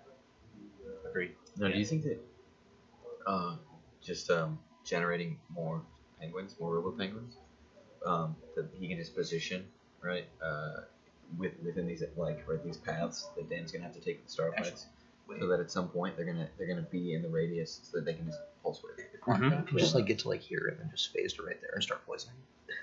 Yeah, no, that's what I'm saying. That's what I was telling. That's what I told Dan when I lost to Tom. That's what I should have done was get locked on his poison every turn. Yeah. And just, I mean, and then like, because since you're on poison, like, while you're doing the poisoning, if they hit you for like and just burn 4 tokens in a turn, just pick phasing and get out. Like, Well, I was 6, so you weren't on one token. that. Well, you're just poisoning. Oh, so you're not. Just don't do anything And, else. yeah, just locked, poison. and Starfox is the one carrying him in. No, Right. just you just pick. You just You go. want Starfox and he dies. Oh, you just, Yeah, you just go. I think you like double perplex movement, just move him in right now. Oh, never mind, he's spread now. But I think you still do it.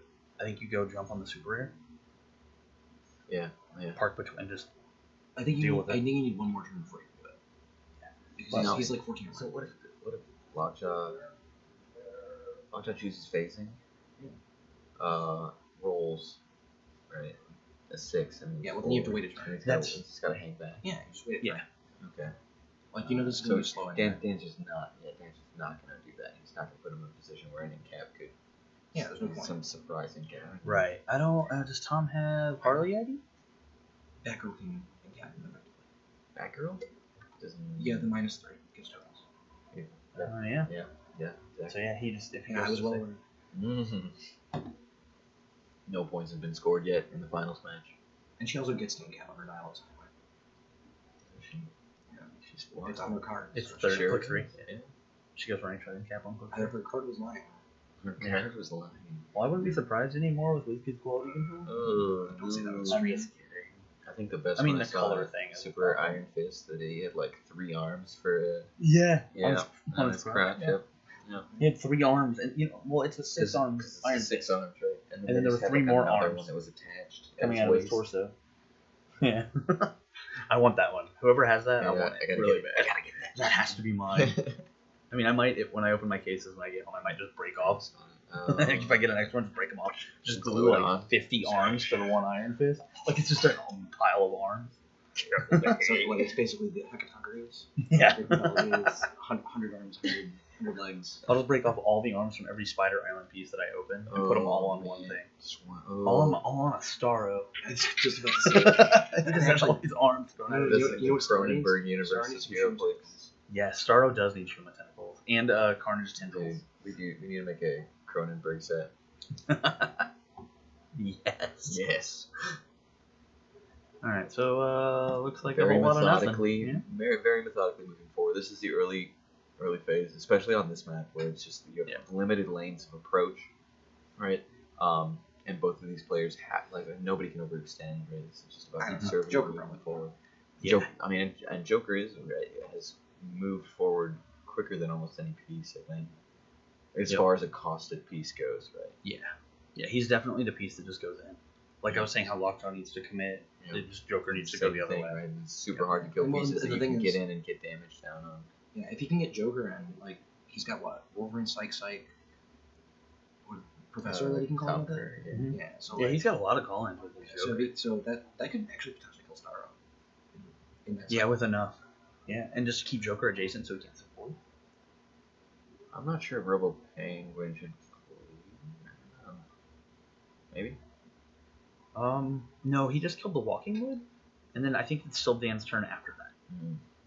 Oh, actually, one thing Dan should be probably looking for is once those star fights get up, you can probably get to a point where you can retail after they get killed and then just move away with the group around the wall and not get hit and just make more walking woods. Yeah, So basically, you over the long run get to convert star fights into walking woods. but I think Dan is cautious enough that he doesn't risk the crit miss. Right. I mean, to be fair, your watch is right there. No, I know.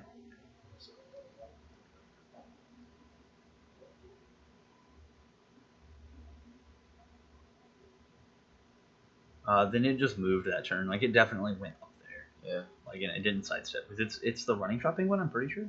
No, this is the Pulse it Wave Pulse Wave? Penguin. I think, Okay. yeah. It's Pulse Wave his own state, own deeds. Take a quick peek underneath that. Oh, yeah. Okay. So, yeah, the Pulse Wave also KO'd the Emperor Penguin. Oh, okay. Oh, that's what happened. He pulse Right. wave killed his own little penguin and Yeah. And the Walking Wood.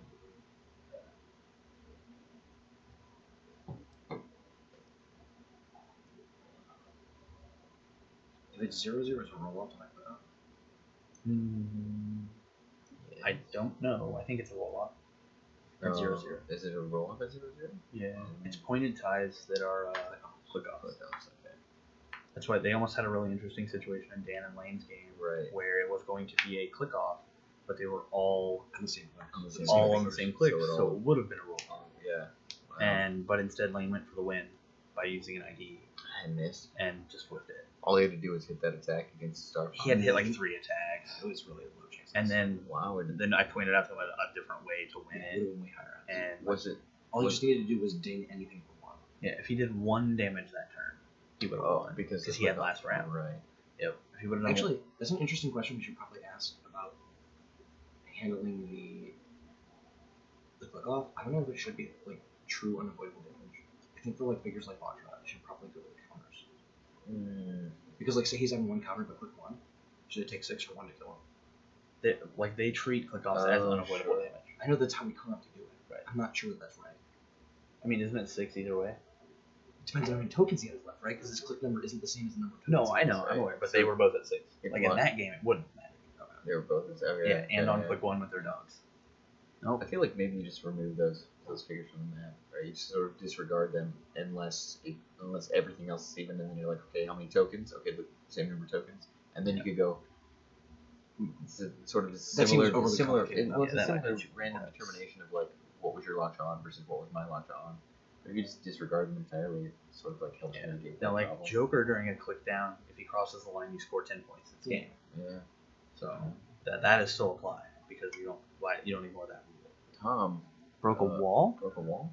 Made a call in. Back No girl. way. Well, I don't under Oh. what is right there. Want me to go take a look? What is that figure? He just Hello, crit missed Joker. something. Crit miss a loyalty token. Oh my! That's the 4th time he's done that Dude, today. he's crit missed on these loyalty token attacks. So, I don't know how many times. It's 4. Yeah, It's 4 2 times. against, 2 against me, 1 against man. Really? Yeah. Wow. No, on camera. at least. Wait, was it Batgirl doing? No, it wasn't Batgirl this time. So that's different at least. Man. Was that a miss again? Yeah.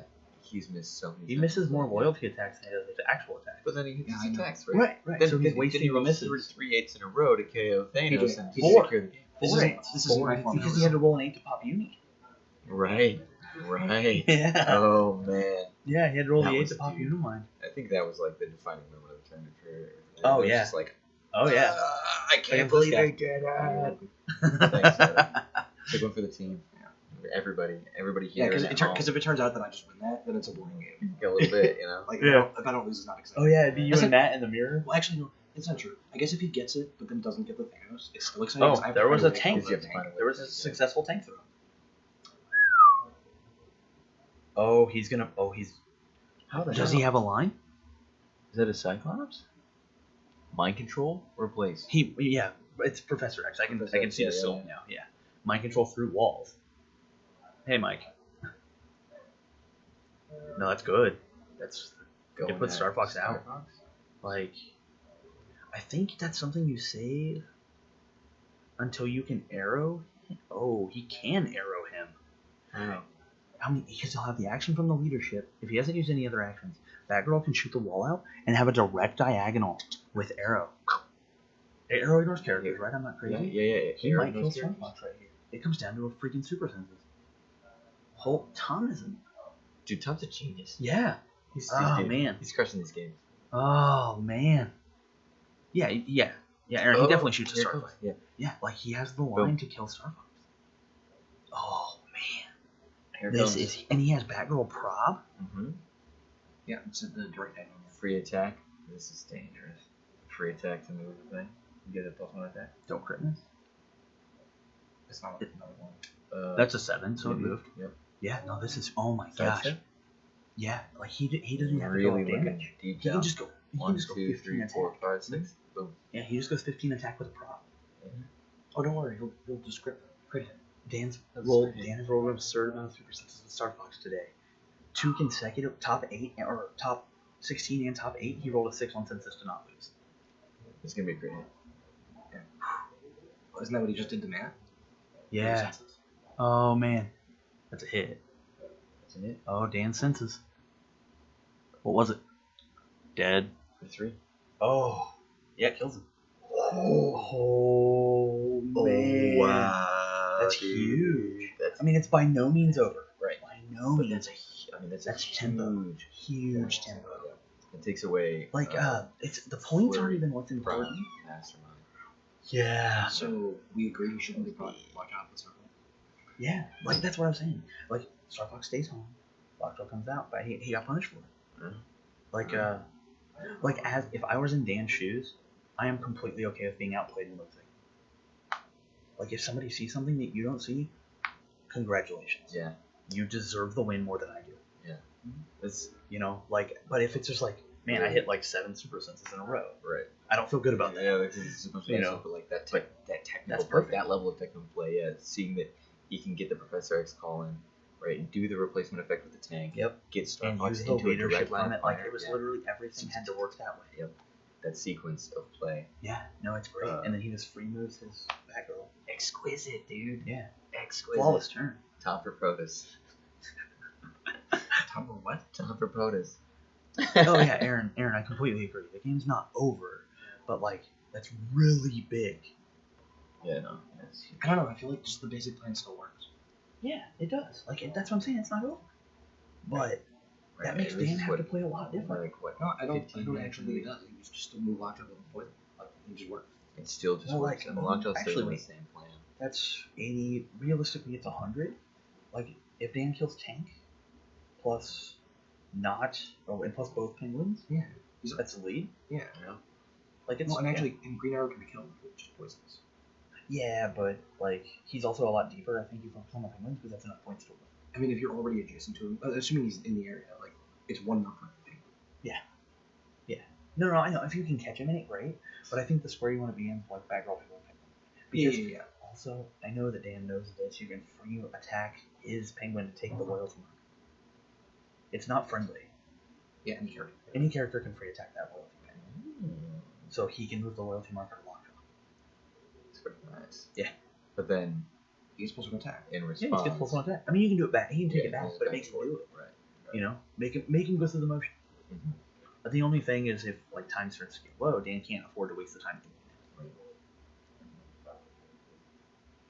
Man, I'm still blown away by how awesome that play was. It was so good. That was amazing. Yeah. Given the points, I actually think that if you get the Lockjaw up there, you start. Oh, I guess you can never retaliate from Lockjaw again.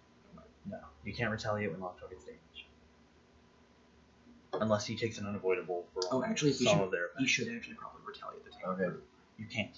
Why not? Because the little tank is what dealt the damage and then it was replaced. Groot? But no, you replace it in the square. Right, right, but Daniel is currently considering his options on retaliating Groot this turn. Yeah, there's nothing to retell. Yes, there is. No, Dan knows that. Because the square you occupy with the big tank is what moves Green it. Arrow. It's what It just killed the Star Fox. Oh yeah, arrow. I Guys, forgot come about on. the arrow. Okay. Yeah, no. But Here it comes. the reason you can't retaliate the tank is all the effect, including the placement and damage, is all on the little tank card. If you show me a big tank card, I will show you where it doesn't do any damage.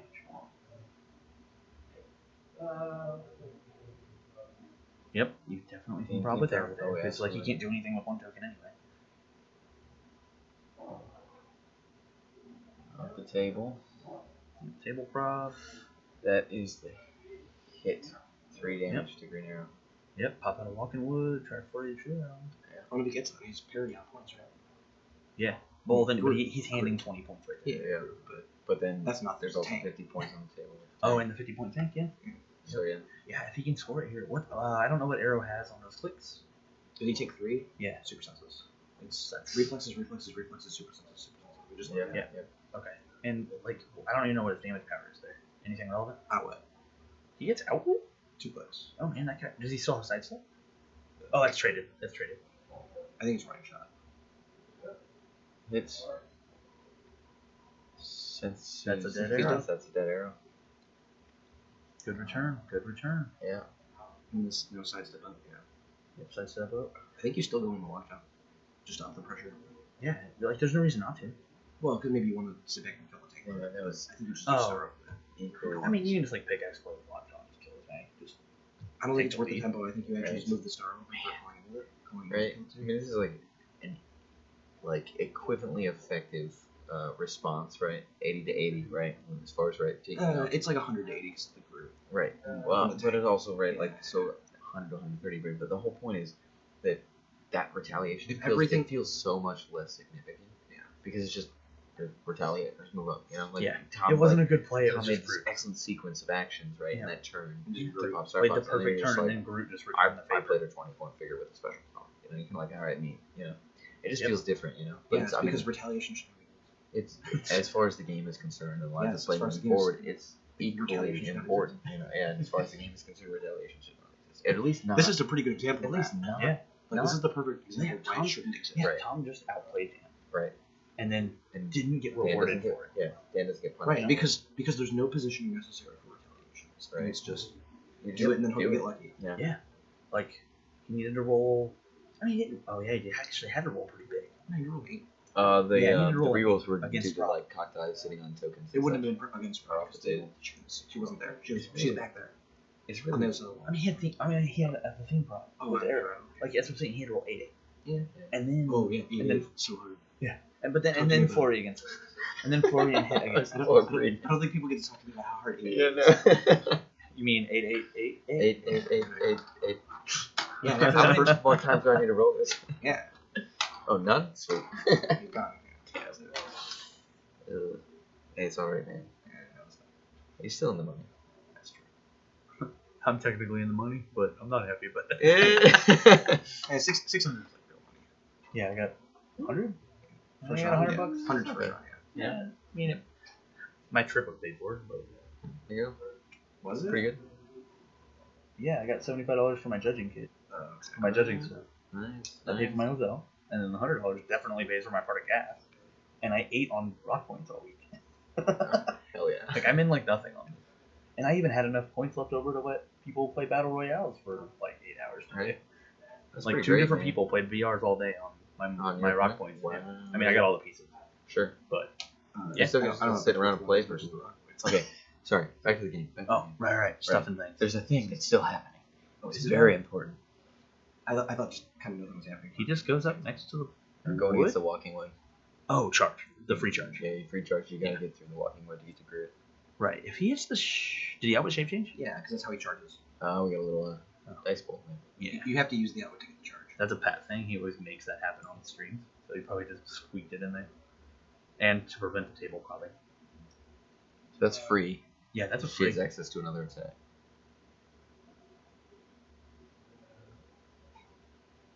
Like he definitely has to What go. is that in the lower right? That looks like a word. Surfboard? Oh. 1 point surfboard? Is it 1 point? It's Yeah. 1 point. Oh wow. That could be the deciding It could factor. be your last game. Yeah, like Four last hand. year. Yeah. Yeah.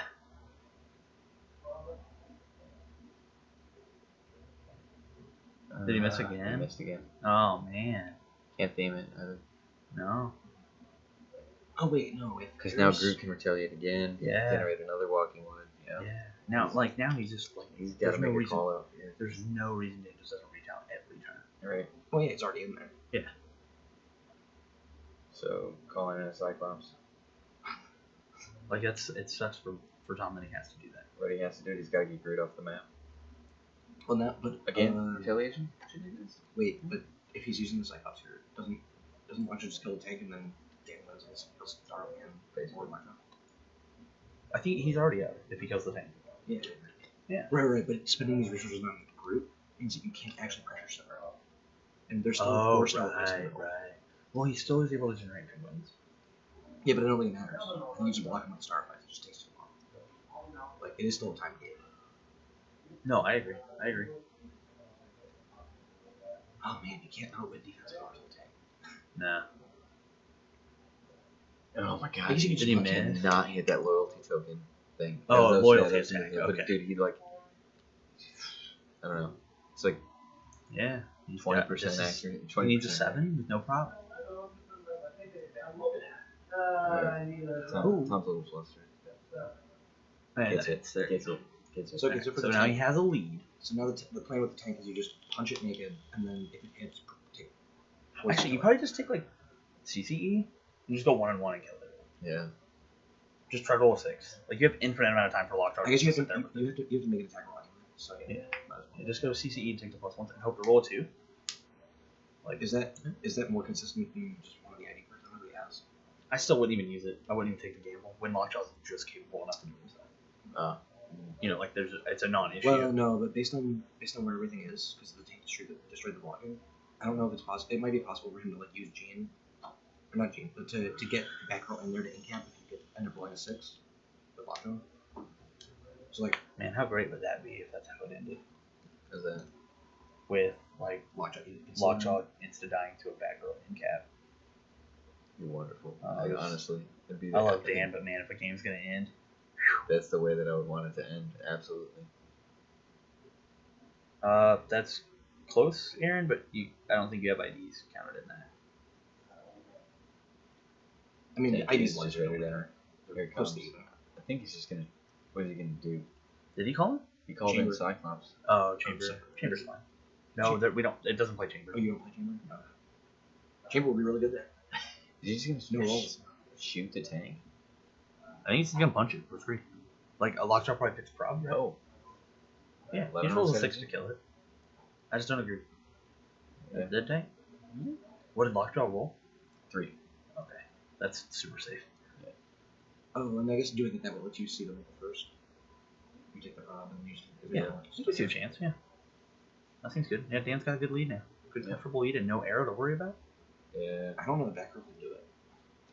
Just doesn't seem plausible. He's already used what? Cyclops and Professor X. Professor X. Yeah. So he's got Another another Cyclops? Cyclops. Yeah, he's got another Cyclops. I think he's Gene? got an Iceman and a Gene. I think No, it's that's Wolverine and Jean. It's Wolverine. Yeah, Wolverine and Gene. So shoot, man. It's enough if he gets some favorable things to happen. I don't know. I think I think Dan just retreats Lockjaw. I just think it's basically over. Yeah, no, like Dan should just go full retreat here, and I don't see why he would. Forward. Just, yeah, just dip Just out. phase away. He phases away with Lockjaw and he's out and offers up 0 point Pogs' interruption. Mhm. Yep. And he's still got a walking move. On the top left. Yeah. And but I think it just stays right there the entire time. No, you don't Oh, like that launch on there, that walking wood You up don't like there. that next Yeah. intersection? I think it's fine right there. I mean, I don't think it actually matters, but Also, think I they'll- think they'll you walk- can actually always be in the intersection. You actually make it intersection, right? You can just get up your map. It's like Just to force him to all throw it there. there. yeah, no, that's fair. Because basically, anytime you can make him waste no walking move is Tiger's play. And he's got mind controls now. Yep. On the circle. He's KO in the start fight to make a close mind control action against the Because it has Penguin. ESD, so if you make it close instead of a range.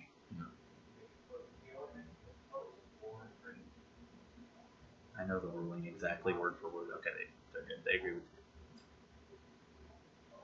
So you just use mind control. Oh. No matter how. Right.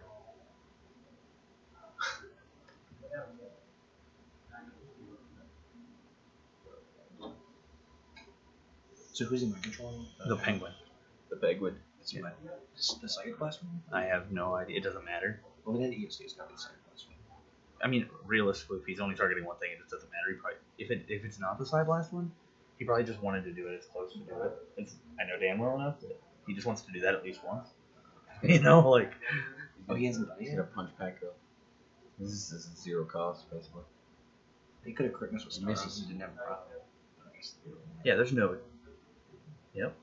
He's gonna break that surfboard. He's got the surfboard. No, he's picked it up. Yeah, he's attacking with it right he's now. attacking.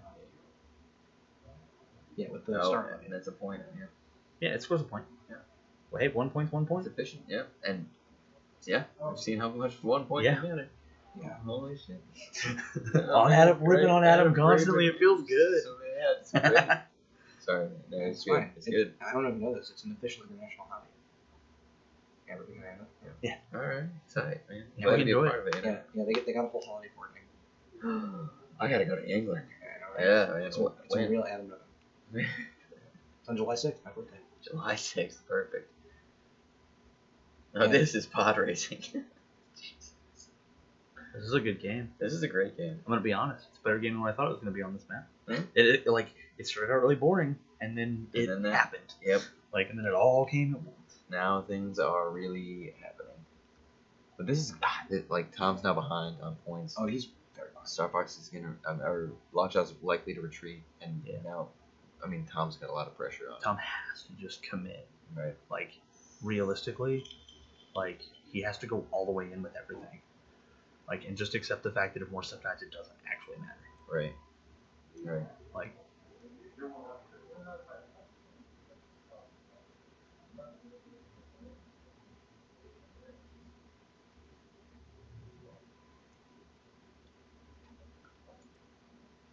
What was he just saying? I don't know, something to add. Right. What was that? Something just about making the correct declaration of closer range mind control. When you KO the Starfight.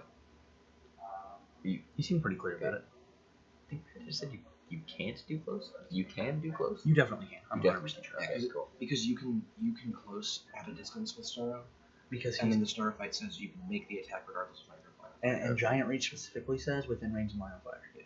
Because that's just how Giant Reach works. Because he has Giant Reach, he can make it as close. Yeah, he didn't have giant Within reach. X and line of fire, but Okay. then X is replaced because it's regardless of. That's wild. Need a running next year. We need a running. Yeah, point. that's No, actually- we're good. That's actually an extension of a really old Telus rule. That if you're giant reaching, you would giant reach your other character. Because it's a range. It uses the range. Okay. Aaron, but he can use TK to do it. Like, that's a 10-point liability, but likely not one that defines the game state. Yeah, because he's on He could actually just take super strength, watch out, pick it up. And then one drop it. 130 No, he has to drop it as soon as he loses super strength. X. That's how it works. Is that Right. right? Yeah, 100% how it works. Professor X ID card. He used 5, so that's 135. And Cyclops could be Also, free. Cyclops is 3, so let's say 138 to Daniel. And Tom has 80. 100. 100. 100. Because 100 with the group. As So he's up 40 points, Plus 38 the, points. plus whatever that idea is. Plus, yeah, Cyclops is a student. So, 3. So he's 103. 35 138. points. So yeah, 35 point difference. I mean, Dan has to kill one of the two things without losing much in the process. Or, Tom. Without losing Lockjaw or Sorrow. Those are the only pointed figures left Yeah, on that's all he's got. Dan's team. Or leaving an ID character on the board and getting killed. That could be the thing. That could be the thing. I mean, I just think there's any reason to call him writing characters. No, Just- there's not. I believe in Tom Kerr. Oh, okay. I thought I was talking too loud. Yeah, you did. I was just saying, like, no, don't discount it. Don't discount it. I just don't see it. Yeah, no, probably not. Especially because, like, The way, yeah, Dan's methodical play, right? Very conservative, right? Knowing that he's not gonna take an action that he isn't like confident in not having any sort of counterattack come at him for it. I mean, if you really wanted to get the hammer out of there, you just take super strength and pick it up and drag it back. Yeah. And you drop it even further there. You just do it again. Yeah, So moving Starro, that's definitely what you do with Starro. Move and sidestep, hide in the corner. Because realistically, the Penguins can put enough pressure on to eventually kill him. Yeah. Give it enough time. I don't even know if it's about time. No, they're probably not, but it's still something he has to be prepared for. Because when Sidestep. when you're in the game, your concept of time is a lot different than what ours are right now. Yeah. Like we know about how much time is left. They have a very rough ballpark. He is gonna hit his head on that camera at some point because Dan's like 8 feet tall. What do you guys think about a post game interview with both? Each? None? Whatever. No, I Either. wouldn't see why not. I guarantee you both of them would do it. Yeah. Like, I wouldn't see why not. Sure. Yeah, we can convince them. You know, it's been a long day. It's been a long slog all the way to this point. We'll I do our think at best. this point, if Tom wins it, I would be impressed. Super impressed. I would be very impressed. Like, I think I it's just don't see very how he hard does to do. right? I just don't see how.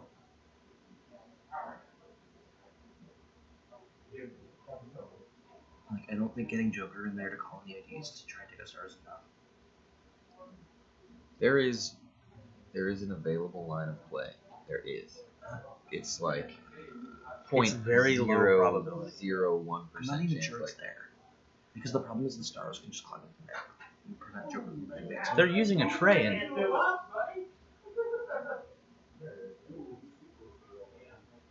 I think is that a crit hit on a pog? on a pod, yeah. He said Get you super murdered. KO'd him. He's hella dead. Crit hit, single target pulse wave on a walking wood, get wrecked.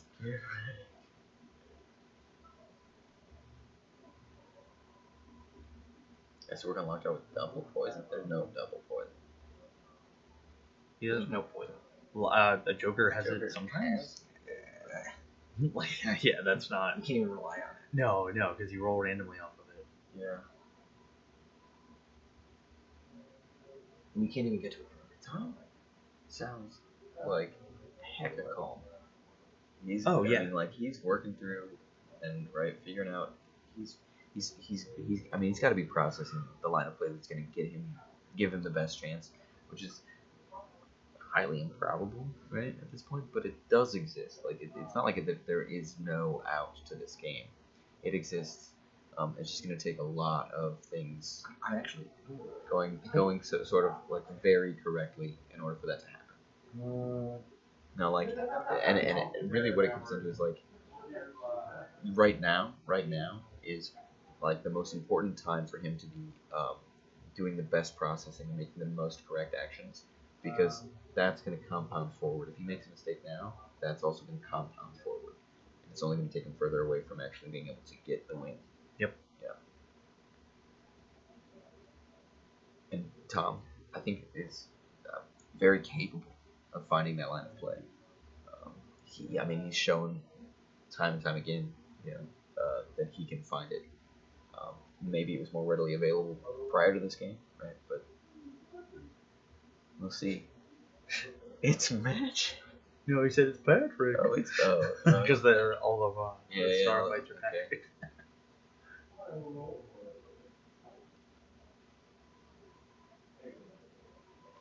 I think he's rolled a 1 on every turn. Yeah. With Joker. It's great. Yeah, seems good. Just go back and forth. Yeah. I mean, like, literally, he doesn't roll onto the outlet. But if he's fine, we are not showing any drop frames, man. Yeah, sure is. It is not moving whatsoever. Oh, nope, they were just sitting still.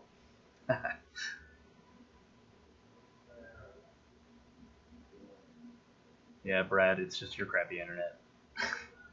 Sorry, bro. He thinks the video's lagging out. It's just they're being really still. Yeah. It's like Drax. Yeah. Because he's not moving, then he's invisible. You can't see me. Draxina. Jackson. Oh. I don't know what that one was. Oh, the breakaway. Oh no. In retrospect, they probably should have had John Cena play fast. He's gonna murder a starfight. Punching the star fight. Slow and steady. Getting there.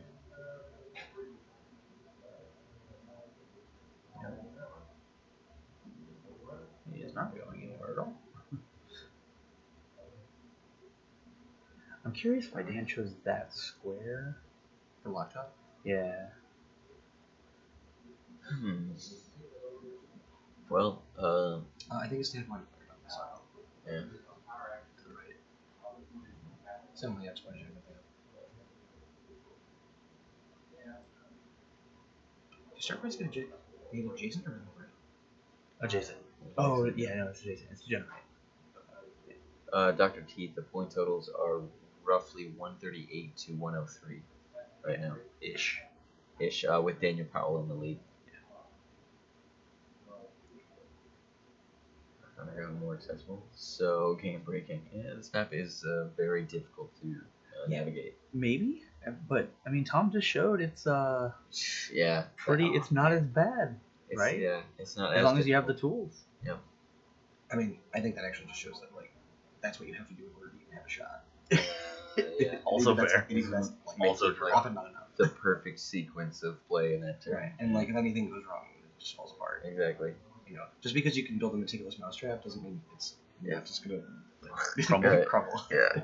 I mean, I think everybody was pretty aware. Like, I mean, we saw the feed blow up when Tom lost map. It was just like, well, Oh man. I mean, it was only a +1 difference, right? right, but that it's way more important for Tom to win map than it is Nick. Yeah, well, I think that's true of the other two matchups. Map too. Yeah, like, if we win Oh map, man, it's- if Tom had won map, this would be a completely different game. Yeah. Oh yeah. I mean, Tom's at a significant advantage with that. Yep. Compared to a lot of other teams. Yeah. Like, some teams are doing well. They've both rolled. Really? They've both Oh my misrolled out of gosh. the dice box. Last round. So, That's the ball game. Really? Already? Like, seriously? Yeah, Wow. that went quick, but That one seems that's like it. Well, I'm gonna go out there and congratulate my good friend Dan. Yeah. That'll be the game, guys. Hold on. This is all turn left. Because Dan's turn, right? Well, Dan's turn and then Tom's. But so Dan is doing his utmost, yeah. Yep. Tom is absolutely legendary on today's run. He has made more precise plays. Shoot, this whole tournament long, I've seen more precise plays than I've seen it any other time. I've been to 3 Worlds, WizKids Worlds, or nationals, WizKids Open time and again, super qualifiers.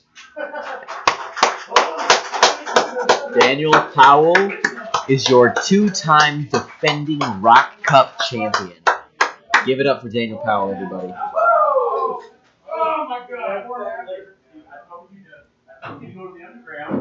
Give it up for Daniel Powell. Everybody in the feed, we're going to get that man in here. We're going to get a conversation with him. We're going to get a conversation with Tom Kerr, hopefully. In just one moment, please.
Ladies, gentlemen, HeroClix players around the world. I'm on I the give stream you live now. the one, How many people are watching? the only, Daniel Powell. Yeah, who's all watching? We got all sorts of folks. How many? 101 right. viewers. Holy Post up your questions. crap! Post up your questions. That is a crap ton of viewers. It is pretty solid, man. That's like 4 times as many as we had like last year. Just watching Rock World History in the Making. You are the first 2-time Rock Cup champion, the first 2-time defending, right, in a row. Back to back. Back-to-back champion. Mm-hmm. You put countless hours. Well, actually, counted hours. Right about 300 hours of practice. Practice time in with that Star Wars team, and you have piloted it to the win, to the championship. Going into that last game, pre roll off, right? What are you thinking against Tom's team? Don't get green arrow. Don't get green arrow. Don't get green arrow.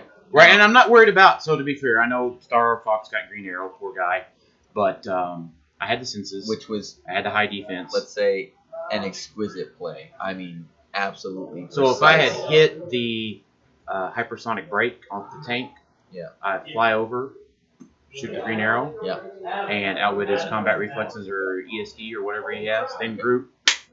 That was the plan. Right. So I rolled the 1. So Groot, I was like, all right. Not going to get a chance to do it anytime soon. Let's go, Groot. All right. He had the 1 prob. Hit it. Yep. Flurry. Excellent. What else am I going to do about it? Right. You know? It was either do it then. Sometimes you got to take those risks. And it paid off for you in that time. Now, you win map roll, right? He rolled a crit miss for Matt. That's bad. That is bad. And then, he only had a +1 on me, though. Sure. But then, right, you get the underground, so you're feeling much more confident in that, right? Then we get through to that play where he goes up 80, you come back, tie it up. He gets the group, but you get the tank, right? With the ID cards, you've got confidence, you're drawing back. Yep. And then for you, it's just a matter of time at that point. Yep.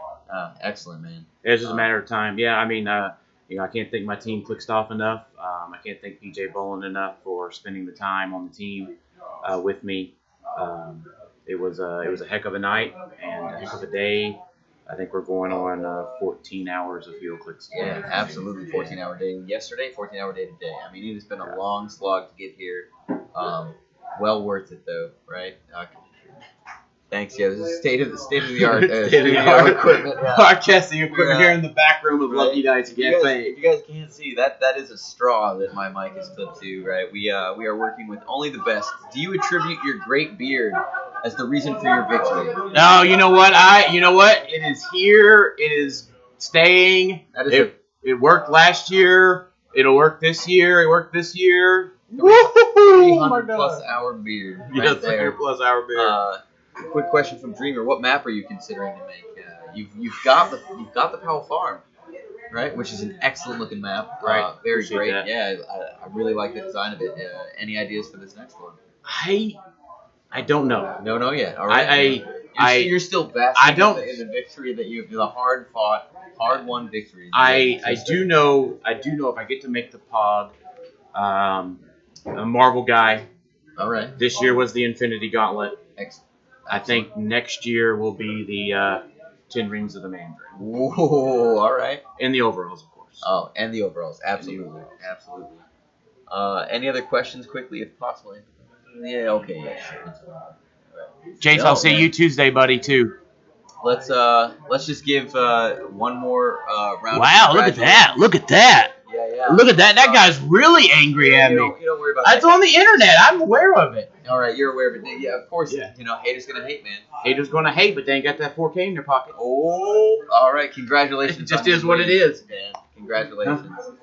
No right. idea. Some guy. Some guy. I should have made Aaron admin. My bad. Yeah. What do you think of Tom's team? Tom's team's great. Excellent. All Tom's right. team played it well. Gentleman, scholar, wonderful clicks player. Hi, Dan Powell. All right, man. All right, I'm gonna head out and Yeah, get packed up. forget We that gotta drive back. Yeah, thanks, man. All right, thanks everybody. Congratulations.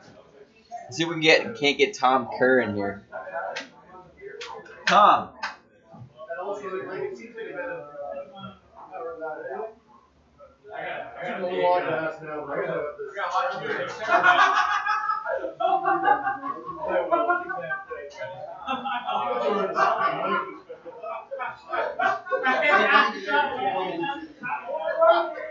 Tom Kerr.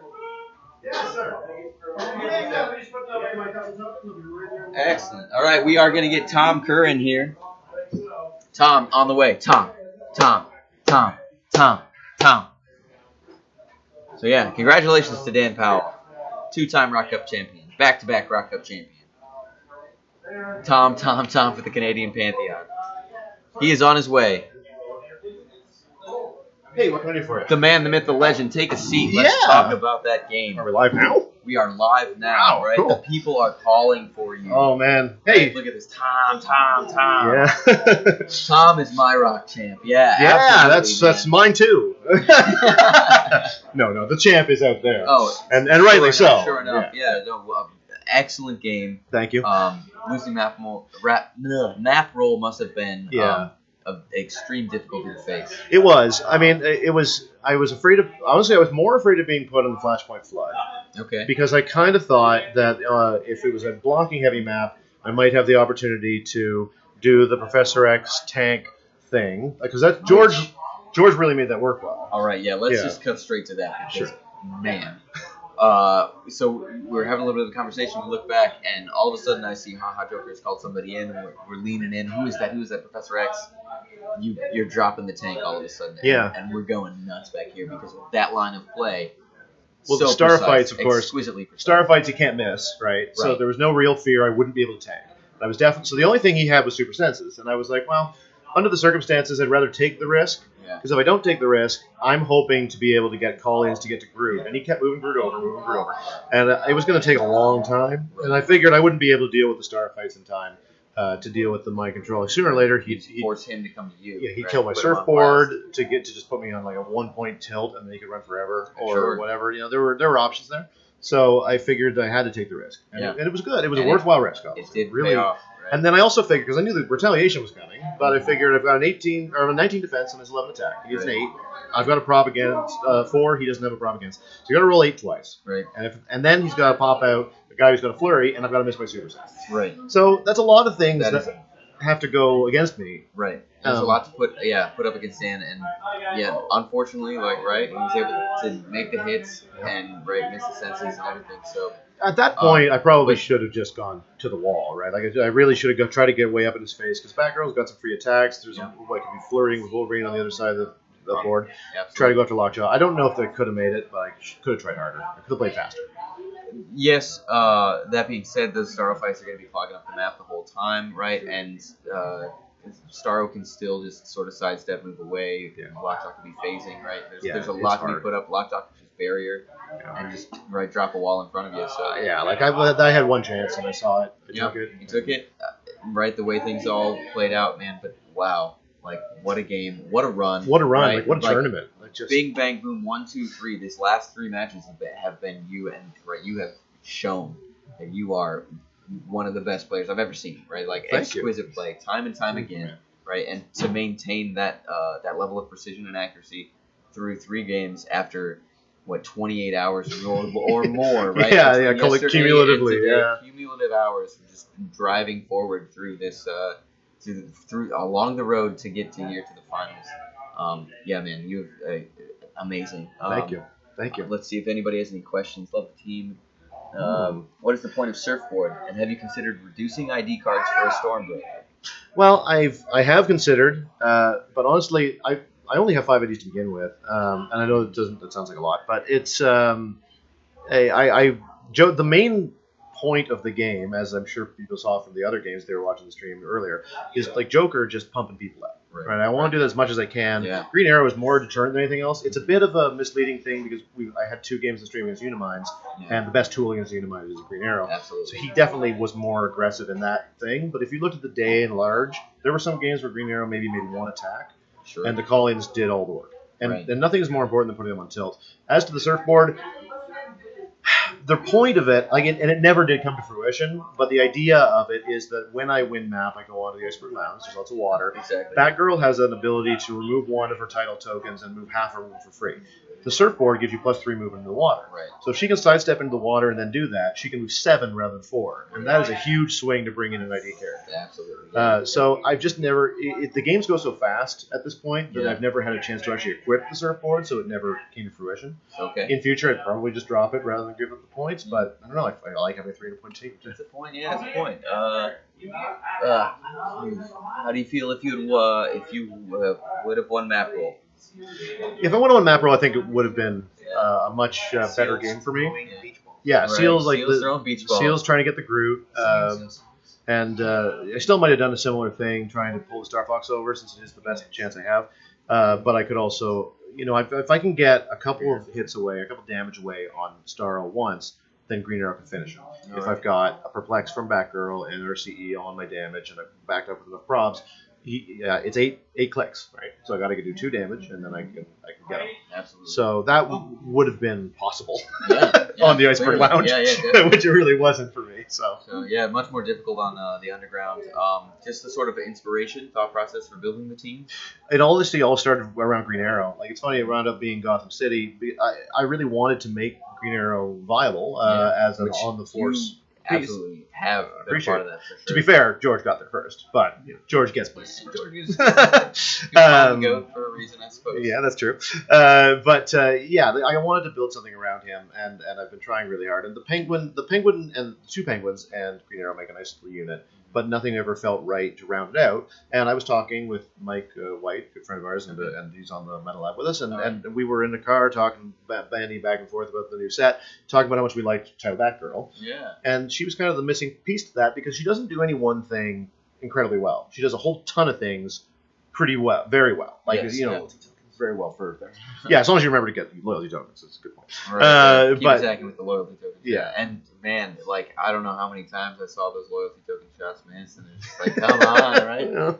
Give the man a break. Yeah, exactly. Hey, you can't hit everything. But then sometimes you can hit everything, right? The game against Freedom where you just ate. That's right. Ate him up, man. That's right. That was awesome. Yeah, he did it was the Groot thing, and that's what he came out afterwards. He's like, now you know how it feels. Like, he's wrong, not wrong. Man, what a run. Yeah, thank you. Yeah, congratulations on thank you so much. Finals, and excellent game, excellent play. Thank you so much. Absolutely. Super happy. Thank you. Yeah, that's great. Yeah, congratulations. Thanks, everybody. Tom Care, everybody. Happily in second place. All right. That concludes our coverage of the 2018 ROC World Cup. Thank you for tuning in. We appreciate the time you spent with us. I appreciate the time you spent with us. The players appreciate it. So absolutely, right. Stay tuned for. We'll be around. Who knows? Next year, Maybe Super Qs, regionals, who knows. Big things are coming for the ROC. Big things are coming for WizKids. Organized play, tournament play, competitive play. So stay with it. Keep rolling dice, Keep playing the game. Have a wonderful night, everybody. Thank you, everybody. Thank you. Thank you for your support. Really appreciate it. It's been a privilege. It's been a pleasure. It's been a great weekend. Rejuvenating, dynamic, awesome. I can't thank you all enough. So, yeah, again, we'll see you next time.